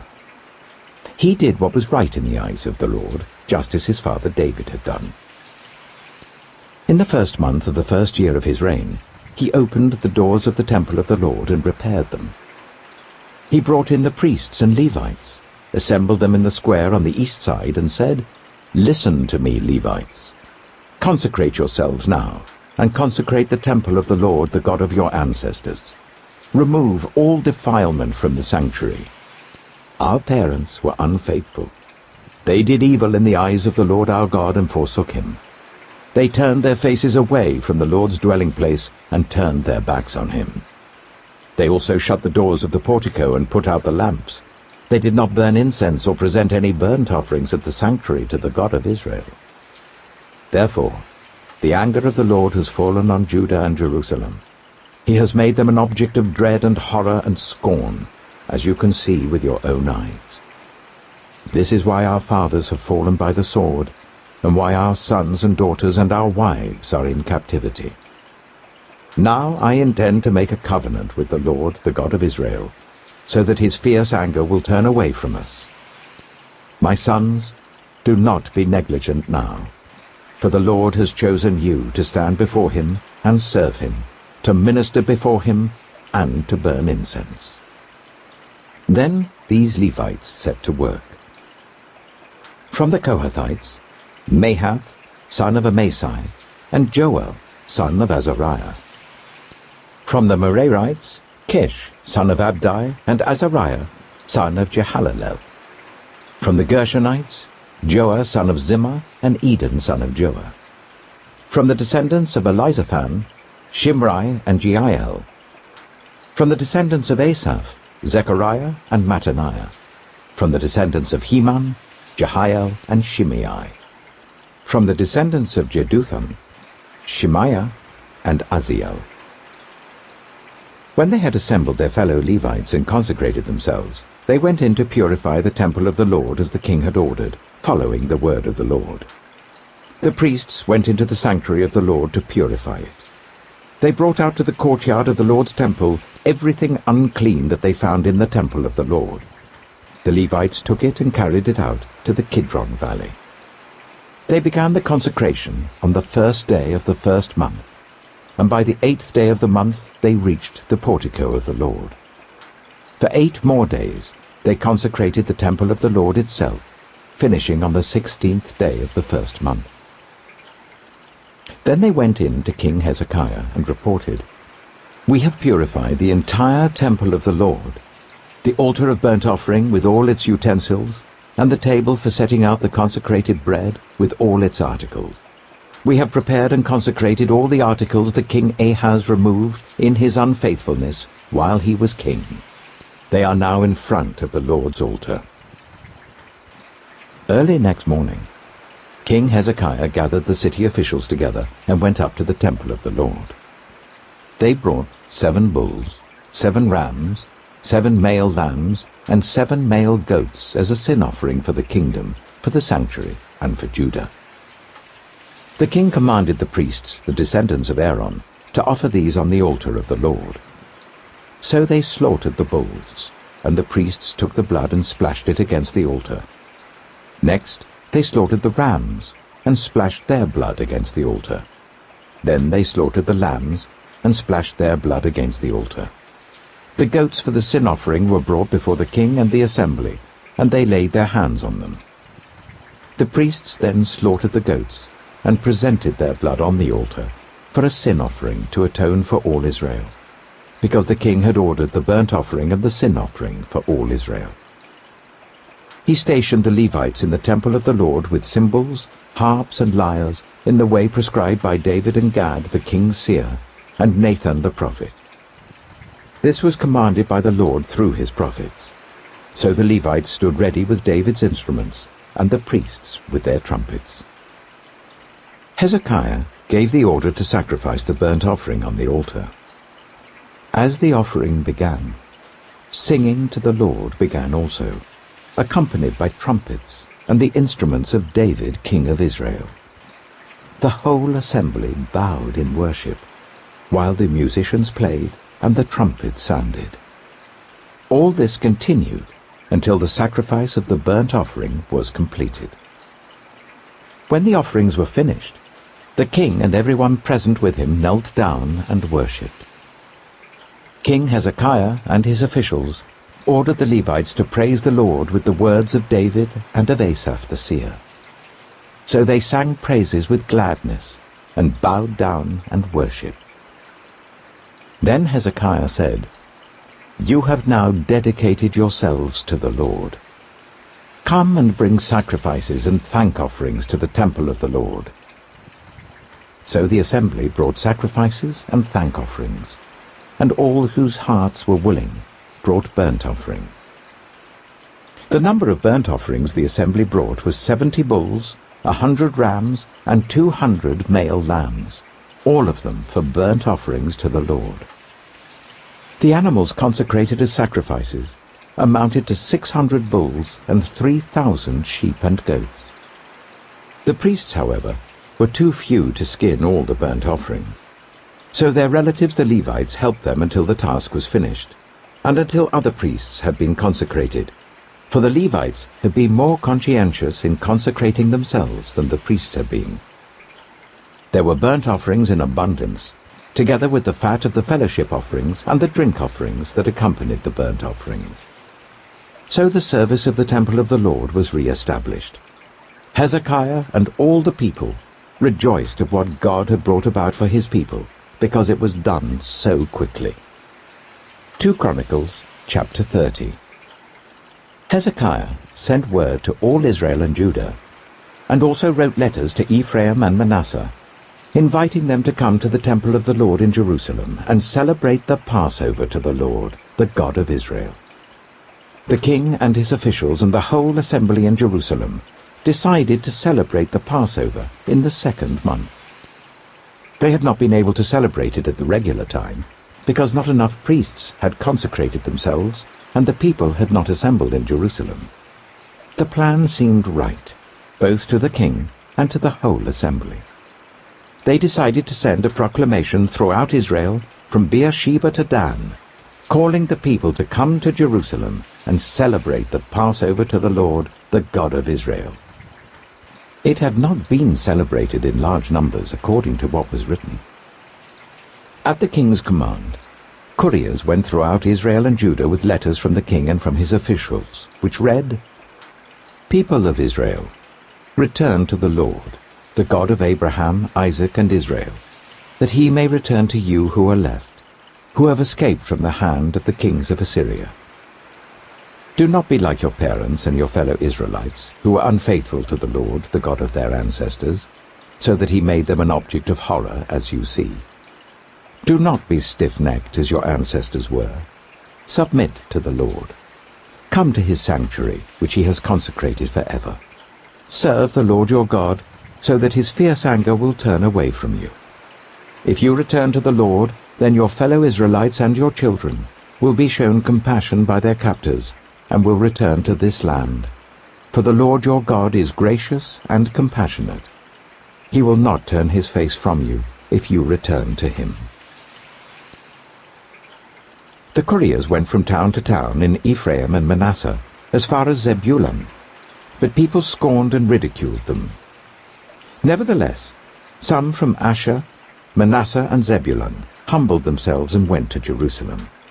Also in Judah the hand of God was on the people to give them unity of mind, to carry out what the king and his officials had ordered, following the word of the Lord. A very large crowd of people assembled in Jerusalem to celebrate the festival of unleavened bread in the 2nd month. They removed the altars in Jerusalem and cleared away the incense altars and threw them into the Kidron Valley. They slaughtered the Passover lamb on the 14th day of the 2nd month. The priests and the Levites were ashamed and consecrated themselves and brought burnt offerings to the temple of the Lord. Then they took up their usual positions, as prescribed in the law of Moses, the man of God. The priests splashed against the altar the blood handed to them by the Levites. Since many in the crowd had not consecrated themselves, the Levites had to kill the Passover lambs for all those who were not ceremonially clean, and could not consecrate their lambs to the Lord. Although most of the many people who came from Ephraim, Manasseh, Issachar, and Zebulun had not purified themselves, yet they ate the Passover contrary to what was written. But Hezekiah prayed for them, saying, "May the Lord who is good pardon everyone who sets their heart on seeking God, the Lord, the God of their ancestors, even if they are not clean according to the rules of the sanctuary."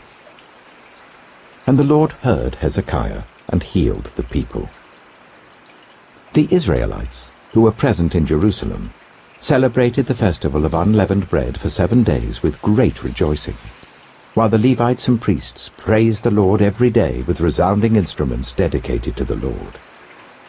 Hezekiah spoke encouragingly to all the Levites, who showed good understanding of the service of the Lord. For the 7 days they ate their assigned portion and offered fellowship offerings and praised the Lord, the God of their ancestors.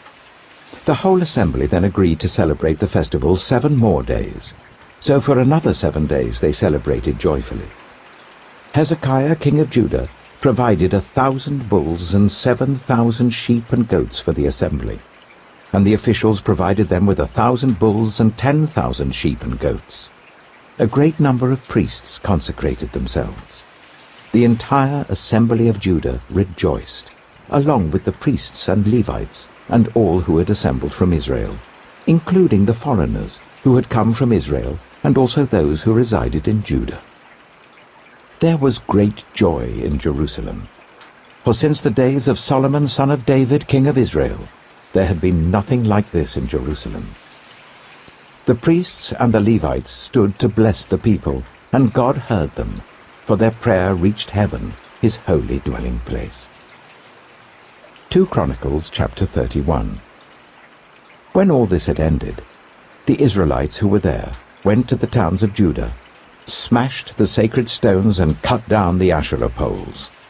They destroyed the high places and the altars throughout Judah and Benjamin, and in Ephraim and Manasseh.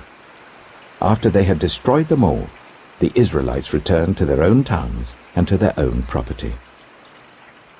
Hezekiah assigned the priests and Levites to divisions, each of them according to their duties as priests or Levites, to offer burnt offerings and fellowship offerings, to minister, to give thanks and to sing praises at the gates of the Lord's dwelling. The king contributed from his own possessions for the morning and evening burnt offerings, and for the burnt offerings on the Sabbaths, at the new moons, and at the appointed festivals, as written in the law of the Lord. He ordered the people living in Jerusalem to give the portion due to the priests and Levites, so that they could devote themselves to the law of the Lord. As soon as the order went out, the Israelites generously gave the first fruits of their grain, new wine, olive oil and honey, and all that the fields produced. They brought a great amount, a tithe of everything. The people of Israel and Judah who lived in the towns of Judah also brought a tithe of their herds and flocks, and a tithe of the holy things dedicated to the Lord their God, and they piled them in heaps. They began doing this in the 3rd month, and finished in the 7th month.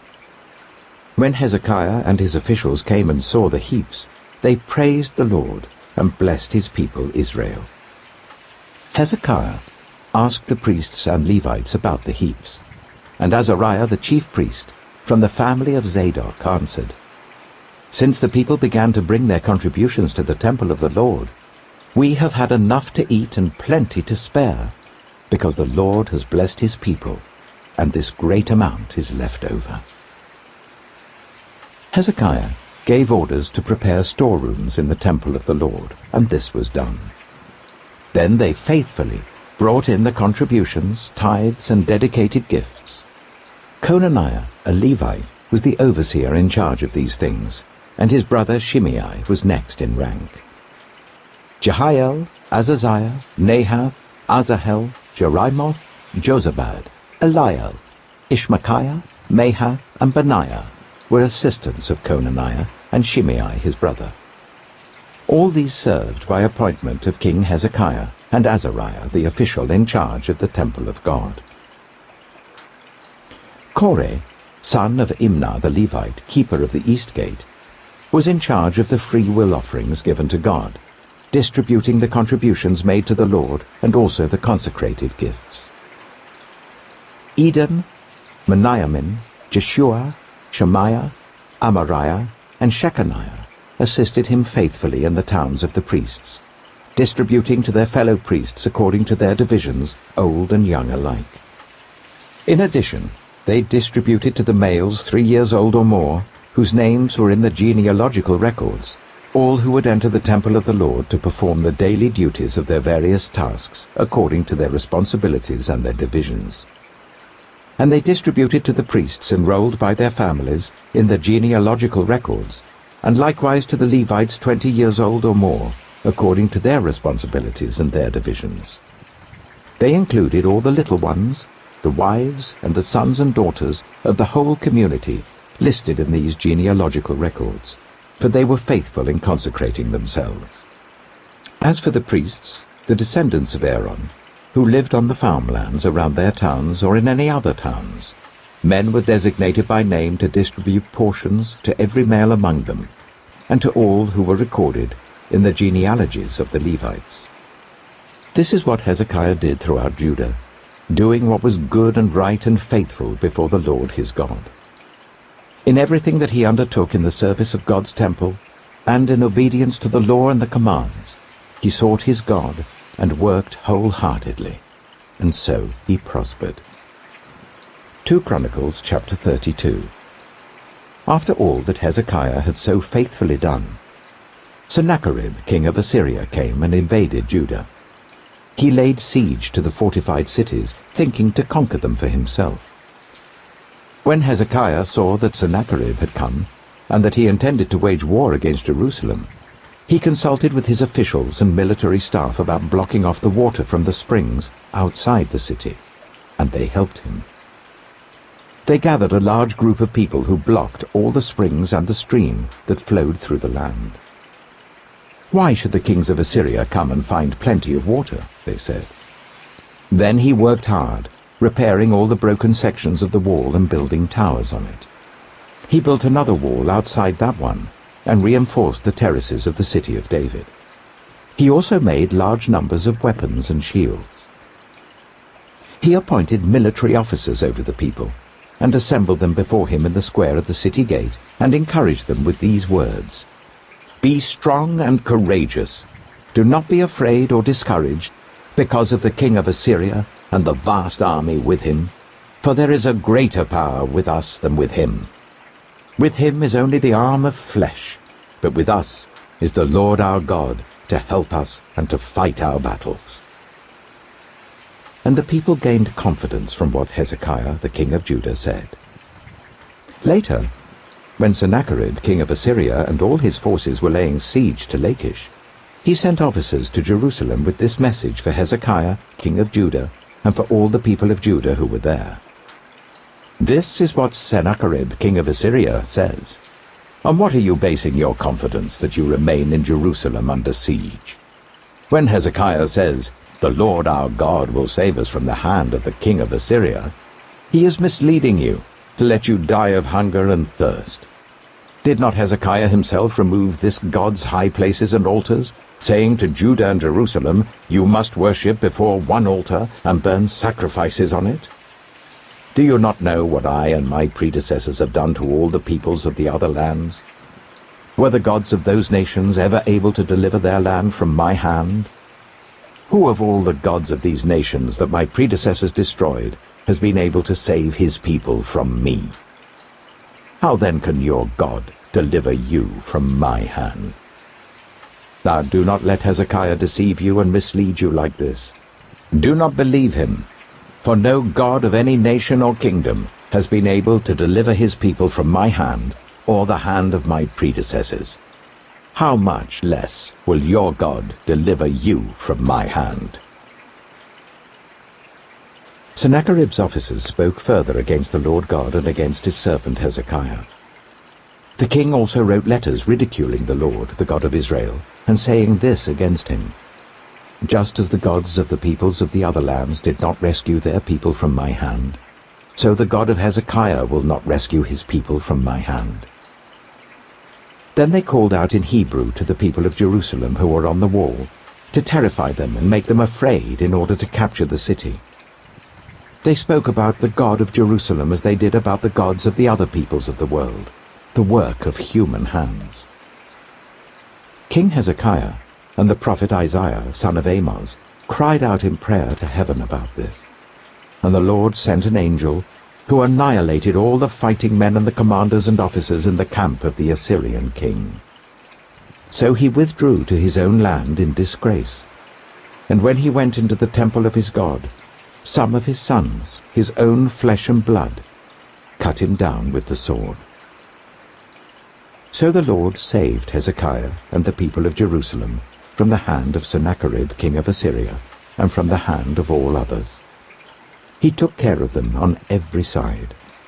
Many brought offerings to Jerusalem for the Lord, and valuable gifts for Hezekiah king of Judah. From then on, he was highly regarded by all the nations. In those days, Hezekiah became ill and was at the point of death. He prayed to the Lord, who answered him and gave him a miraculous sign. But Hezekiah's heart was proud, and he did not respond to the kindness shown to him. Therefore the Lord's wrath was on him, and on Judah and Jerusalem. Then Hezekiah repented of the pride of his heart, as did the people of Jerusalem. Therefore the Lord's wrath did not come on them during the days of Hezekiah. Hezekiah had very great wealth and honor, and he made treasuries for his silver and gold and for his precious stones, spices, shields, and all kinds of valuables. He also made buildings to store the harvest of grain, new wine, and olive oil. And he made stalls for various kinds of cattle and pens for the flocks. He built villages and acquired great numbers of flocks and herds, for God had given him very great riches. It was Hezekiah who blocked the upper outlet of the Gihon spring and channeled the water down to the west side of the city of David. He succeeded in everything he undertook.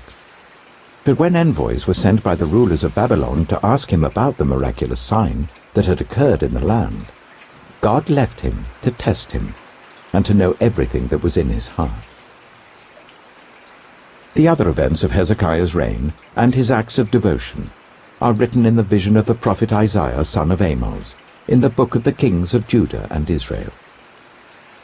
Hezekiah rested with his ancestors and was buried on the hill where the tombs of David's descendants are. All Judah and the people of Jerusalem honored him when he died, and Manasseh, his son, succeeded him as king. 2 Chronicles chapter 33. Manasseh was 12 years old when he became king, and he reigned in Jerusalem for 55 years. He did evil in the eyes of the Lord, following the detestable practices of the nations the Lord had driven out before the Israelites. He rebuilt the high places his father Hezekiah had demolished. He also erected altars to the Baals and made Asherah poles. He bowed down to all the starry hosts and worshipped them. He built altars in the temple of the Lord, of which the Lord had said, "My name will remain in Jerusalem forever." In both courts of the temple of the Lord, he built altars to all the starry hosts. He sacrificed his children in the fire in the valley of Ben-Hinnom, practiced divination and witchcraft, sought omens, and consulted mediums and spiritists. He did much evil in the eyes of the Lord, arousing his anger. He took the image he had made and put it in God's temple, of which God had said to David and to his son Solomon, "In this temple and in Jerusalem, which I have chosen out of all the tribes of Israel, I will put my name forever. I will not again make the feet of the Israelites leave the land I assigned to your ancestors, if only they will be careful to do everything that I commanded them concerning all the laws, decrees, and regulations given through Moses." But Manasseh led Judah and the people of Jerusalem astray, so that they did more evil than the nations the Lord had destroyed before the Israelites. The Lord spoke to Manasseh and his people, but they paid no attention.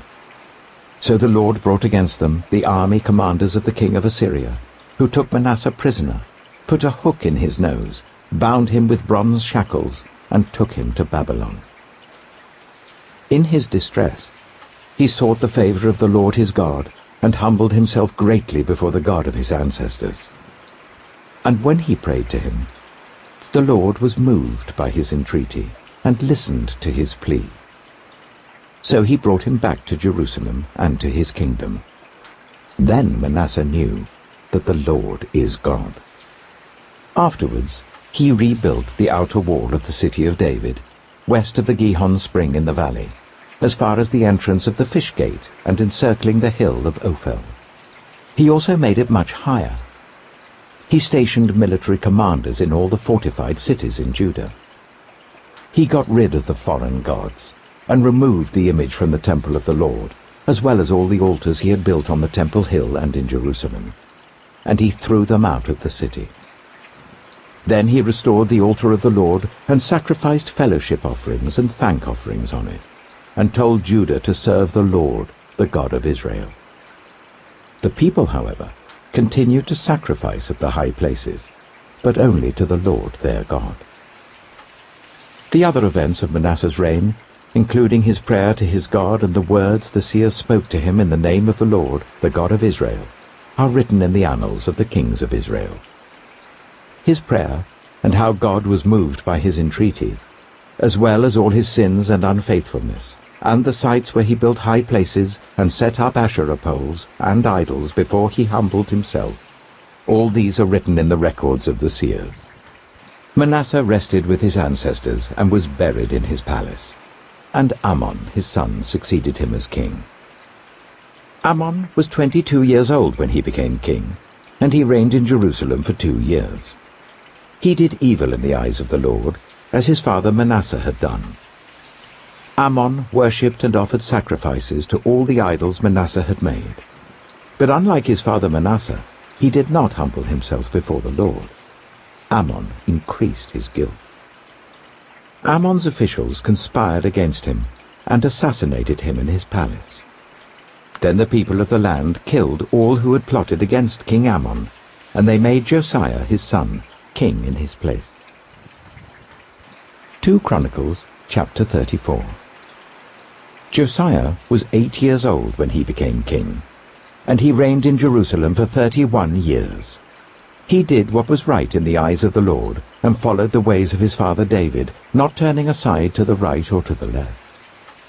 In the 8th year of his reign, while he was still young, he began to seek the God of his father David. In his 12th year, he began to purge Judah and Jerusalem of high places, Asherah poles, and idols. Under his direction, the altars of the Baals were torn down. He cut to pieces the incense altars that were above them, and smashed the Asherah poles and the idols. These he broke to pieces and scattered over the graves of those who had sacrificed to them. He burned the bones of the priests on their altars, and so he purged Judah and Jerusalem. In the towns of Manasseh, Ephraim, and Simeon, as far as Naphtali, and in the ruins around them, he tore down the altars and the Asherah poles, and crushed the idols to powder, and cut to pieces all the incense altars throughout Israel. Then he went back to Jerusalem. In the 18th year of Josiah's reign, to purify the land and the temple, he sent Shaphan, son of Azaliah, and Maaseiah, the ruler of the city, with Joah, son of Joahaz, the recorder, to repair the temple of the Lord his God. They went to Hilkiah, the high priest, and gave him the money that had been brought into the temple of God, which the Levites who were the gatekeepers had collected from the people of Manasseh, Ephraim, and the entire remnant of Israel, and from all the people of Judah and Benjamin, and the inhabitants of Jerusalem. Then they entrusted it to the men appointed to supervise the work on the Lord's temple. These men paid the workers who repaired and restored the temple. They also gave money to the carpenters and builders to purchase dressed stone, and timber for joists and beams for the buildings that the kings of Judah had allowed to fall into ruin. The workers labored faithfully. Over them to direct them were Jahath and Obadiah, Levites descended from Merari, and Zechariah and Meshullam, descended from Kohath. The Levites, all who were skilled in playing musical instruments, had charge of the laborers and supervised all the workers from job to job. Some of the Levites were secretaries, scribes, and gatekeepers. While they were bringing out the money that had been taken into the temple of the Lord, Hilkiah the priest found the book of the law of the Lord that had been given through Moses. Hilkiah said to Shaphan the secretary, "I have found the book of the law in the temple of the Lord." He gave it to Shaphan. Then Shaphan took the book to the king and reported to him, "Your officials are doing everything that has been committed to them. They have paid out the money that was in the temple of the Lord and have entrusted it to the supervisors and workers. Then Shaphan the secretary informed the king, "Hilkiah the priest has given me a book." And Shaphan read from it in the presence of the king. When the king heard the words of the law, he tore his robes. He gave these orders to Hilkiah, Ahikam son of Shaphan, Abdon son of Micah, Shaphan the secretary, and Asaiah the king's attendant. "Go and inquire of the Lord for me, and for the remnant in Israel and Judah, about what is written in this book that has been found. Great is the Lord's anger that is poured out on us, because those who have gone before us have not kept the word of the Lord. They have not acted in accordance with all that is written in this book." Hilkiah, and those the king had sent with him, went to speak to the prophet Huldah, who was the wife of Shallum, son of Tokath, the son of Hazra, keeper of the wardrobe. She lived in Jerusalem, in the new quarter. She said to them, "This is what the Lord, the God of Israel, says. Tell the man who sent you to me, this is what the Lord says. I'm going to bring disaster on this place and its people, all the curses written in the book that has been read in the presence of the king of Judah. Because they have forsaken me and burned incense to other gods and aroused my anger by all that their hands have made, my anger will be poured out on this place and will not be quenched. Tell the king of Judah, who sent you to inquire of the Lord, this is what the Lord, the God of Israel, says concerning the words you heard. Because your heart was responsive, and you humbled yourself before God when you heard what he spoke against this place and its people, and because you humbled yourself before me and tore your robes and wept in my presence, I have heard you, declares the Lord. Now I will gather you to your ancestors, and you will be buried in peace. Your eyes will not see all the disaster I am going to bring on this place and on those who live here." So they took her answer back to the king. Then the king called together all the elders of Judah and Jerusalem. He went up to the temple of the Lord with the people of Judah, the inhabitants of Jerusalem, the priests and the Levites, all the people from the least to the greatest. He read in their hearing all the words of the book of the covenant, which had been found in the temple of the Lord. The king stood by his pillar and renewed the covenant in the presence of the Lord, to follow the Lord and keep his commands, statutes, and decrees with all his heart and all his soul, and to obey the words of the covenant written in this book. Then he made everyone in Jerusalem and Benjamin pledge themselves to it. The people of Jerusalem did this in accordance with the covenant of God, the God of their ancestors. Josiah removed all the detestable idols from all the territory belonging to the Israelites, and he made all who were present in Israel serve the Lord their God. As long as he lived, they did not fail to follow the Lord, the God of their ancestors. 2 Chronicles chapter 35. Josiah celebrated the Passover to the Lord in Jerusalem, and the Passover lamb was slaughtered on the 14th day of the first month.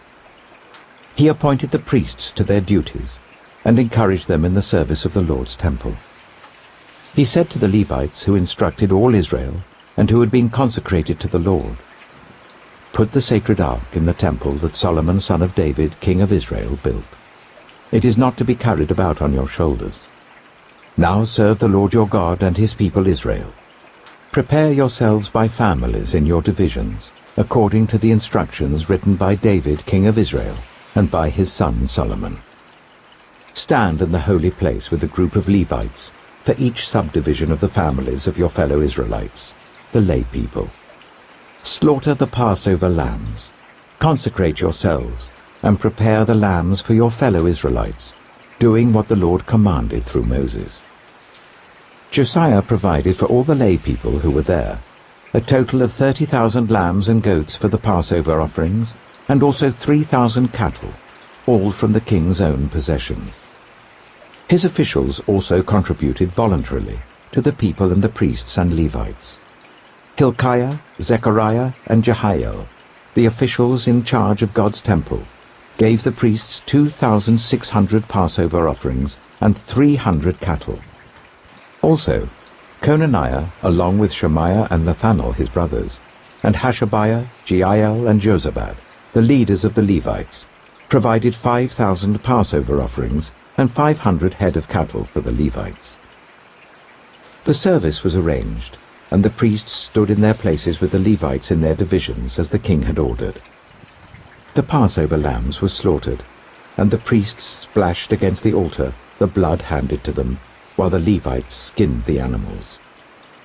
They set aside the burnt offerings to give them to the subdivisions of the families of the people to offer to the Lord, as it is written in the book of Moses.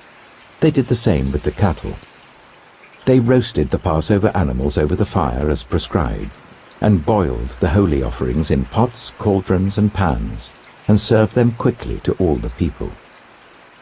After this, they made preparations for themselves and for the priests, because the priests, the descendants of Aaron, were sacrificing the burnt offerings and the fat portions until nightfall. So the Levites made preparations for themselves and for the Aaronic priests. The musicians, the descendants of Asaph, were in the places prescribed by David, Asaph, Heman, and Jeduthun, the king's seer. The gatekeepers at each gate did not need to leave their posts, because their fellow Levites made the preparations for them. So at that time, the entire service of the Lord was carried out for the celebration of the Passover, and the offering of burnt offerings on the altar of the Lord, as King Josiah had ordered. The Israelites who were present celebrated the Passover at that time, and observed the festival of unleavened bread for 7 days. The Passover had not been observed like this in Israel since the days of the prophet Samuel, and none of the kings of Israel had ever celebrated such a Passover as did Josiah, with the priests, the Levites, and all Judah and Israel, who were there with the people of Jerusalem. This Passover was celebrated in the 18th year of Josiah's reign. After all this, when Josiah had set the temple in order, Necho, king of Egypt, went up to fight at Carchemish on the Euphrates, and Josiah marched out to meet him in battle. But Necho sent messengers to him, saying, "What quarrel is there, king of Judah, between you and me? It is not you I am attacking at this time, but the house with which I am at war. God has told me to hurry. So stop opposing God who is with me, or he will destroy you." Josiah, however, would not turn away from him, but disguised himself to engage him in battle. He would not listen to what Necho had said at God's command, but went to fight him on the plain of Megiddo. Archers shot King Josiah, and he told his officers, "Take me away, I am badly wounded." So they took him out of his chariot, put him in his other chariot, and brought him to Jerusalem, where he died. He was buried in the tombs of his ancestors, and all Judah and Jerusalem mourned for him. Jeremiah composed laments for Josiah, and to this day all the male and female singers commemorate Josiah in the laments. These became a tradition in Israel, and are written in the laments. The other events of Josiah's reign, and his acts of devotion in accordance with what is written in the law of the Lord, all the events from beginning to end, are written in the book of the kings of Israel and Judah. 2 Chronicles chapter 36. And the people of the land took Jehoahaz son of Josiah, and made him king in Jerusalem in place of his father. Jehoahaz was 23 years old when he became king, and he reigned in Jerusalem for 3 months. The king of Egypt dethroned him in Jerusalem, and imposed on Judah a levy of 100 talents of silver and a talent of gold. The king of Egypt made Eliakim, a brother of Jehoahaz, king over Judah and Jerusalem, and changed Eliakim's name to Jehoiakim. But Necho took Eliakim's brother Jehoahaz and carried him off to Egypt. Jehoiakim was 25 years old when he became king, and he reigned in Jerusalem for 11 years. He did evil in the eyes of the Lord his God. Nebuchadnezzar, king of Babylon, attacked him and bound him with bronze shackles to take him to Babylon. Nebuchadnezzar also took to Babylon articles from the temple of the Lord and put them in his temple there. The other events of Jehoiakim's reign, the detestable things he did, and all that was found against him, are written in the book of the kings of Israel and Judah. And Jehoiakim, his son, succeeded him as king. Jehoiakim was 18 years old when he became king, and he reigned in Jerusalem for 3 months and 10 days. He did evil in the eyes of the Lord. In the spring, King Nebuchadnezzar sent for him and brought him to Babylon, together with articles of value from the temple of the Lord. And he made Jehoiakim's uncle Zedekiah king over Judah and Jerusalem. Zedekiah was 21 years old when he became king, and he reigned in Jerusalem for 11 years. He did evil in the eyes of the Lord his God, and did not humble himself before Jeremiah the prophet, who spoke the word of the Lord. He also rebelled against King Nebuchadnezzar, who had made him take an oath in God's name. He became stiff-necked and hardened his heart, and would not turn to the Lord, the God of Israel. Furthermore, all the leaders of the priests and the people became more and more unfaithful, following all the detestable practices of the nations and defiling the temple of the Lord, which he had consecrated in Jerusalem. The Lord, the God of their ancestors, sent word to them through his messengers again and again, because he had pity on his people and on his dwelling place. But they mocked God's messengers, despised his words, and scoffed at his prophets until the wrath of the Lord was aroused against his people, and there was no remedy. He brought up against them the king of the Babylonians, who killed their young men with the sword in the sanctuary, and did not spare young men or young women, the elderly or the infirm. God gave them all into the hands of Nebuchadnezzar. He carried to Babylon all the articles from the temple of God, both large and small, and the treasures of the Lord's temple and the treasures of the king and his officials. They set fire to God's temple and broke down the wall of Jerusalem. They burned all the palaces and destroyed everything of value there. He carried into exile to Babylon the remnant who escaped from the sword, and they became servants to him and his successors until the kingdom of Persia came to power. The land enjoyed its Sabbath rests. All the time of its desolation it rested, until the 70 years were completed in fulfillment of the word of the Lord spoken by Jeremiah. In the first year of Cyrus, king of Persia, in order to fulfill the word of the Lord spoken by Jeremiah, the Lord moved the heart of Cyrus, king of Persia, to make a proclamation throughout his realm, and also to put it in writing. This is what Cyrus, king of Persia, says: "The Lord, the God of heaven, has given me all the kingdoms of the earth, and he has appointed me to build a temple for him at Jerusalem in Judah. Any of his people among you may go up, and may the Lord their God be with them."